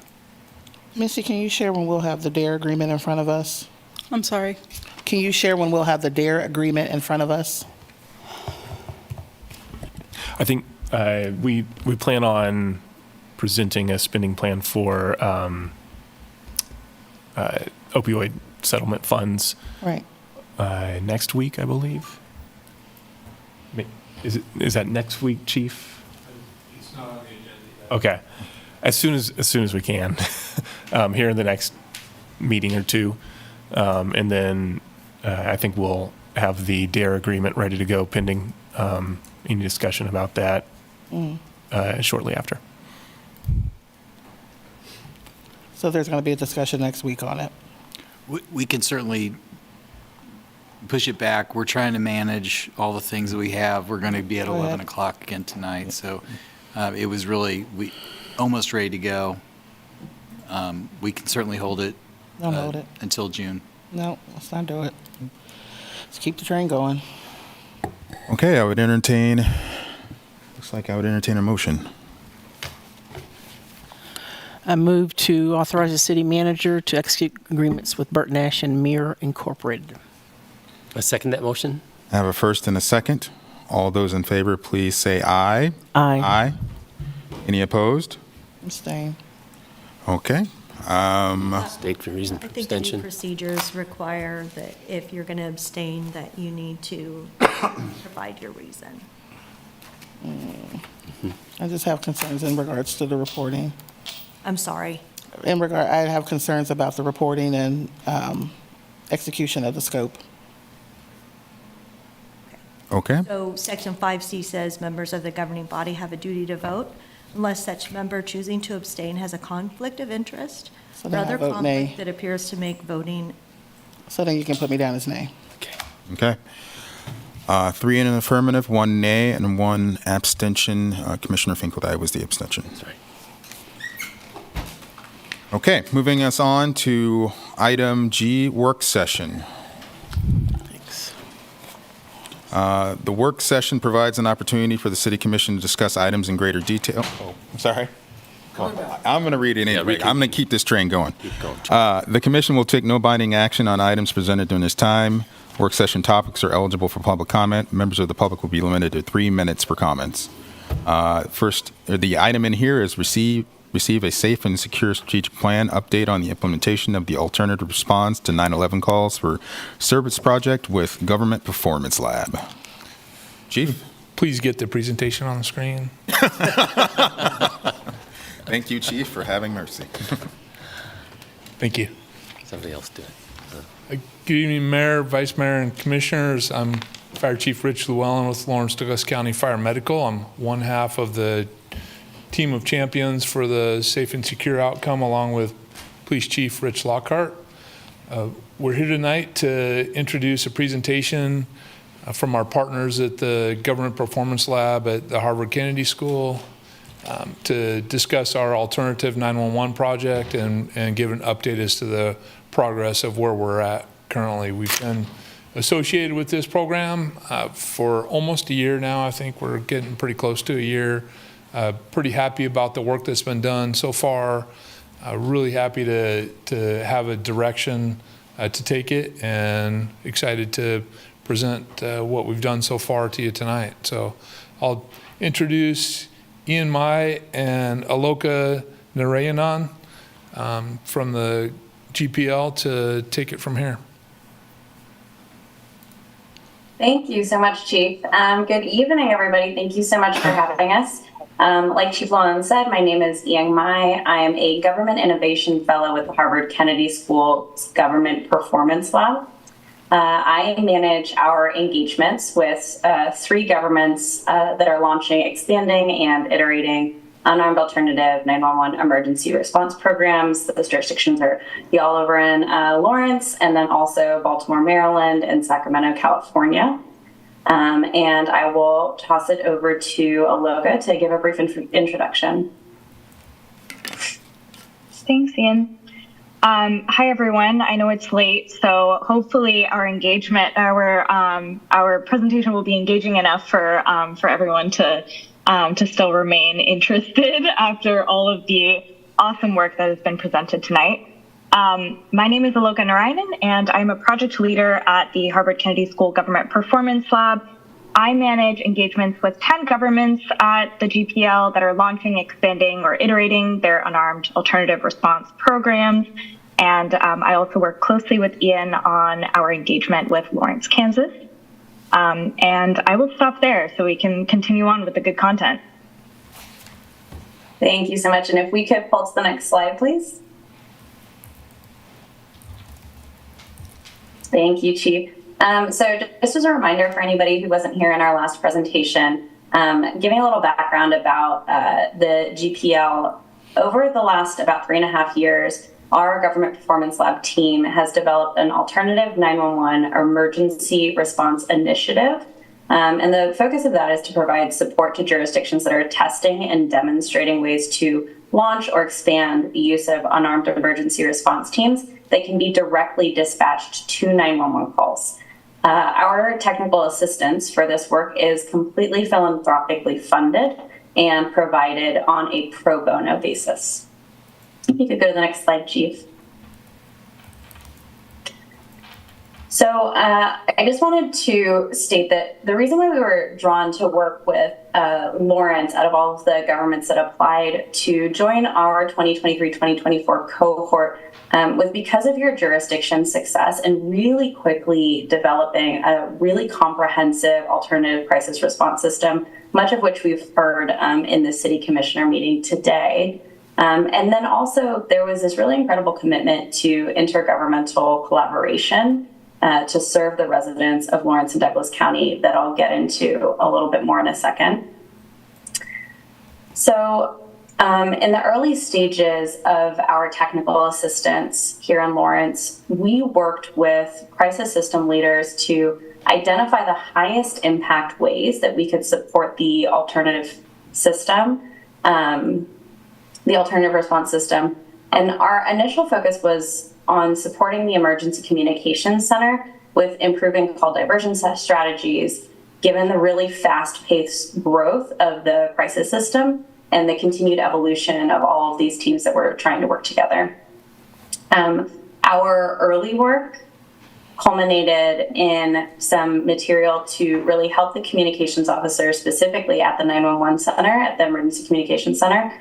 So these are the folks who take and triage the 911 calls. And these materials were to help them train up on the various services offered by crisis organizations in your jurisdiction. And the other thing that this work really did was it illuminated a growing need within the crisis system to ensure that all of the organizations and teams that were involved really understood each other's roles so that they could plan together to create a really efficient and coordinated system. Oh, sorry, Chief, can you go to the next slide? Forgot to cue you.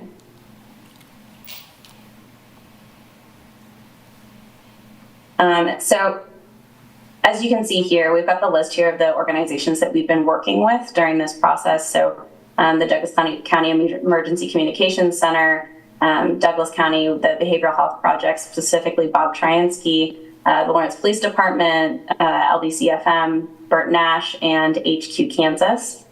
And if you could go to the next slide, Chief. Perfect.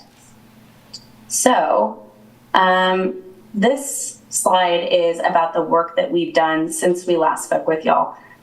So in January, we began with a new focus that was sort of fed through the work that we had done earlier on in the previous year. And what we were doing was facilitating a strategic planning process with these crisis system leaders that we were already working with. One thing that really stood out to us during that process has been the willingness of the leadership in this process to really work together to build these relationships and find really innovative solutions to problems that they might not have ever faced before. Collaborating across these agencies is one of the most difficult obstacles to success that we actually see in other jurisdictions that we work in. What we're really asking these organizations to do is work together despite these different cultures and values and goals, and come together and learn how to speak a common language and make these consensus-driven decisions on issues that impact them personally and professionally. And the leadership in Lawrence has been a case study in how to get this process right. So their openness to working together in service of this common goal and really dive into these difficult issues and learn from each other is really evident in every single one of these meetings that we've convened. And we've also seen an increase in offline communications between the agencies involved in this crisis system, really working on their own to develop the lines of communication that are really crucial in standing up a successful system. So we see this as a really great sign for the long-term success of Lawrence's alternative 911 emergency response program. Chief, if you could go to the next slide. Oh, sorry, go back. All right, so I'm gonna just voice over a little bit more about the work that we've been doing since January. So as you can see here, our plan has kind of a step-by-step process of building the strategic alignment in this system. We at the GPL have undertaken really similar processes with other jurisdictions to align resources and build rapport among leaders to really successfully guide the system development. And as you can see, the process here begins with alignment, which is really just ensuring folks are on the same page for the outcomes that they want to see in their communities. And it ends with a plan for implementing any of these system changes that result from the strategic planning. So we, as a crisis system group, which includes all of those organizations that we showed you before on the previous slide, have been meeting 1 to 2 times per month to engage in these group discussions facilitated by the GPL. And just to kind of give a quick voiceover of the components of that work, we began this first step, the aligning step, in January, aligning on these guiding statements, which are sort of principles that we agreed to adhere to for good faith collaboration. We moved on to looking at the types of calls that come into 911 and using a really data-driven approach to identify any triage changes that the system needed to ensure that callers are connected to the resources that really address their needs. And the part that we're in now, we're sort of in the midst of ideating about what personnel may need to be added to the crisis system to better address community needs, and outline what dispatch these personnel could look like, and identifying an operational plan for any substantial changes that come out of these decisions. So we anticipate this last step, the planning for implementation, to be completed around the end of June.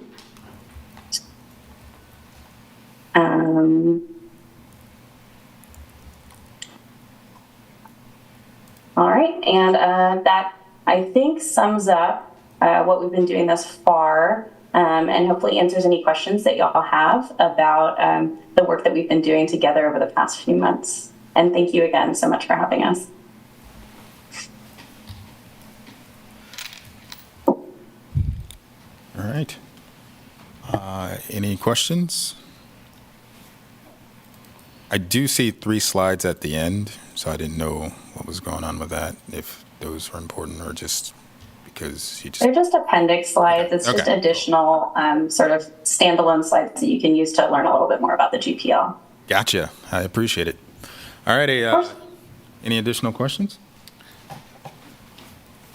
Well, I'll ask the hard one, which is, assuming the plan is done in late June, when would you think it'd be implemented?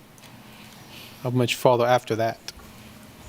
I hopefully immediately. We're starting to do some of it. One of the things that we're looking at right now are call types that we can include. So out of my top 13 calls for service, we're looking at, right now, my number 1 call is request to speak to teleserve by phone. Those are our unarmed responders. That's my number 1 call for service. I know, when I saw this is for last year. Adult welfare check is number 2. Again, something that does not require an armed police officer. Trespassing in progress is number 6. Doesn't require an armed police officer. Non-injury accident, number 7. Does not require an armed police officer. Number 8, parking violation, does not require an armed police officer. Number 10, noise or loud music, does not require an armed police officer. Number 12, suspicious activity in progress. Number 13, suspicious activity just occurred. Neither necessarily require an armed police officer. So right now, we are going through those calls and some others and developing exclusionary criteria for what determines whether or not we can send unarmed, maybe mental health response team, unarmed police, or do we have to send an armed police officer? And so once we start getting those criteria established... Just a second. Trespassing does not require an armed officer. They have always sent we are currently in the question phase. Please stop. Thank you very much. Sherry, can you make sure? Thank you. Continue, Chief. So we'll start implementing that right away. One of the agencies we're looking at matching up with is Durham, North Carolina. They've done a really good job with this, and we're actually discussing going there in July to get some firsthand experience with how they've dealt with this. But they are doing a lot of things. They even send unarmed mental health response teams to domestic disturbances, and they've got some success stories with that, where the police can go and stabilize, turn it over in a warm handoff, and they're seeing some really great results with this. So that's kind of where we want to get. So we're working through that right now. And it's taken some time, but I think like anything else, it's a marathon, it's not a sprint. And we saw earlier tonight that you get some good work out of things when you don't try and rush it. And we're really trying to be deliberate about this, involve everyone, multiple different agencies to be able to come together and agree on something. So excited for this update for you all. The next one you will see some of those calls and how we're responding to them. Thank you. Very exciting. Any additional questions for the team? Nope. Not saying anything. I'll move us on to public comment. I'm sorry. Yes, go ahead. I'll hold off on public comment for that. Yeah, one or the other. Just a word, Chief. For the question was, when will we be implementing this? And what I would say is we've already implemented stage one because we brought 911 online, we have the crisis call center, and we have the mobile team, and we have the mobile integrated health team. So this is how do we iterate so that we can more effectively use these components that we've brought online. And so we're looking at what the data for the last 18 months is telling us about how we're utilizing these resources, and then looking at the opportunities to fine-tune, tweak, and adjust so that we can maximize the community's investment in these resources and also make the best use of the professionals' time that are on these teams. Thank you. Thank you, Bob.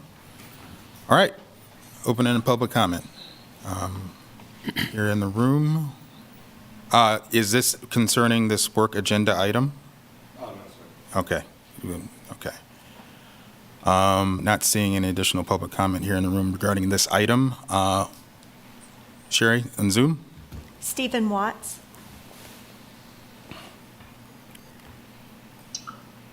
Hi, thank you. You know, rah, a great report.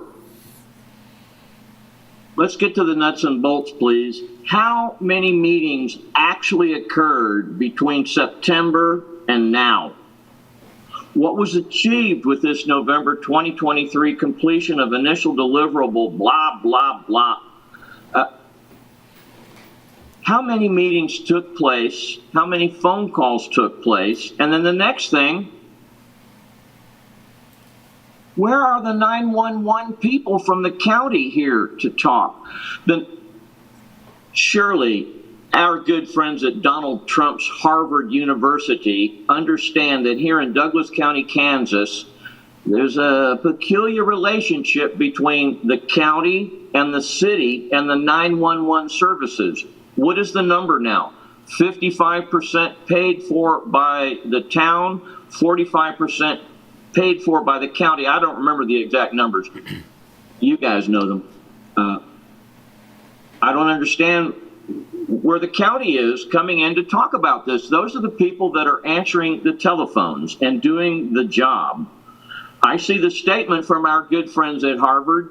Please contact your city officials with any questions. There was no response to the emails that I sent.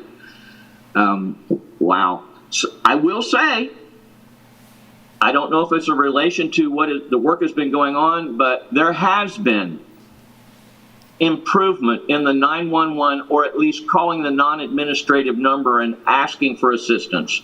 Yes, there has been improvement there. Thank you for that. However, please, instead of giving me this slick and glossy report, how many meetings took place, where were they, and who participated? Thank you. Garrett Elliott.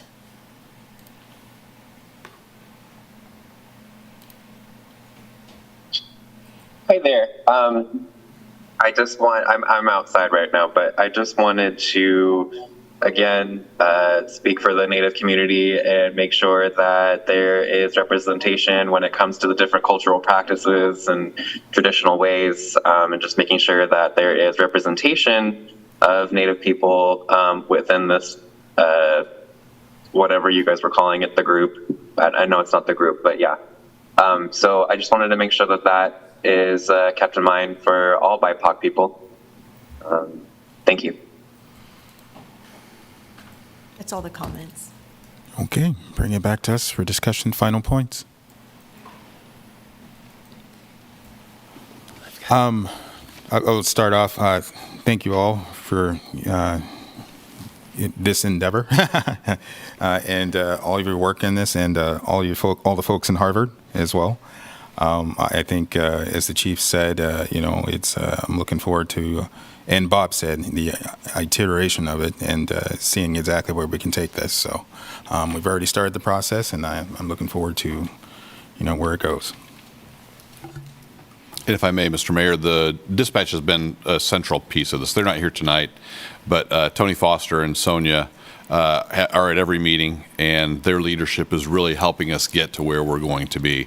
And I think that you'll be very pleased with that final result, and it will illustrate their leadership and their ability to work together. And as Ian said, one of the reasons they selected us is because of how well all of these different governmental bodies are working together to solve this problem. So it's the city, it's the county, it's Burt Nash, it's headquarters Kansas, and fire, police, all those agencies working together to make this happen, because that's what's best for our community. Thank you for that mention, Chief. Any additional comments? Thanks. All right. Thank you. Thank you. Thank you so much for having us. Thank you. Thanks, everyone. With that, I will go ahead and move us on to item H, the city manager's report. Craig? Thank you, Mayor. I'll just be real brief and answer any questions. We have the Outdoor Aquatic Center update. That's just an ongoing process of design and community, gathering community input. Economic Development Agency's progress report. That's an update on all the work that's been happening with our various partners in that space. There's a common consumption area update. That was something that was a request from the commissioners about our process going through for that. And then we added an agenda item, an update on a modification from our hiring practices that we'll introduce 2 new police cadets that I provided information on, and then future agenda items. Okay. Any questions regarding this?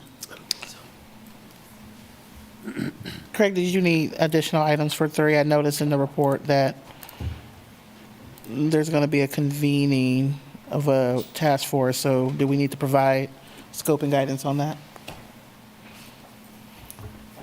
I think Porter's on, but I've been sitting on that as well. We've met, I think we've met once, and we'll have our second meeting. Are you wanting to know who's on the task force, or? Just curious, and was there anything that they needed from us as a commission as far as, I didn't know if we wanted to talk about, scope of what are we thinking as far as the consumption area, hours, or are they going to bring that to us? I think land, but I'll let Porter respond. Good question, and yeah, what we'll do is bring that to you. So it's a stakeholder committee, folks representing the police department, Downtown Lawrence, Inc. As Sherry said, Sherry's on it, Mark Hecker, Brad Harrell, and others, and we're all just getting together and working with ABC to understand the different parameters and to determine the best location for the common consumption district that would bring back to the city commission for review. Okay, I did some pre-work, so I'll just hold off and wait till you bring it back to us. Okay, thanks. Any additional questions? Okay. It's a public comment item, so open it up for public comment here in the room specific to the city manager's report. Yeah, this is Chris Flowers. I was just wondering, instead of that common consumption area, why can't we just let people drink downtown, and regardless of whether or not they buy it from a business, why not just buy it from a liquor store and be able to drink out and about around town as long as you're not causing problems? Thank you. Okay. Is this regarding city manager's report? Yes. You're almost there. You're almost there to open public comment. Oh, yeah, so, okay. No, it's okay. I knew you were waiting, so I just wanted to clarify. Any on Zoom, Sherry? No, Mayor. Okay, open public comment. Shares. Good evening. I'm speaking in regards mainly to the woman who who was in here earlier, very desperate to speak and unable to because it was not public comment. That being said, one of the things she was trying to highlight was the mistreatment of children in the O'Connell care system. That's only one of the topics I'm covering. The other is the mistreatment of students at Lawrence Public Schools, specifically LHS. It is under my concern that they have purchased or have made deals with Gaggle, which is a software company. In my opinion, it is a spyware company. It has outed LGBT students. It has outed students or victims of rape. It invades privacy, and not much information is really given out. And this is our taxpayer dollars, if we're being completely honest here. I mean, and they are not giving out this information. Can you go ahead and address us? Yes, I'm sorry. I mean, this is the community's taxpayer dollars, and now they're cutting German programs and many other of the arts programs. And I understand that this is something specifically concerning USD 497, but I think that there may be some sort of mismanagement or what, but I just think that something is fishy, and that's just what I have to say. Thank you. Thank you.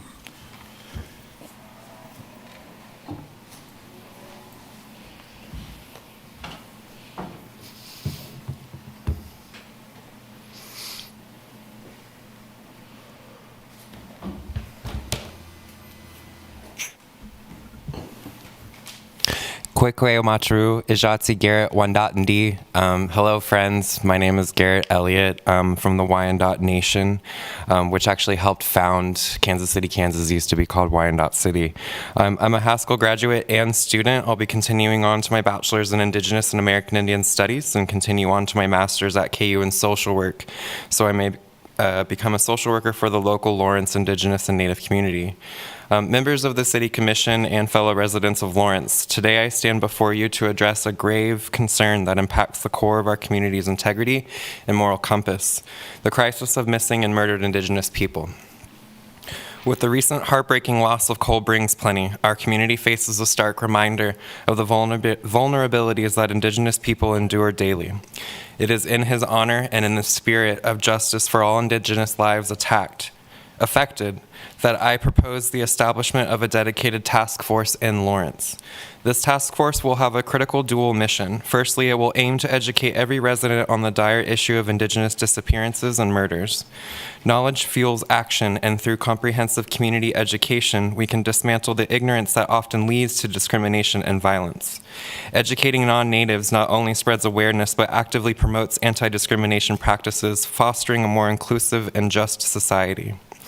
Secondly, this task force will address the pressing need to enhance the security and well-being of our Native community members.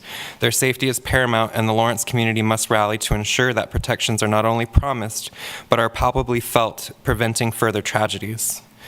Additionally, we cannot overlook the profound mental health repercussions such tragedies have on families and the local Native community at large. Therefore, our task force will also prioritize mental health support, providing resources and care tailored to the needs of our Native residents, helping them heal from the compounded traumas of loss and historical injustices. The establishment of this task force is not merely a response to tragedy. It is an urgent call to action, a step towards commitment to the safety and dignity of every citizen, especially the most vulnerable. Let us honor the lives of Cole Brings Plenty and many others by turning our collective grief into proactive solidarity. Thank you for your attention and commitment to this cause. Together we can forge a path towards a safer, more equitable Lawrence where every resident is respected, protected, and valued. Let's make this task force a reality for our community and for the generations to come. Once this task force has been created, please reopen and re-examine the case of Cole Brings Plenty. Tijame, thank you.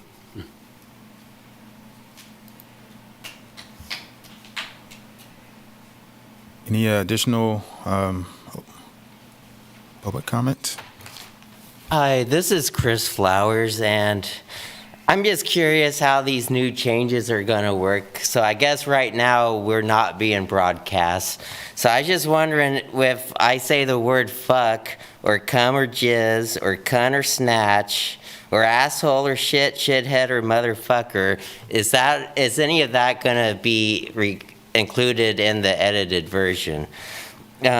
and like cunt, like if I refer to a cunt as like a vagina, I mean, is that okay? But if it's a cunt just as a derogatory slur against a woman, is that not gonna be allowed? Like, what words will and will not be allowed, I guess. Also, I want to say, I think we should consider going back to 4 meetings a month, and maybe there wouldn't be these late night ones going on. But I want to go back to what gets edited. If I do this, will this get blurred? If I'm like, fuck you, Mayor, which I'm not actually saying, I'm just testing this whole thing out. Anyway, I'm just curious what's gonna get shown, and thank you, motherfuckers. Have a great night.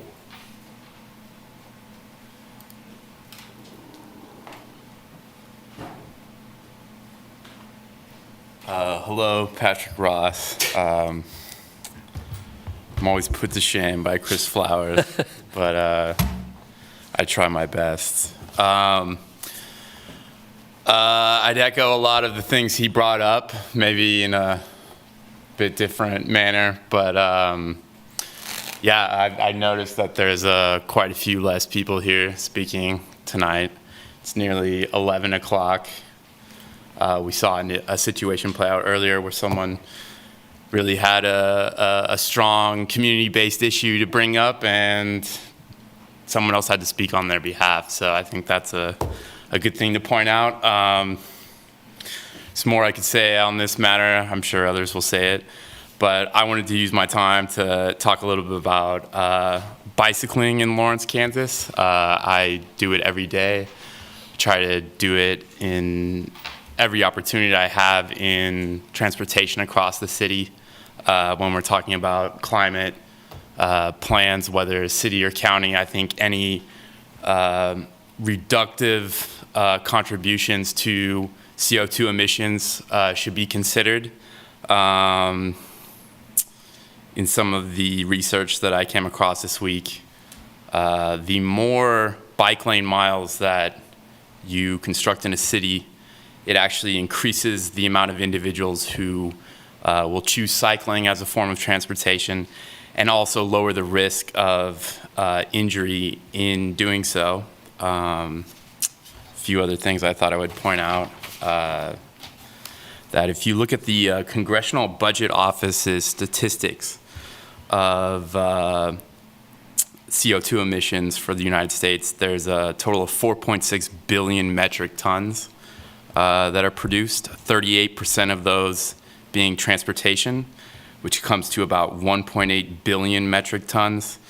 And of those transportation CO2 emissions, 58% are personal vehicles. So for example, driving alone is about 404 grams of CO2 per mile, carpooling about 230 grams of CO2 per mile. And I'd happily note that walking or bicycling produces 0 grams per mile, and in fact leads to many other beneficiary elements to one's life and the environment around them. And so the thing that I would encourage us to do is to build protected bike lanes beyond just putting a line on the ground. And I encourage everyone on this commission to ride their bikes in town and see how safe it is, and to maybe consider not only yourself but others in the community to do so as well. So thank you very much. Okay. I'm not seeing any additional public comment in here. You only get to give public comment once. I just want to briefly reemphasize my point. No, I'm sorry, only the one time. Zoom, Sherry? Rowan Sharing?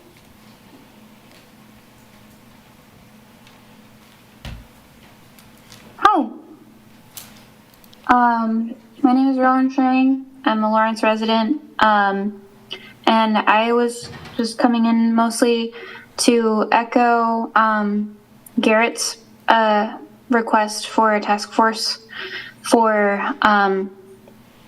by POC people with a focus on our Native community in town for all the reasons Garrett was mentioning, like that there's a lot of compounded trauma that comes with these cases of missing and murdered people.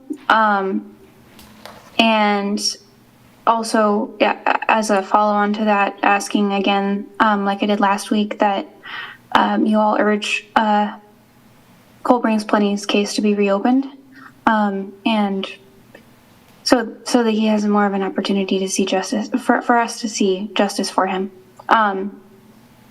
Additionally, I wanted to say again that I am disappointed that general public comment was moved so late in the meeting schedule. It is, I'm going to have to run to get to my job that starts at 11 p.m. just after doing this. And that I feel is pretty burdensome for most people who would want to come here to make public comment. So if you can consider moving it earlier in the agenda in future meetings, that would be very much appreciated. Thank you. Stephen Watts. Hi, hopefully the buttons are clicking correctly. You know, there weren't answers to my questions with respect to the 911 emergency group. It was just glossed over. Ms. Sellers, I texted for 30 minutes and then some to the moderators that there was no video feed for you. So I apologize if you didn't want to be on video, but you know, it would have been too much like right to just say, hey, we know what's going on. Anyway, we now approach the city clerk determining what can be submitted for input, community participation in written form, if it's been submitted before. I have submitted some documents which I've been told have been excluded because they had been earlier submitted. Hey, nobody told me why. I asked why. I phoned them. They don't return phone calls anymore. They just tell you what they're going to do. This is full-on bull butter. Hey, if the deal is because it takes up data storage space, I get that. Even though it's only about 2 kilobits of data. However, because I believe in service, I worked in government, I provided these services. Why can't these people write down, the participant submitted a document earlier on April 2, 2024, and it can be found here. And then they put a link. You know, they actually spend some time and type it in and say, this is where you can find it. Or do you want to allow the city clerk to determine, now we're not going to admit that. What kind of nonsense is that? That's what it is. It's nonsense. Going on to the next element, changing gears on you now. A couple of months ago, I asked about carbon monoxide detectors and their distribution for the community, and the mayor accepted what the fire guy said, Mr. Llewellyn said. I learned today, since September of 2023, they've distributed 2 carbon monoxide detectors, and yet they brag about getting a grant and getting even given to them by Cotton's hardware store. I see the ability to distribute carbon monoxide detectors across the community with no questions asked. What's the problem? Next, Bart, Mayor, just to have a little bit of fun, you told that poor lady as she tried to provide community input that she could talk ad nauseum. No, she cannot. 3 minutes. Thank you. Alyssa Besner.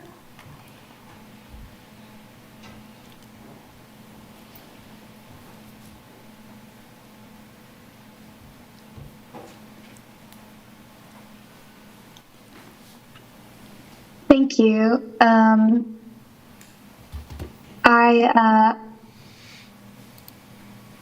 I also wanted to speak to the need to support the Native community in Lawrence right now, and echo the sentiments of my friends Rowan and Garrett. The case of Cold Brings Plenty and those who preceded him are incredibly devastating to so many people and have so many implications in this day and age for this continuing to happen. It is incredibly important to our culture and the community right now that we're all saying to our elected officials that we would like this to be further examined, further processed, and there to be a process that holds those who would do their jobs lazily accountable, and it would be incredible to receive support in that manner. I also want to mention that the public comment at this particular hour has been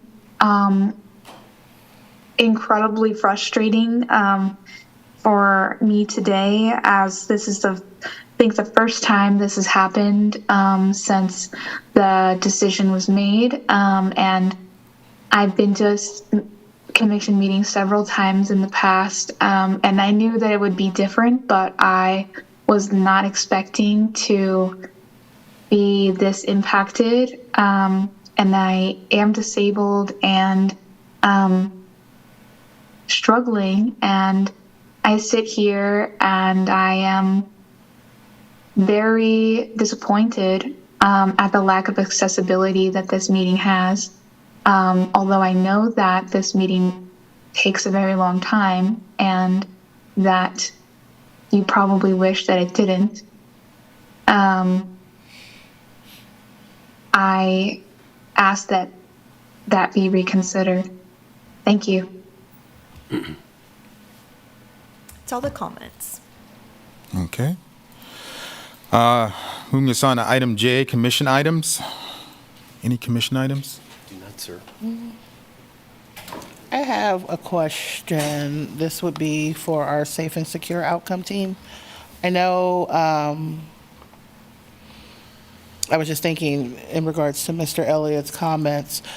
In 2021, there was a bill that passed that I don't think it required training, but it was a mechanism to offer agency training around missing and murdered Indigenous persons.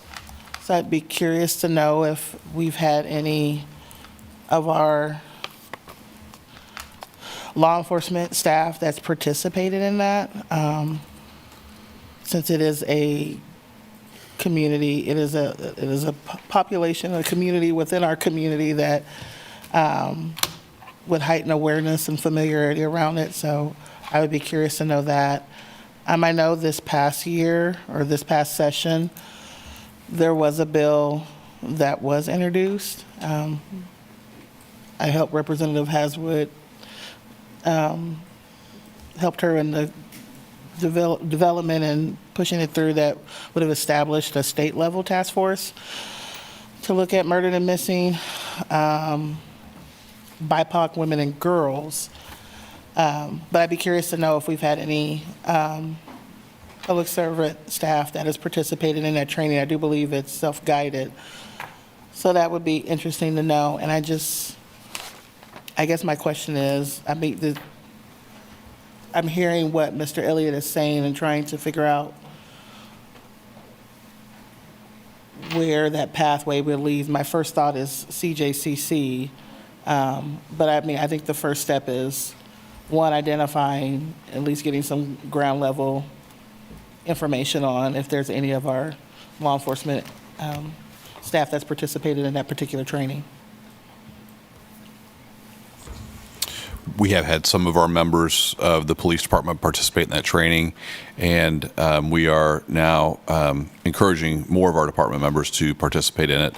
I don't have an exact number for you right now, but we're hoping to try and implement that for most of our department members. Also, just we've looked through all of our files. We do not have any unsolved cases of missing or murdered Indigenous people in Lawrence. So just a little piece of information for that part of it. I think there's an opportunity here, and I think I'm still high level thinking of what that looks like as it relates to, I think, a very reverberating theme that we've heard tonight as far as delivery of services, access to services, and we're saying we're utilizing an equity lens. And I want to make sure I hold our groups accountable to how are you articulating that? How are you interpreting that?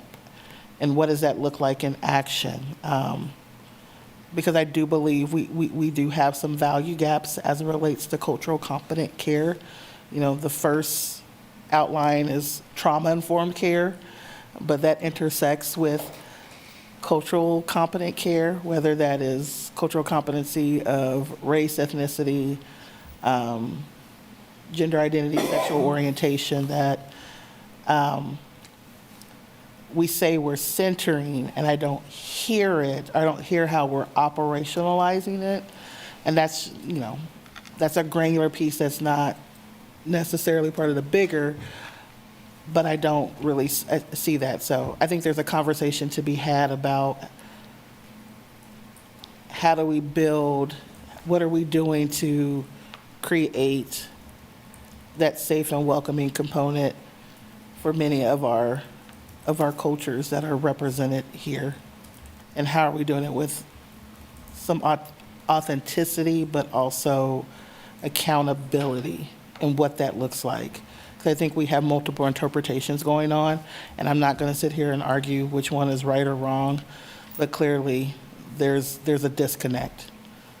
And as we continue to move these processes and plans forward, whether it's a climate action plan, a place for everyone, our strategic plan, if we have folks in our community saying that they don't see themselves in this, the question is not to argue with them that they are in it. It's to give the work back and say, help me understand where you don't see yourself. So. And Commissioner, I'd be happy to have a conversation with you and get some insights and some advice for how we might be able to accomplish that anytime. That'd be good. Thank you, sir. Okay. Believe, so Sherry, we start commission calendar, and since we're so close to the end, should we just, we're at 11. Yeah. Motion to adjourn. Yeah, motion to adjourn. Okay, yeah, motion to adjourn. Let's do it. All right. First and a second, all those in favor, please say aye. Aye. Aye. Have a good night, everyone. Passes 5-0. Good night, everyone. That's okay. It was the battery. I was thinking that, but I thought it was kind of funny. Well, because I had